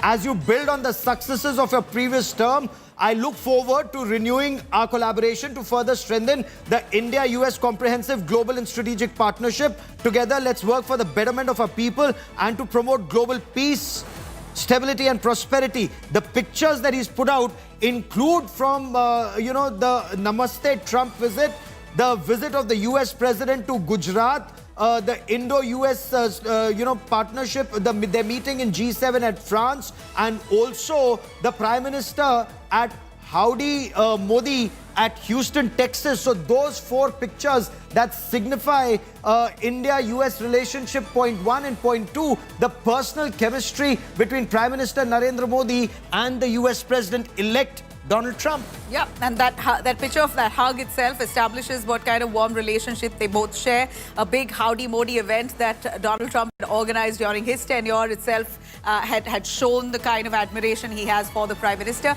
and for the prospects of India. Donald Trump has been more than vocal about how India is really the emerging superpower, and United States under his leadership wants to very closely work with this modern India. We're slipping into a short break. Gaurav Sawant and I, we're going to come back right after a short break on this continued coverage on United States elections. Donald Trump winning to become the 47th US president. Stay with us.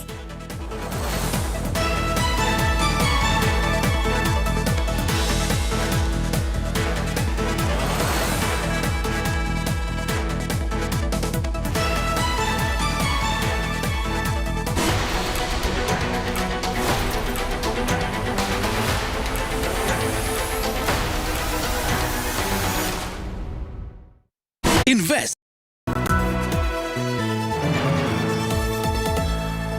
Motorola Razr 50 Ultra comes with Google Gemini.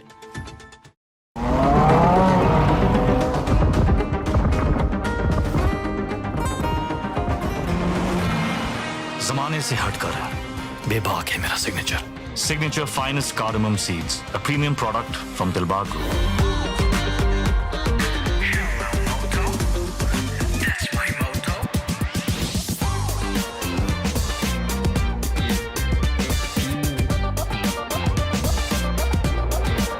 हो जा रंगीला रे with Motorola's incredible range of smartphones. Hello, Moto. पल पल पल हर पल कैसे कटेगा पल हर पल पल पल पल पल हर पल कैसे कटेगा पल हर पल सुनिए श्रेया घोषाल को साहित्य आज तक दिल्ली में लाइव 22, 23 और 24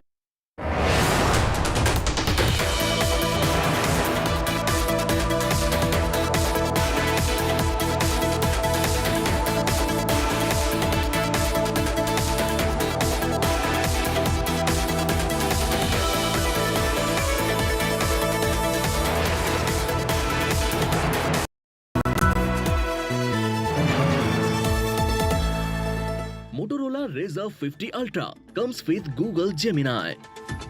Hi, I am AI anchor Sana, bringing the top headlines for you, presented by Motorola. America's presidential election results today, Trump takes lead in trends. Stock market jolted following the US election results, Sensex showed a rise of 250 points. CBI raids 17 locations in Jharkhand, Bihar and West Bengal in illegal mining scam case, 50 lakh rupees seized.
Canada has developed a pattern of making allegations without providing specifics. Secondly, when we look at Canada, for us, the fact that they're putting our diplomats under surveillance is something which is unacceptable. Third, the incidents which the gentleman there spoke about, and do look at the video. I think they would tell you, in a way, the political space today, which is being given to extremist forces there. So we believe in freedoms. We also believe freedom should not be misused. And have you had a talk about it? Exactly on the lines which I've spoken.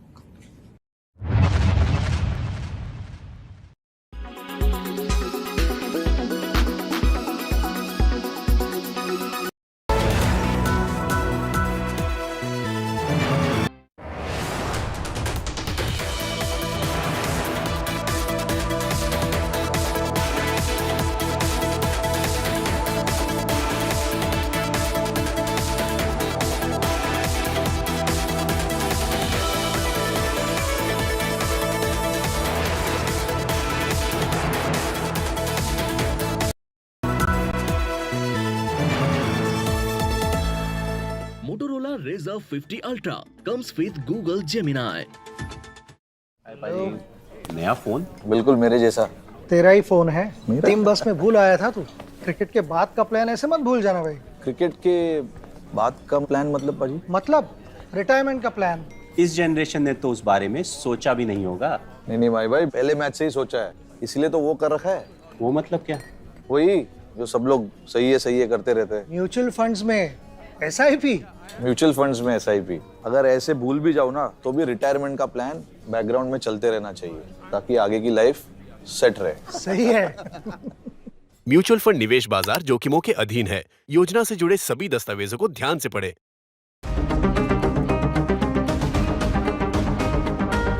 जमाने से हटकर बेबाक है मेरा signature. Signature finest cardamom seeds, a premium product from Dilbar Group.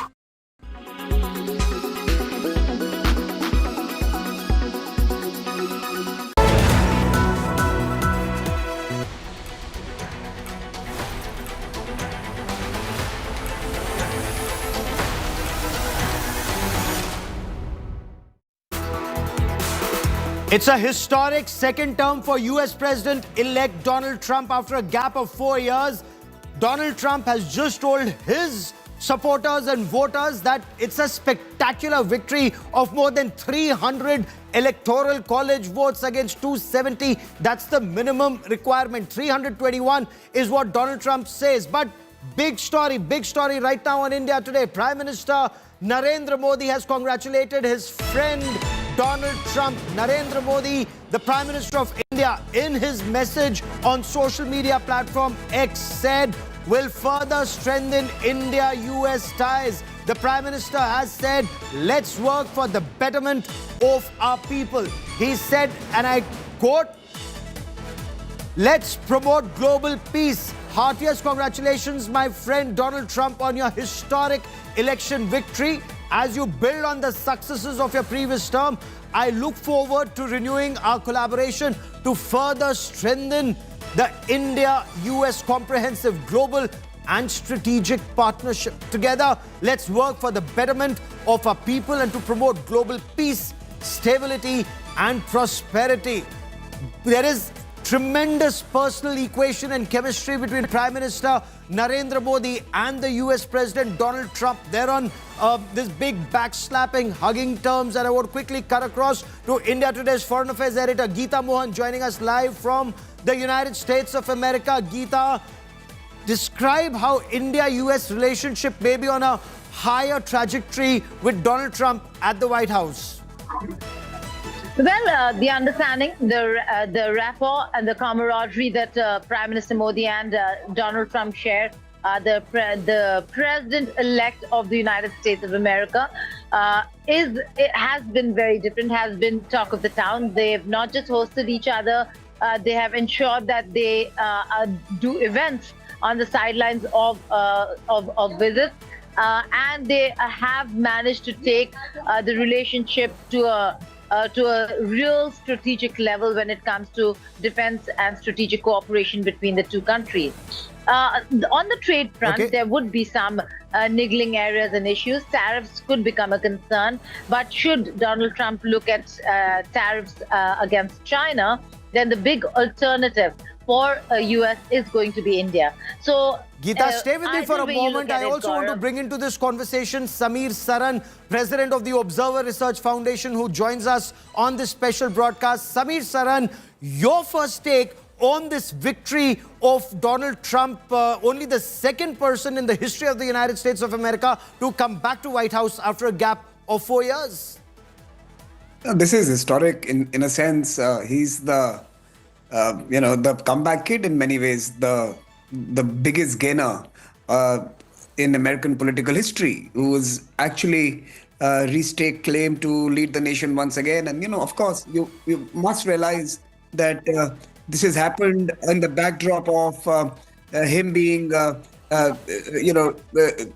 taken down by the big stream media, him having cases filed against him, having to fight the system. In many ways, he held on, he fought on, and kudos to him. I think he deserves the victory today.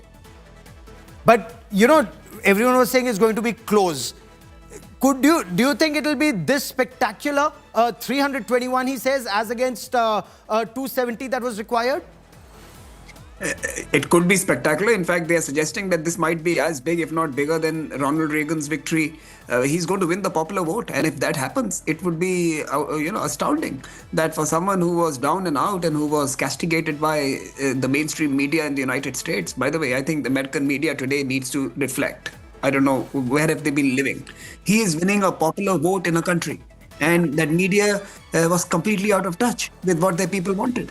And I think that is the astounding trend in this particular election, that he has not just come back.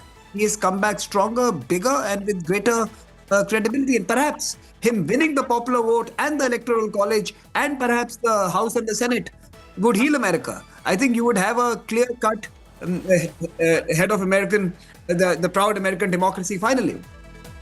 Fair enough. I quickly want to bring into this conversation India Today's news director, Rahul Kanwal. Rahul, take it away.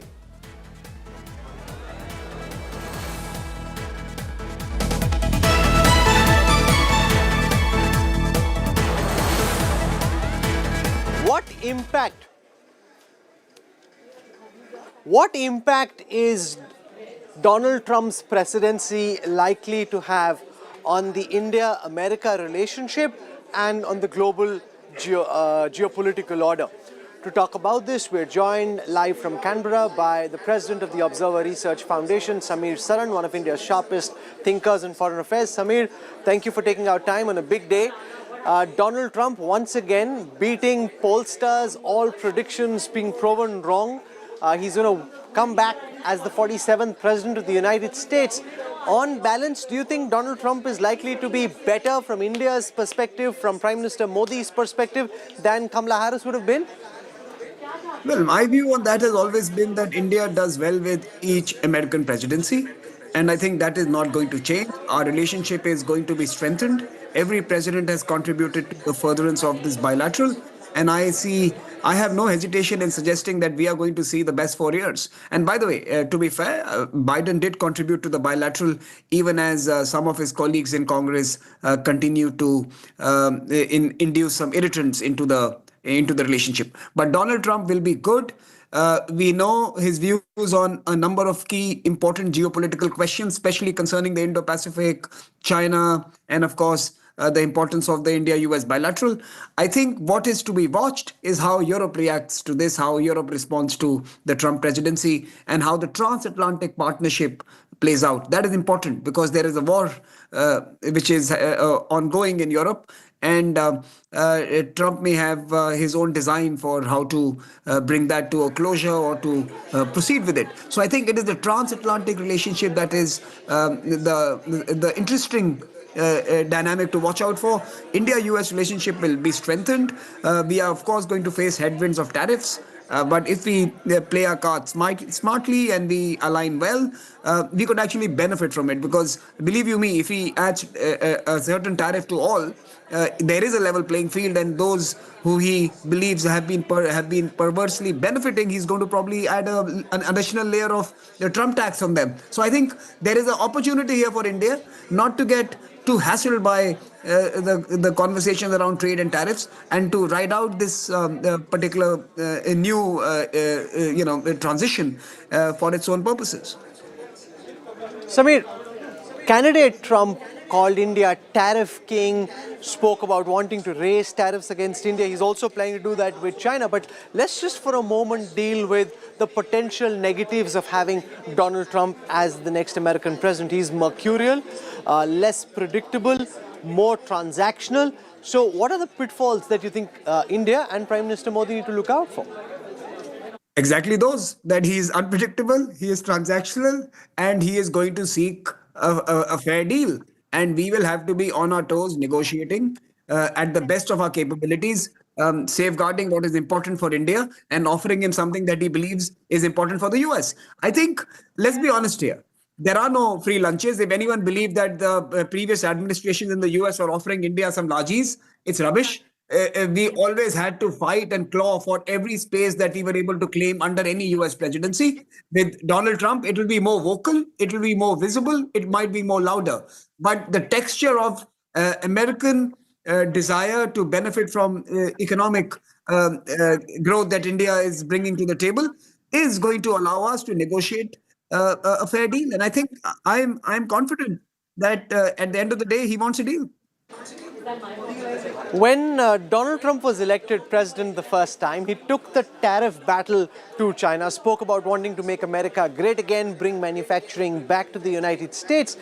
He now wants to push forward that agenda. How do you see trade relations and the strategic relationship between China and the United States play out over the next 4 years? Again, I think there's going to be a bit of a shadow boxing there. The Chinese are not without agency. The Chinese have enough capabilities to respond. It will be an interesting few months, initial period, when I think they will arrive at some balance. But the determination of the administration to make sure that China has no free riding anymore on American technology, American investments, American infrastructure shall be, I think, the dominant mood. And here, I think we'll have to be vigilant and alert to the opportunities that they may offer. Now, this is not going to be linear. This is going to be in the backdrop of Europe, if it decides to distance itself from Donald Trump, may actually begin to get cozier with China in terms of certain economic activities. So very interesting dynamic. What happens to the transatlantic relationship? Will some of the European countries be forced to reconsider their relationship with China if there is a belligerence from White House that is directed their way? So it is going to be a slightly complex landscape, Rahul. There is no linearity here. It's a brand new start. And best of luck to our Foreign Office and our Prime Minister's office. I think they will have to, in many ways, reset and restart the about ending the war with Ukraine in one day. He has a better equation with Vladimir Putin than the recent American presidents. How do you see the Russia-Ukraine war play out? And if the US and Russia see a thaw in their relationship, to what extent is it advantageous for India?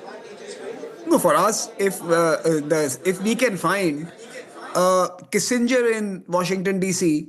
to do to the Russia relationship what Kissinger did with the China relationship in the 21st century, if we can find that equivalent who can actually create that thaw and who can actually prevent this from sliding further south, the relationship between Russia and US, it will be very good for us. I think it offers India room to breathe.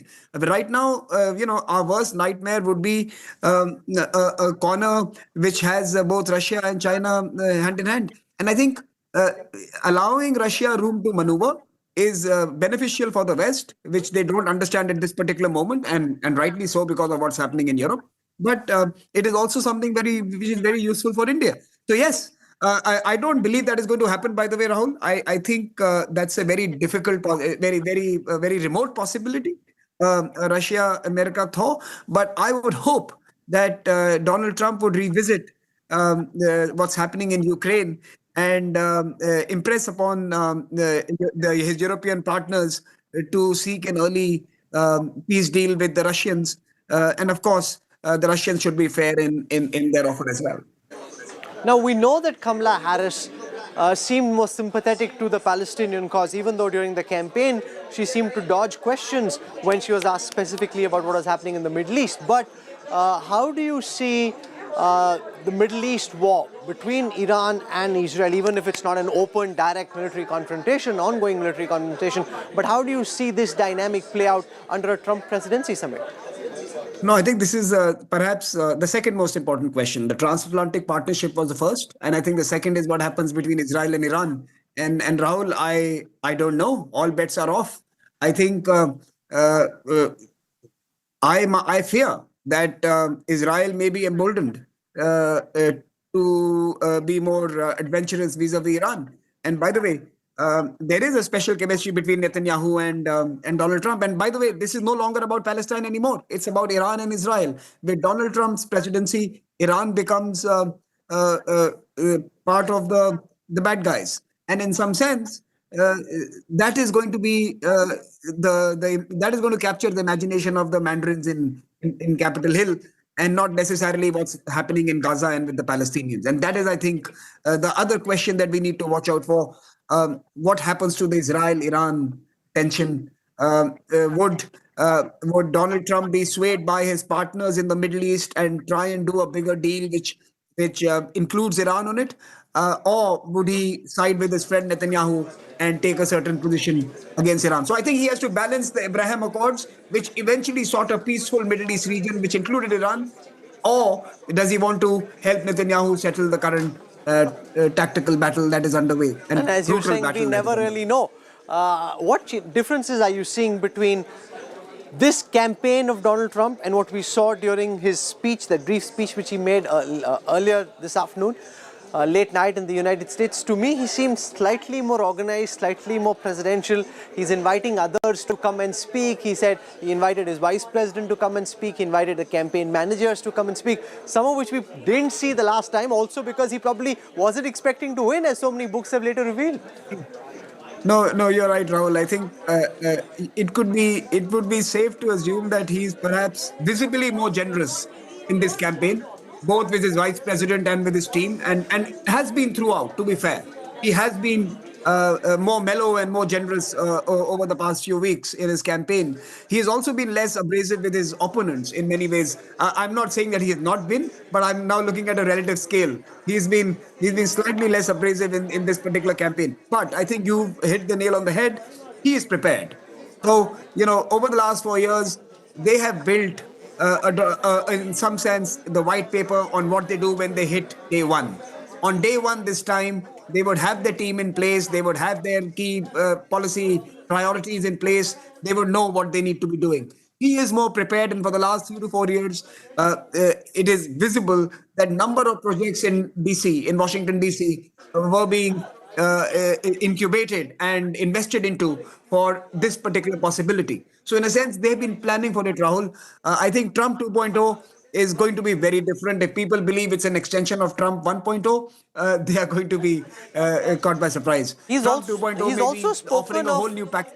He's also spoken of not caring as much about NATO, about American alliances as past presidents have. Now, one is to say that that's just candidate Trump saying it. He needn't necessarily walk the talk. The other is, we don't really know. I mean, this is a here and now kind of situation. It's not rhetoric with what's happening between Russia and Ukraine, and Russia wanting to potentially flex its muscles further into Europe. How do you see that play out? How much of what he said in the campaign would he now actually want to walk on? I think here we can take a cue from what happened last time. Look, there is a rhetoric, there is a campaign rhetoric, and then there is reality. And once you sit in the Oval Office, the world is very different. And in that sense, at that particular moment, you have to grapple with realities. And NATO is a reality that US will find very difficult to walk away from.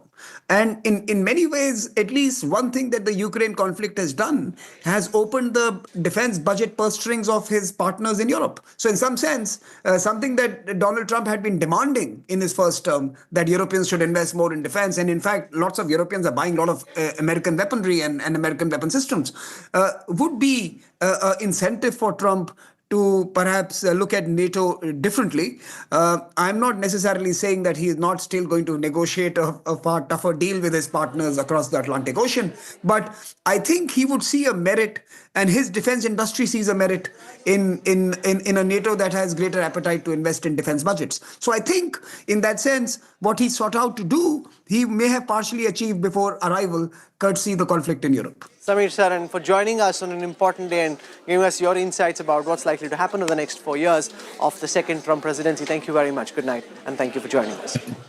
Thank you, Rahul.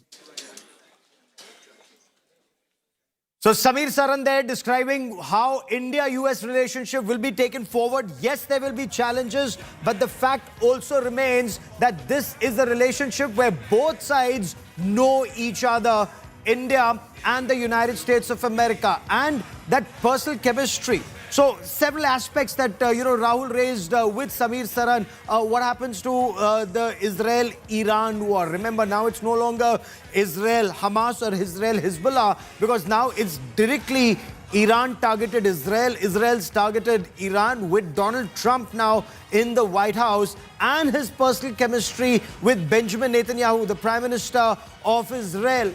Both extremely strong men. Will Israel now be emboldened to go after either the oil infrastructure or the nuclear infrastructure of Iran? We will keep a close eye on that big story. But Donald Trump, very clearly all set to return to the White House for a historic second term after a gap of 4 years. Now he claimed victory against Kamala Harris. Donald Trump addressed his supporters with that election promise of his, that abbreviation that's on the caps of all the Republicans, MAGA, Make America Great Again. Thanking American voters, Donald Trump said that he will work to guard the people of his country and their interests every day. Trump thanked Americans for their unprecedented mandate. He praised Elon Musk, called him a star, saying no one can even think of doing what Elon Musk has done. And he's thrown in not just millions of dollars backing Donald Trump, endorsing him since July, but working very hard, ensuring that Republicans, that last mile, taking the voters to the polling stations, asking them to post their pictures, making sure that that area where Democrats are traditionally considered stronger, the Republicans do not lag behind. Well, I want to thank you all very much. This is great. These are our friends. We have thousands of friends on this incredible movement. This was a movement like nobody's ever seen before. And frankly, this was, I believe, the greatest political movement of all time. There's never been anything like this in this country, and maybe beyond. We're going to help our country heal. We're going to help our country heal. We have a country that needs help, and it needs help very badly. We're going to fix our borders. We're going to fix everything about our country. And we made history for a reason tonight, and the reason is going to be just that. We overcame obstacles that nobody thought possible, and it is now clear that we've achieved the most incredible political thing. Look what happened. Is this crazy? It's a political victory that our country has never seen before, nothing like this. I want to thank the American people for the extraordinary honor of being elected your 47th president and your 45th president. And every citizen, I will fight for you, for your family, and your future. Every single day I will be fighting for you, and with every breath in my body, I will not rest until we have delivered the strong, safe, and prosperous America that our children deserve and that you deserve. This will truly be the golden age of America. That's what we have to have. This is a magnificent victory for the American people that will allow us to make America great again. Oh, a star is born, Elon. Now he is. Now he's an amazing guy. We were sitting together tonight. You know, he spent 2 weeks in Philadelphia and different parts of Pennsylvania campaigning. You know, he sent the rocket up 2 weeks ago. The people from North Carolina came to me and they said, would it be possible, at all possible, for you to speak to Elon Musk? We need Starlink. I said, what's Starlink? It's a form of communication. So I called Elon, and I'll tell you what, he had, and it was very dangerous. People would die. They had no communication. All the wires were down. I called Elon Musk. I said, Elon, you have something called Starlink. Is that right? Yes, I do. What the hell is it? He said, it's a communication system. That's very good.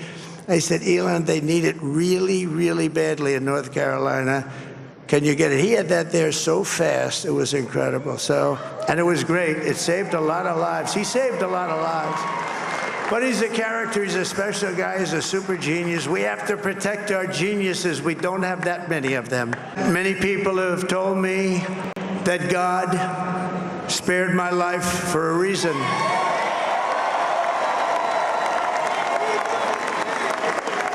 And that reason was to save our country and to restore America to greatness. And now we are going to fulfill that mission together. We're going to fulfill that mission.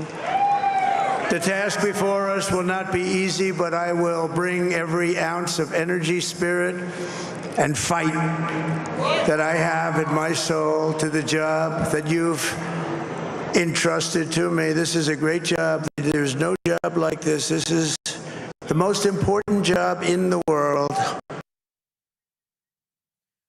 Now, what worked in Donald Trump's favor, and everyone was talking about a close contest, especially in the 7 swing states. Let me get to the realities of those 7 swing states, the crucial battleground states. Let's talk about Georgia. Let's talk about North Carolina. Now, he's retained his grip on the red state. He's cemented his path to White House with additional electoral votes. The icing on the cake for Donald Trump was a clean sweep of the swing states, including Pennsylvania, according to the latest projections that are coming from the United States of America.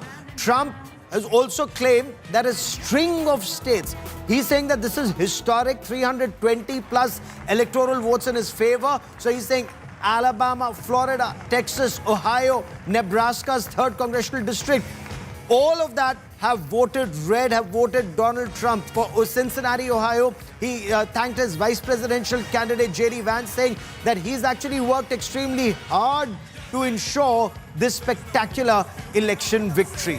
Now, Donald Trump's vice presidential pick, J.D. Vance, has an India connection. Donald Trump spoke of it, and this is something that J.D. Vance himself has spoken about very extensively. So with Donald Trump's victory projected as the 47th president of the United States of America, his vice presidential pick, J.D. Vance, is slated to be the next vice president of the United States of America. Even after Kamala Harris's departure from the American powerhouse, U.S. vice president's connection will India actually continue.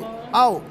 Vance, he's 39 years old. He has an India connection. His wife, Usha, is from India. Indian-American Usha Chilukuri Vance was seen by his side throughout his political career, throughout his community initiatives.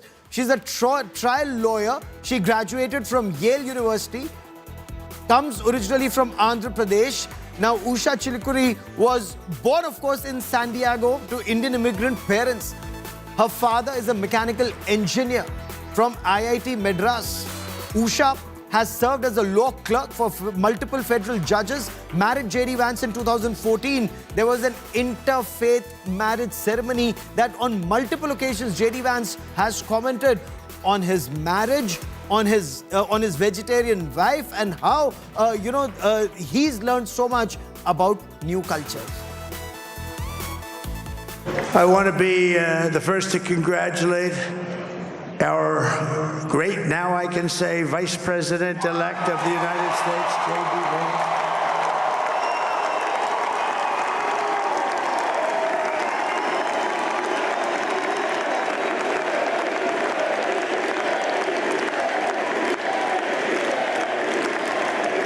And his absolutely remarkable and beautiful wife, Usha Vance.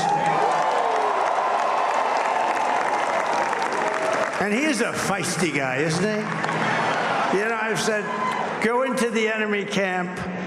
And you know, the enemy camp is certain networks. And a lot of people don't like this. Sir, do I have to do that? He just goes, okay. Which one? CNN, MSDNC? He'll say, all right, thank you very much. He actually looks fun. He's like the only guy I've ever seen. He really looks forward to it. And then he just goes in and absolutely obliterates them.